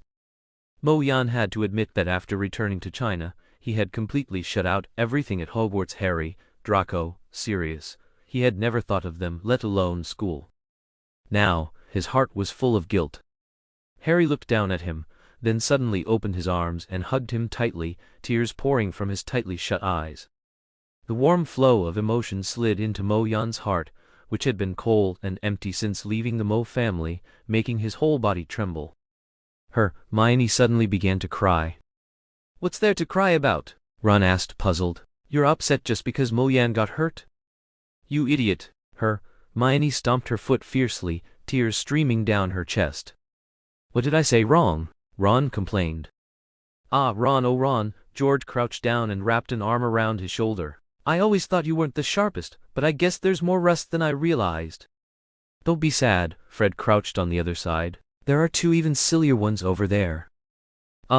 Ron sounded even more confused, a single syllable expressing his bewilderment, but by then Hermione was wailing into her hands, and no one noticed him. After a long while, they both calmed down. Harry reached out and helped Mo Yan to his feet. "When did you get back?" Harry asked, trying to hide his red, swollen eyes from crying. "Just now," Mo Yan said, brushing a cobweb from his head and dusting off his clothes. "How did you even get here?" Harry asked, puzzled. "I saw your names disappear at the secret passage entrance on the Marauder's map," Mo Yan explained. "So I came straight from the leaky cauldron fireplace." Then, Harry hesitated, remembering Hermione's warning, but finally asked, "Where did you go during the holidays? Why couldn't even owls or the Ministry find you?" Mo Yan was silent for so long that Harry began to think he wouldn't answer. "Finally," he whispered, "I went back to where I used to live." "Exactly." Seeing Harry about to ask more, Mo Yan interrupted, "Don't ask, Harry. I can't tell you much."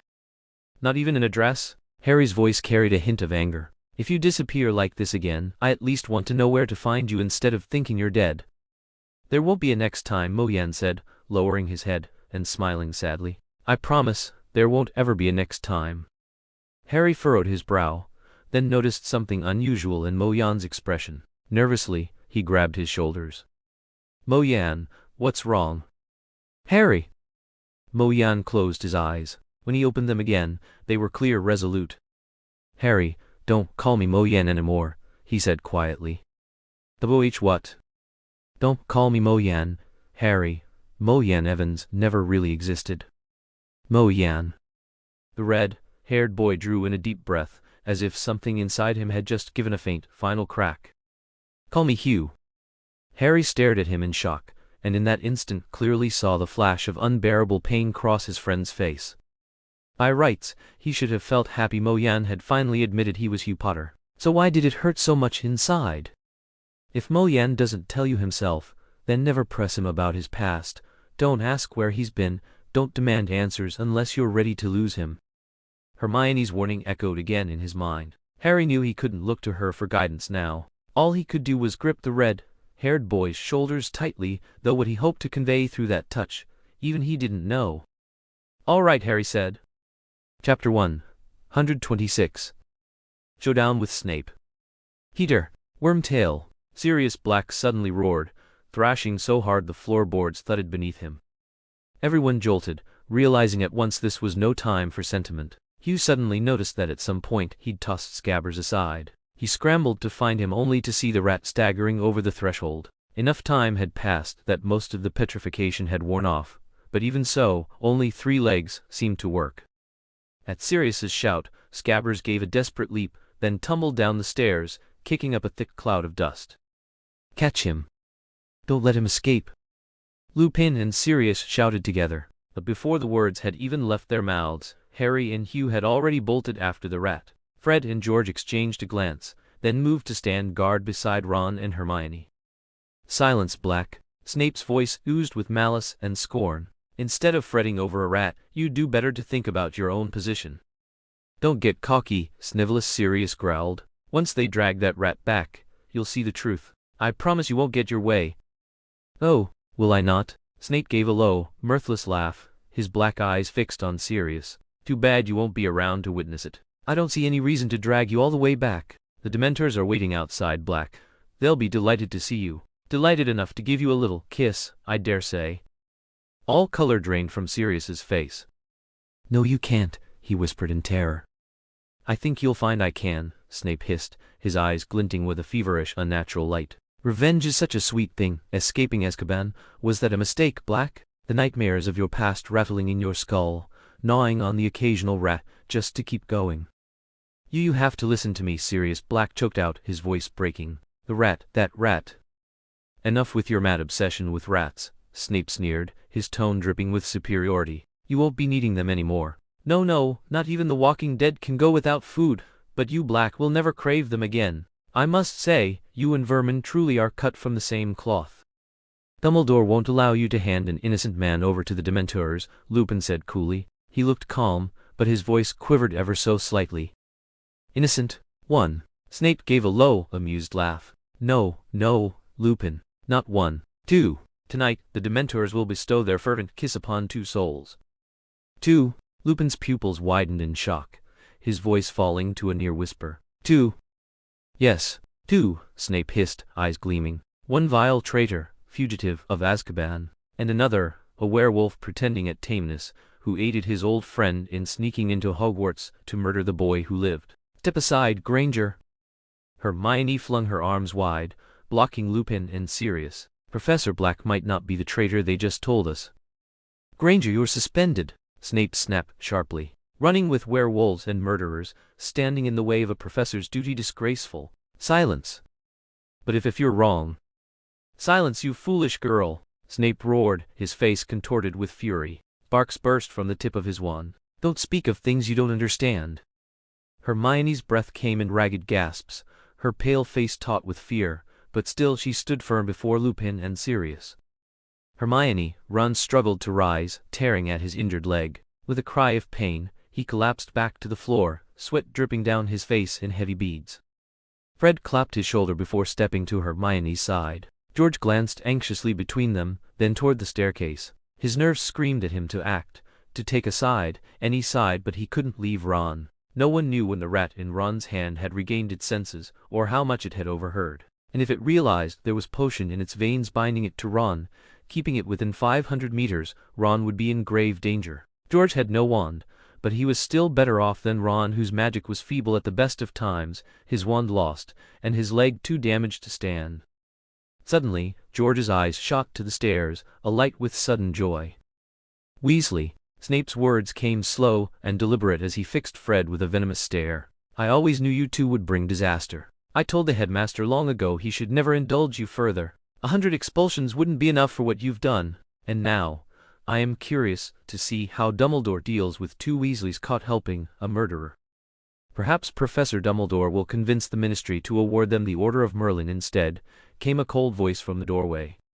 Hugh stepped inside, Harry close behind him. In Harry's hand writhed the rat, struggling violently as the petrification wore thin. Even its tail lashed about with frantic energy. Harry cast a worried glance at Sirius and Lupin still on the ground, then at Hugh, the only one among them who still had a wand.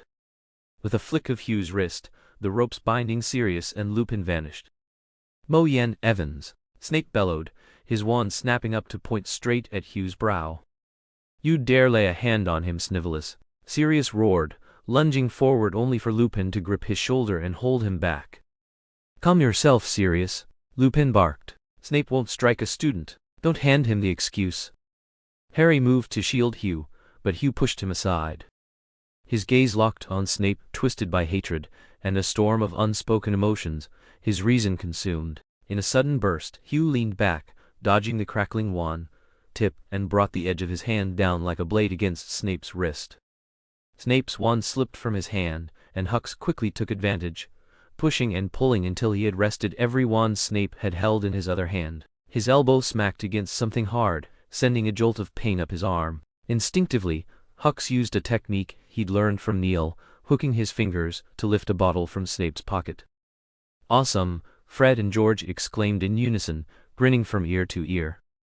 Snape staggered back a few steps, a mixture of shock and fury on his face. He opened his mouth to scold, but then noticed the item in Hux's hand, and his expression immediately shifted to something strange. "We attacked a professor. We attacked a professor," Hermione muttered to herself. "We're in so much trouble."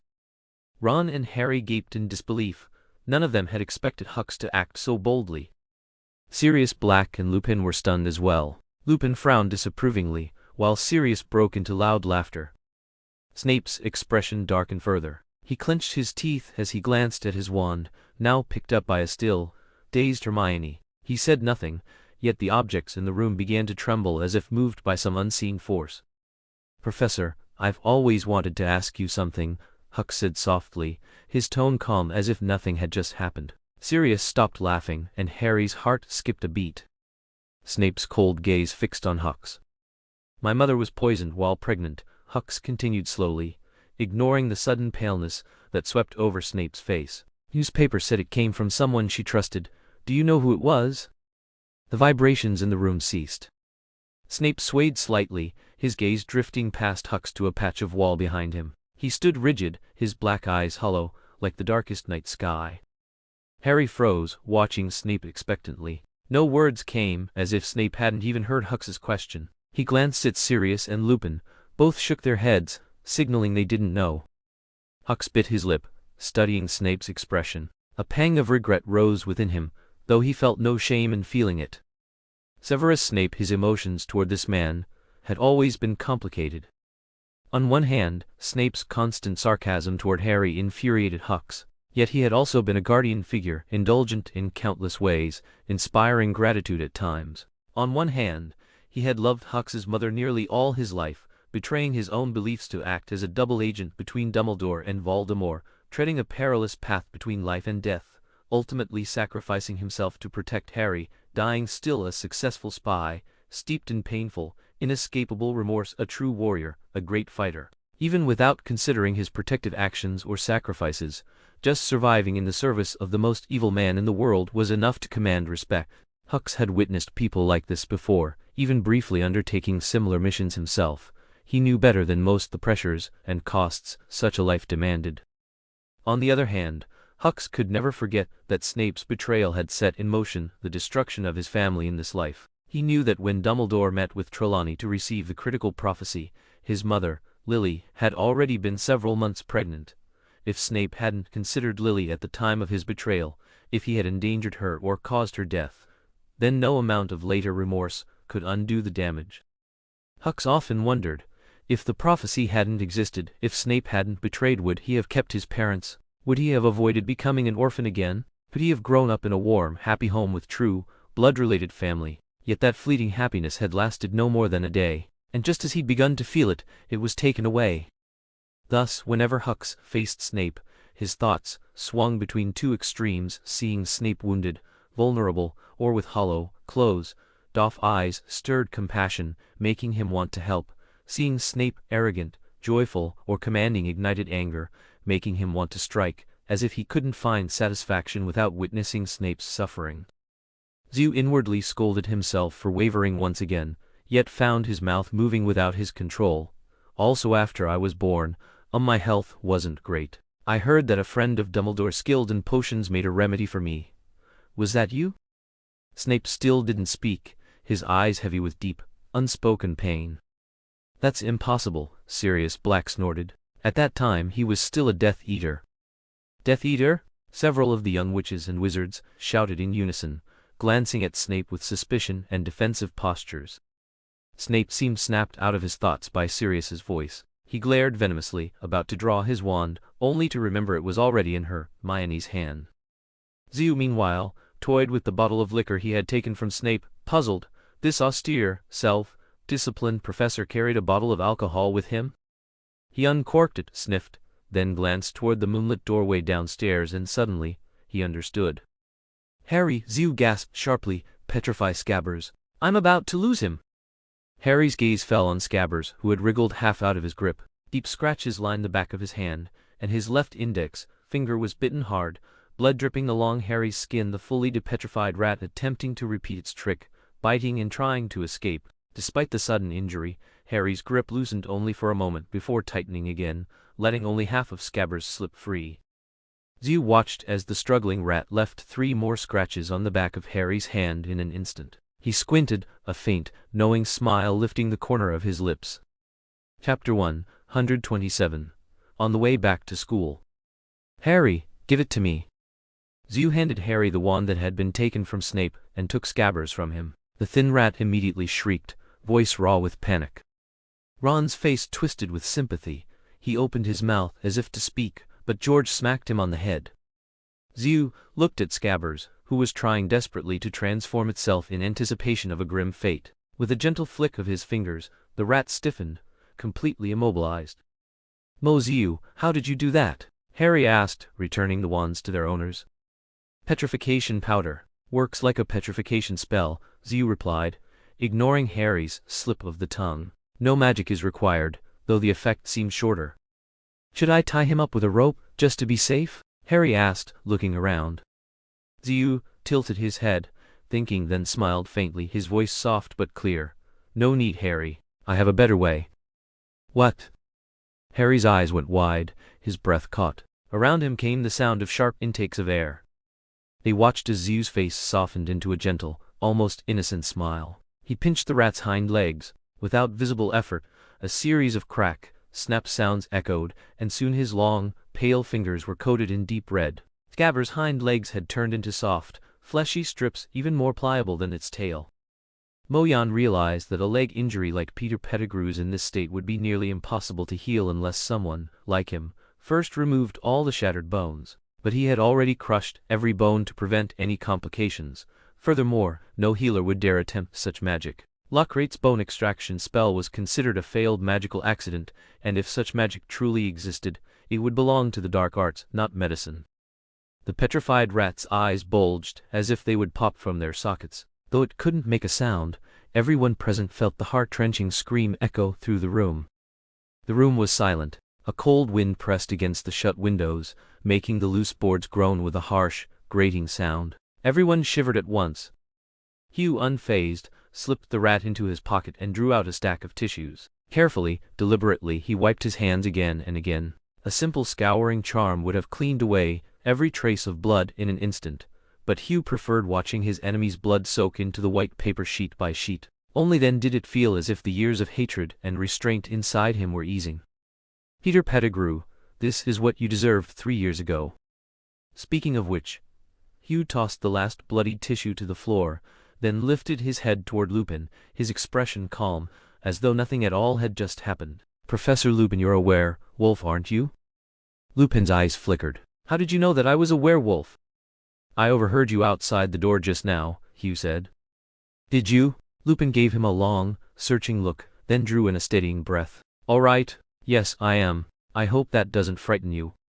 Never, Remus. Sirius Black gripped his shoulder, steady and certain, then turned to Hugh. James's son wouldn't be afraid of you. Anyone who's spent real time with you knows none of the words people use for werewolves could ever apply to you. Snape gave a sharp, disdainful snort, his eyes glittering with contempt and loathing. I only meant to remind you, Professor, Hugh said evenly. Tonight is the full moon. Lupin's face went pale. He glanced in panic at the moonlight spilling across the doorway, then at Snape's stony face. His voice shook. Quick, Sirius, Severus, get the children back. Take them away now. I can feel it, I'm about to transform.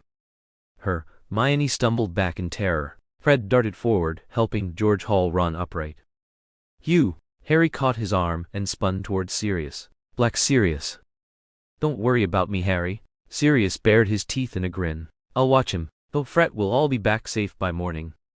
But did you forget what we told you? Sirius urged him. We've been doing this since 5th year and it's never gone wrong. Now go. Harry hesitated, glanced at Hugh beside him, then clenched his jaw and pulled him toward the door.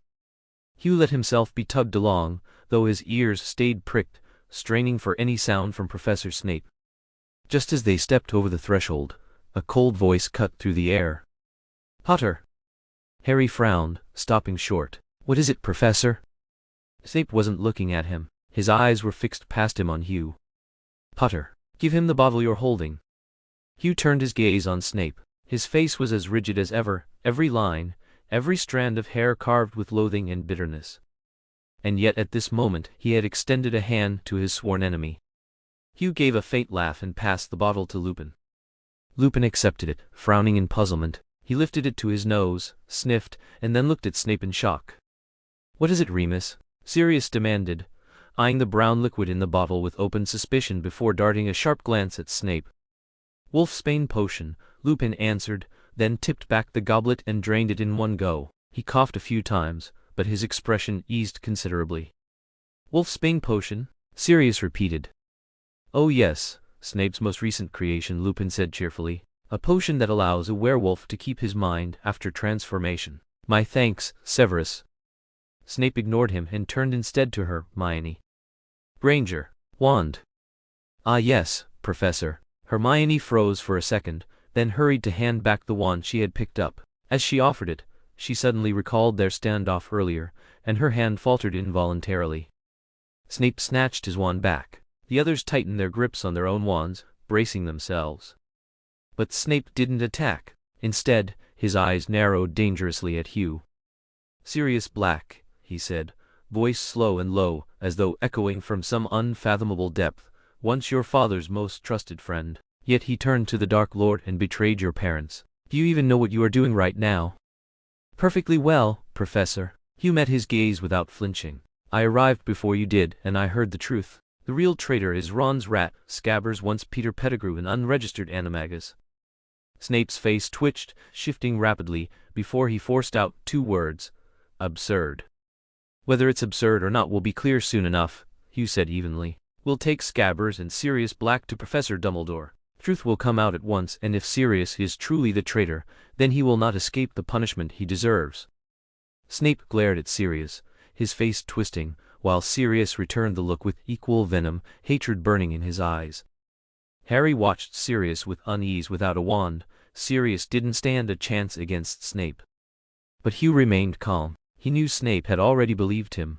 What gnawed at Snape was the bitterness of sparing his sworn enemy, worse still, becoming unwillingly complicit in clearing Sirius's name. At last, Snape gave a contemptuous snort and swept down the stairs, his black robes billowing behind him as if caught by a sudden gust. "Snivellus," Sirius muttered under his breath. When he noticed Hugh and Harry looking at him, he hastily masked it and turned to Lupin with concern. "Remus, how are you?" "I'll manage, Sirius." Lupin looked weary, sinking to the floor, his voice hoarse. "Take them back. Clean everything to Dumbledore. Don't let Snape get there first. I can manage on my own." "All right." Sirius released his grip on Lupin's shoulder. "Take care of yourself. Come on, let's move. Remus is about to transform." The last words were aimed at Harry and the others. Fred and George immediately took Ron by either arm to support him, Hermione close at their heels. "Blimey, Ron, you're heavy as a pig." "Shut up, Fred."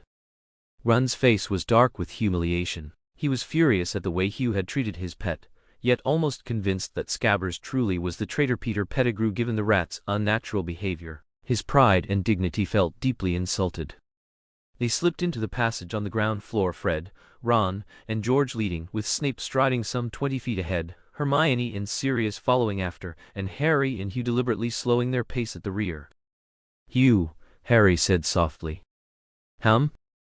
Harry looked at the red-haired boy glancing sideways at him. His silver eyes betrayed little emotion, yet there was none of the usual distance. "Nothing," he replied.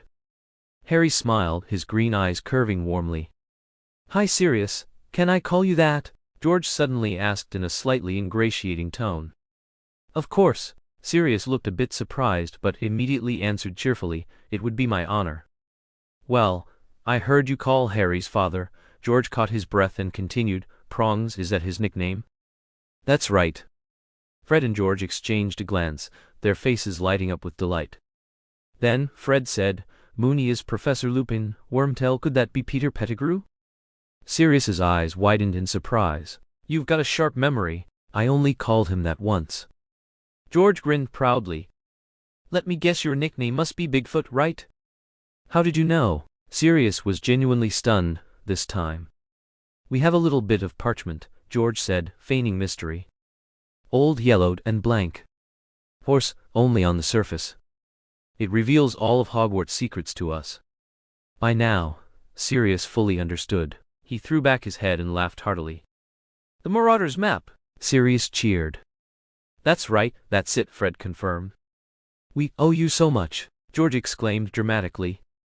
If you used it to drive the professors and Filch crazy, Sirius said. Hey, does that even need saying? George replied mockingly. The three of them burst into laughter, exchanging winks and nudges. The marks Azkaban had left on Sirius's face seemed almost entirely gone in that moment.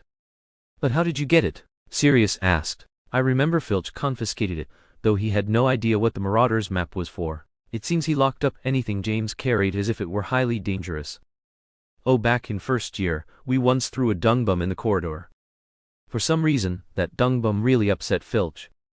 So he dragged us into his office and began the usual detention, ripping us a new one. And we couldn't help but notice one of his filing drawers labeled confiscated items, highly dangerous. Oh, don't tell me, Hermione groaned. So what do you think we did in that situation? Fred said with a sly grin. Hermione rolled her eyes at him. Sirius glanced at Snape up ahead, stiff as a board, and then laughed even louder with the Weasley twins. Chapter 128, Dementor, Attack. They emerged one by one from the tunnel. The Whomping Willow remained eerily still. It was clear that Snape, leading the way, had already pressed the scarred knot under the tree. But when Zeus stepped up, he didn't see him. This professor clearly found being alongside them intolerable. Whether it was because of Sirius and the twins or Zeus himself, it was hard to say. In any case, Snape had already left quickly on his own. Sirius looked very pleased with this outcome, grinning and exchanging mischievous glances with the twins. They had spent far too long in the Shrieking Shack.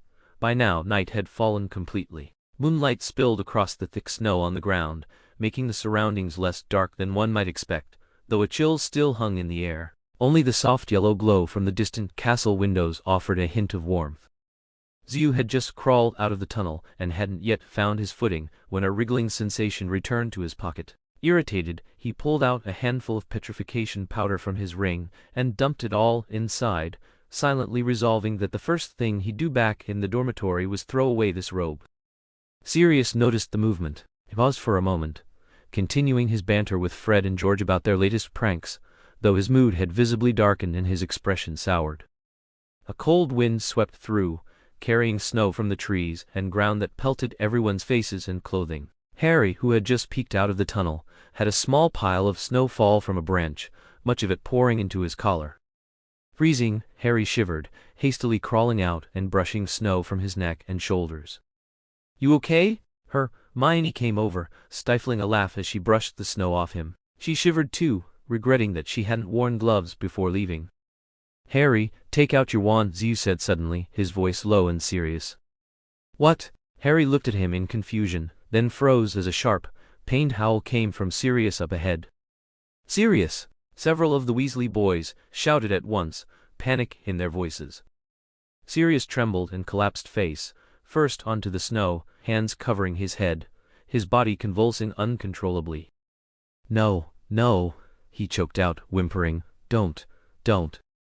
Sirius, what's happening to you? Harry didn't finish speaking. At that moment, the night itself seemed to turn unbearably cold. The stars and moon vanished, as did the warm glow from the distant castle. The sound of the wind through the Whomping Willow and the crunch of their footsteps in the snow were gone. An impenetrable, deep, silent darkness wrapped around them. Their vision blurred, and a familiar, icy fear seeped into Harry's body, making the hairs on the back of his neck stand on end. In the distance, he heard faint, agonized screams. No, please, spare my children, spare them, kill me instead, kill me. Don't hurt my baby, please, have mercy, I beg you, I'll do anything for you. Harry gritted his teeth, blinking furiously to clear his vision, and then he saw them. Dozens of Dementors were gliding across the lake, their sleek black cloaks billowing like the wings of monstrous bats. He shook his head violently, trying to drive the voice out of his mind, and with stiff fingers raised his wand. The last time, Harry had only been one target among many. He had received special attention for flying too high, but overall the Dementor's effect on him hadn't been overwhelming. This time, though, there were scores of them, pouring out of the darkness and descending on them. The suffocating cold and despair seized his mind with crushing force. Sirius could no longer make a sound, only a ragged, rattling wheeze rasped from his throat. The Weasley twins, so close to him, had already collapsed under the Dementor's attention, and even Hermione, still barely on her feet, was swaying helplessly. Harry held up his wand. The foul, icy breath of the Dementors filled his lungs, choking him. Think. Something happy. Expecto Patronum. At that moment, he heard Hugh cry out. A vast, silver eagle soared over Harry's head, blazing light spilling across the grass around him. The screaming stopped. The hoarse sucking of the Dementors right at his ear was gone. Warmth flooded back into his body. Harry spun around. Hugh was standing beside him, his face so pale it was almost translucent, beads of sweat glittering under the Patroness's light. His expression was taut, his eyes so piercing that Harry almost couldn't meet them. Sirius is innocent. He was back. He'll have a home again, a whole family again. No one can take that away. Harry panted, but inside him a fierce resolve rose up, a courage that would not break. Expecto Patronum. Silver light burst from the tip of his wand, lancing into the endless dark. Harry blinked, wiped the sweat clouding his eyes, and stared again and again, unwilling to believe what he saw. It wasn't a stag galloping and an eagle flying, as he had expected. High above, driving back the Dementors, were two silver eagles circling together. His mouth fell open. It took him a long moment to understand. He turned. Hugh too was gazing fixedly at the sky. As though sensing his stare, Hugh turned his head toward him. He opened his mouth to speak, then closed it again, and in that instant, Harry saw that Hugh's bright silver eyes had lost their usual sharpness and coldness. Moisture glimmered in them instead. Harry wanted to ask, "What's going on?" but seeing Hugh's expression, the question stuck in his throat. He turned hastily back to the sky. Before long the Dementors had all been scattered. Harry thought he had even seen some of them destroyed outright by the Patroness's force, but he couldn't be sure. The night sky seemed to swallow them whole, blurring blackness into blackness. The two silver eagles wheeled in the air a final time, then slowly dissolved into drifting silver mist. Harry let out a long breath of relief. Only then did he realize his clothes were soaked through with cold sweat, the wind making him shiver violently. Hermione collapsed to the ground with a thump, and beside him Hugh looked scarcely better, white as a sheet, swaying as though he could barely keep upright. Just a few dozen Dementors, and already they were at their limit. Harry didn't dare imagine what it would have been like if there had been hundreds like before. Ever since that Quidditch match, when Dementors had swarmed the pitch, the Daily Prophet had been full of stories how vicious, how dreadful Dementors were, alongside ceaseless criticism of the Ministry's control over them. At last, under enormous pressure, Minister Fudge had agreed to withdraw half the Dementors stationed at Hogwarts, but he flatly refused to dismiss them altogether. If their numbers doubled again. The memory of that suffocating tide of Dementors surging at them rose in Harry's mind. He looked at his fallen friends, and a shiver ran down his spine. "Let's get back to the castle at once," Hugh urged. "If it happens again, the two of us might not be able to hold them off." "All right." Harry agreed but didn't move. The ground was littered with fallen bodies. How could the two of them possibly get everyone back? Leaving even one unconscious person behind was far too dangerous. But sending Hugh back for help while Harry stayed to guard them, or the other way around, felt just as impossible. Hugh crouched down and checked. The Weasley twins and Hermione were completely unconscious. Only Sirius was still awake, though his mind was muddled and he couldn't form words. "Sirius is still with us, Harry," Hugh said, lightly patting Sirius's face. "Come on, Sirius. Stay with me. Wake up." But Sirius only curled tighter on the ground, clutching his head, trembling violently. All they could hear was a broken, muffled groan. "It's over, Sirius," Harry said, prying at his hands, trying to pull him up. But Sirius flinched in terror, then with a sudden burst of strength shoved Harry away, burying his head again and muttering, "No, no. Don't be afraid, Sirius. It's all right now." Harry's voice shook as he tried to soothe him, tears pricking his throat. He reached for Sirius's arms again, wanting to show him the Dementors were gone, but Hugh caught his hand. "Don't force him, Harry," Hugh said heavily. "He's not clear-headed. Push him and he'll think you're a Dementor trying to kiss him." Harry fell silent, remembering what Hugh had said about the Dementor's kiss. Pity and dread knotted in his chest.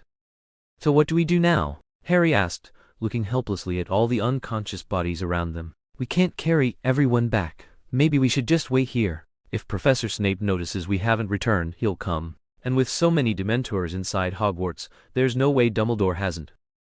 "Harry," Hugh cut him off, exasperated. You're a wizard, don't forget it. Ho-ho, the realization struck Harry. Together, he and Hugh gathered branches and stones, transfiguring them into stretchers, then levitated the others onto them. With their wands guiding the stretchers, they floated everyone back toward the castle. Harry lowered Hermione's and Sirius's stretchers to the ground, while Hugh did the same with the rest. Both of them were panting hard, their grips on their wands slipping from exhaustion. Harry braced his hands on his knees, caught his breath, then stepped forward to knock on the infirmary door. "Oh, you again? Don't tell me you've gone and done something dangerous once more," Madame Pomfrey demanded sternly as she opened the door, glaring at Harry. Harry rubbed the back of his neck awkwardly, unable to explain. Instead, he stepped aside, revealing the 5 stretchers behind him. "Merciful Merlin, what on earth?" Madame Pomfrey cried, pushing past Harry to kneel beside Hermione, who was closest. She brushed back her hair, pressed a hand to her forehead. "Dementors again," she said furiously after a quick examination, prying open Hermione's eyelids. "Cold clammy all over? Horrid creatures, they should make the minister see what they've done." Just then Sirius gave a faint groan. "Oh, this one's still awake." Madame Pomfrey rose and moved toward him. Harry's stomach dropped. Sirius was still a wanted man. "Wait, Madame Pomfrey," he blurted. But even as he spoke, she was already gently pulling Sirius's hands from his face. Strangely, this time Sirius only resisted weakly, offering no violent struggle. "It's over." Harry shut his eyes with a groan, bracing himself for the inevitable scream. Chapter 129. From the infirmary to the great hall.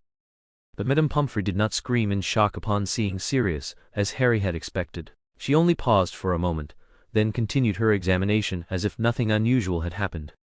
"He's fine," she finally said, rising to her feet, her tone gentle and sympathetic. "The Dementors affected him less than most.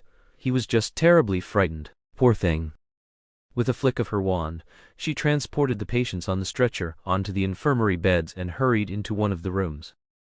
Harry let out a long breath. Only now did he realize his worry had been unnecessary. They already had enough evidence to clear Sirius's name. What was there to fear about being discovered?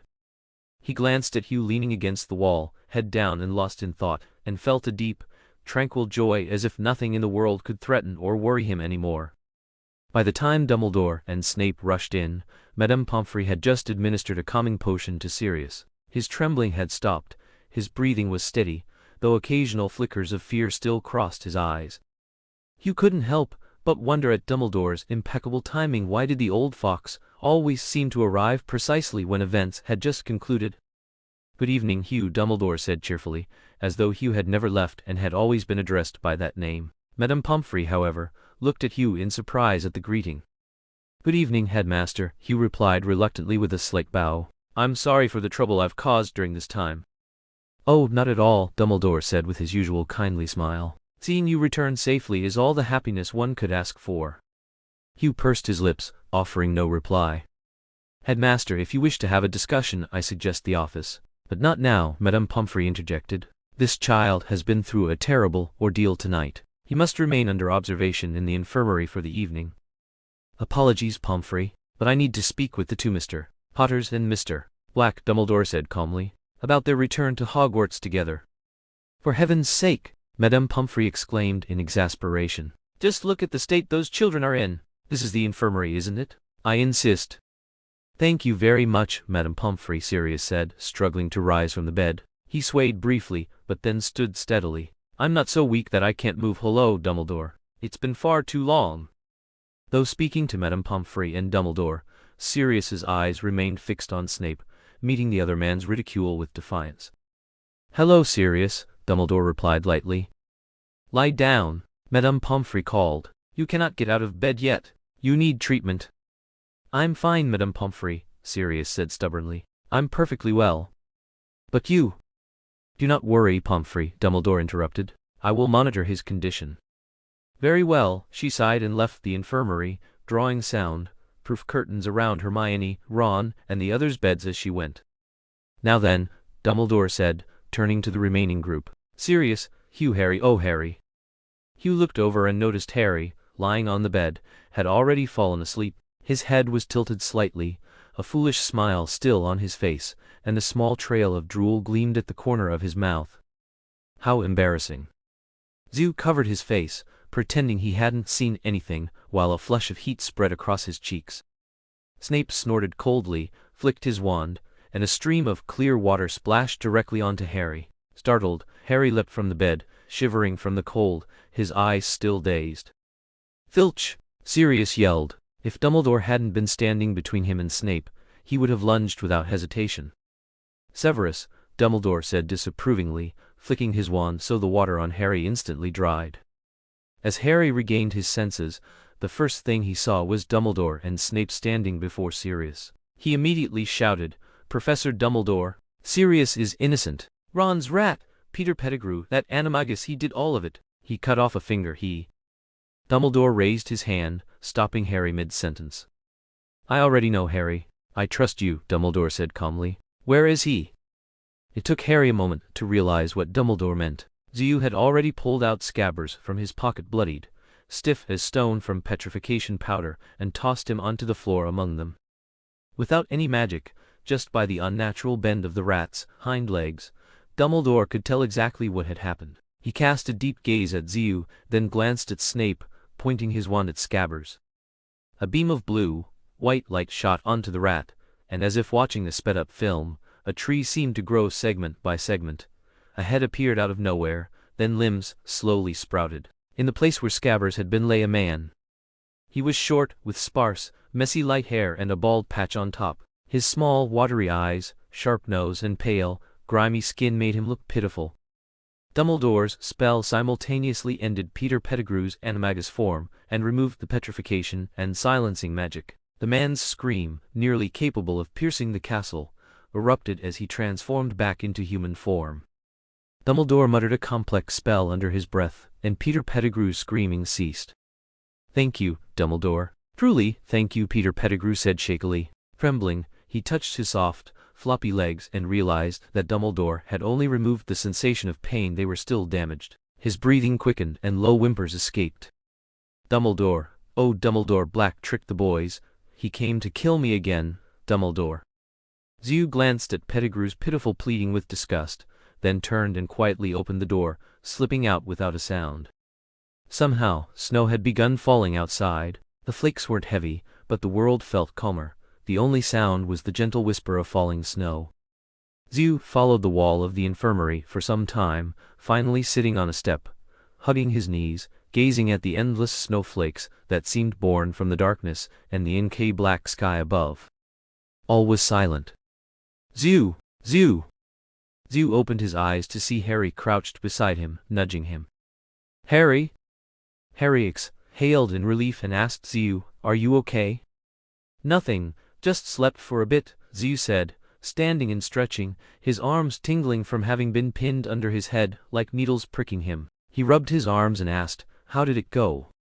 "Professor Dumbledore had Snape." "Professor Snape, Harry," Zhu corrected gently.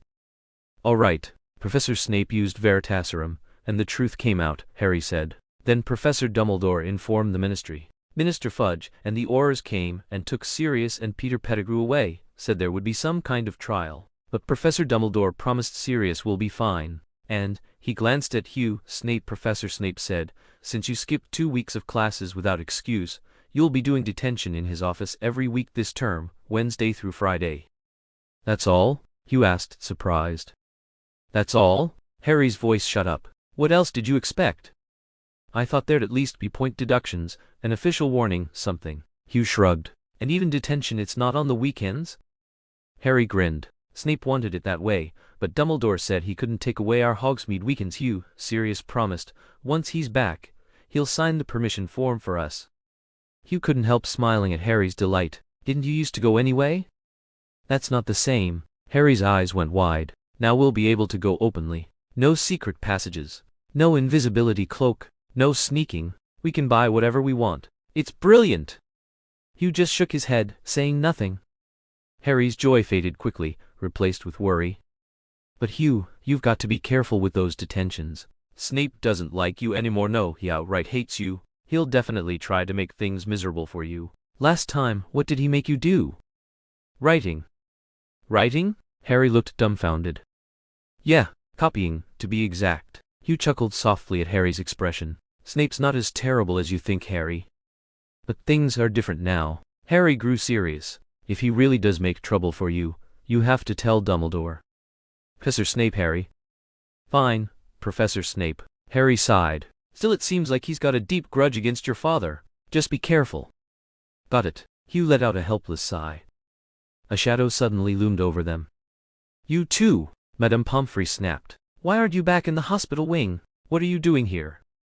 After she bustled off, dousing the lights as she went, Hugh pulled out the Marauder's map and lit it with a whispered Lumos. Sure enough, his name now read Hugh Potter. A faint ache stirred in his chest. Hugh, Harry mumbled drowsily, rubbing his eyes. What are you doing? Nothing. Hugh tucked the map away and extinguished the light on his wand. Oh, Harry rolled over and murmured, night. Good night. The moment Draco stepped into the great hall, his eyes instinctively flicked toward the Slytherin table. Then he froze, eyes widening. He grabbed Goyle's arm. Look, that Mo Yan? Goyle squinted, then broke into a broad grin. Yeah, Mo Yan's back. So, you've made your decision? When Draco hurried over to the Slytherin table, that was what he heard Edmund saying in a grave tone. The faces of the others around them were none too pleasant either. Draco swallowed the greeting that had risen to his lips and instead slipped quietly into the seat beside Hugh. Hugh looked at Draco's face, bright with joy, and a trace of warmth flickered through his eyes. Yes, Edmund, he said. Then Hugh. Wait a minute, Edmund. What did you just call Mo Yan? Draco leapt up, blurting the question. Hugh Potter, Edmund said slowly. Draco glanced from Edmund to Hugh, who was staring right back at him. His face went pale, then flushed, wavering between the two, until at last he sat back down again, lowering his eyes to his shoelaces. Edmund let out a silent breath of relief. So then, you still a Slytherin, even on the Quidditch pitch? Hugh lifted his head and met Edmund's gaze. In each other's eyes, they both glimpsed the truth that lay beneath. Of course, Edmund, he answered. When Edmund and the others had gone, Hugh sighed and spoke softly. Draco. Draco ignored him, hacking at the bread on his plate until it crumbled to pieces. What can a name really change? Hugh said. I'm still me, aren't I? If nothing's changed, Draco snapped, slamming his knife down to cleave his steak in two, then why change it at all? It's just a reminder, Hugh murmured, uncertain whether he spoke to Draco or to himself. Some things are better left forgotten. Holding on forever, it doesn't mean much. And then what? Draco shot back, not fully grasping the meaning, though the words alone were enough to provoke him. He sneered. Change your name and suddenly you forget? Hugh leaned back in his chair, gazing vaguely at the enchanted blue ceiling. After a long pause, he shook his head. Probably not. Still, a faint, helpless smile tugged at his lips. Even if I don't want to admit it, Hugh is me. Only me. Mo Yan. He closed his eyes, voice low. That's just an inherited name. When you call it, is it me or him? What? Draco hadn't caught it and frowned.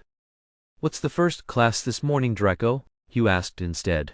Whatever grief or resentment had lingered in his eyes vanished in that instant. Draco glared at him, drank deeply from his pumpkin juice, and muttered darkly, Herbology. Chapter 130. Refusing the Felix Felicis.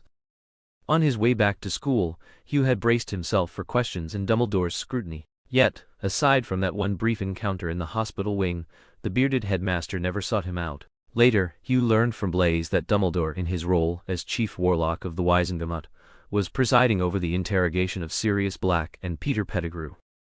Interrogation? It's been over a week, still no verdict. Hugh frowned. I thought the truth was obvious. The ministry doesn't see it that way. Blaise smirked. Our illustrious minister, Cornelius Fudge, was one of the Aurors who arrested Black 12 years ago, declared Pettigrew dead, and sent Black to Azkaban without trial. How could he possibly admit to a mistake like that? I've heard my father mention it too, Draco added, slicing into his ham toast. Plenty at the ministry resent how, since Fudge became minister, he's bent over backward for Dumbledore. They say he writes 1 or 2 letters to him every single week, begging for advice. Chinese, letter Chinese, letter Chinese, letter Chinese, letter Chinese, letter Chinese, letter Chinese, letter Chinese, letter Chinese, letter Chinese, letter Chinese, letter Chinese, letter Chinese, letter Chinese, letter Chinese, letter Chinese, letter Chinese, letter Chinese, letter Chinese, letter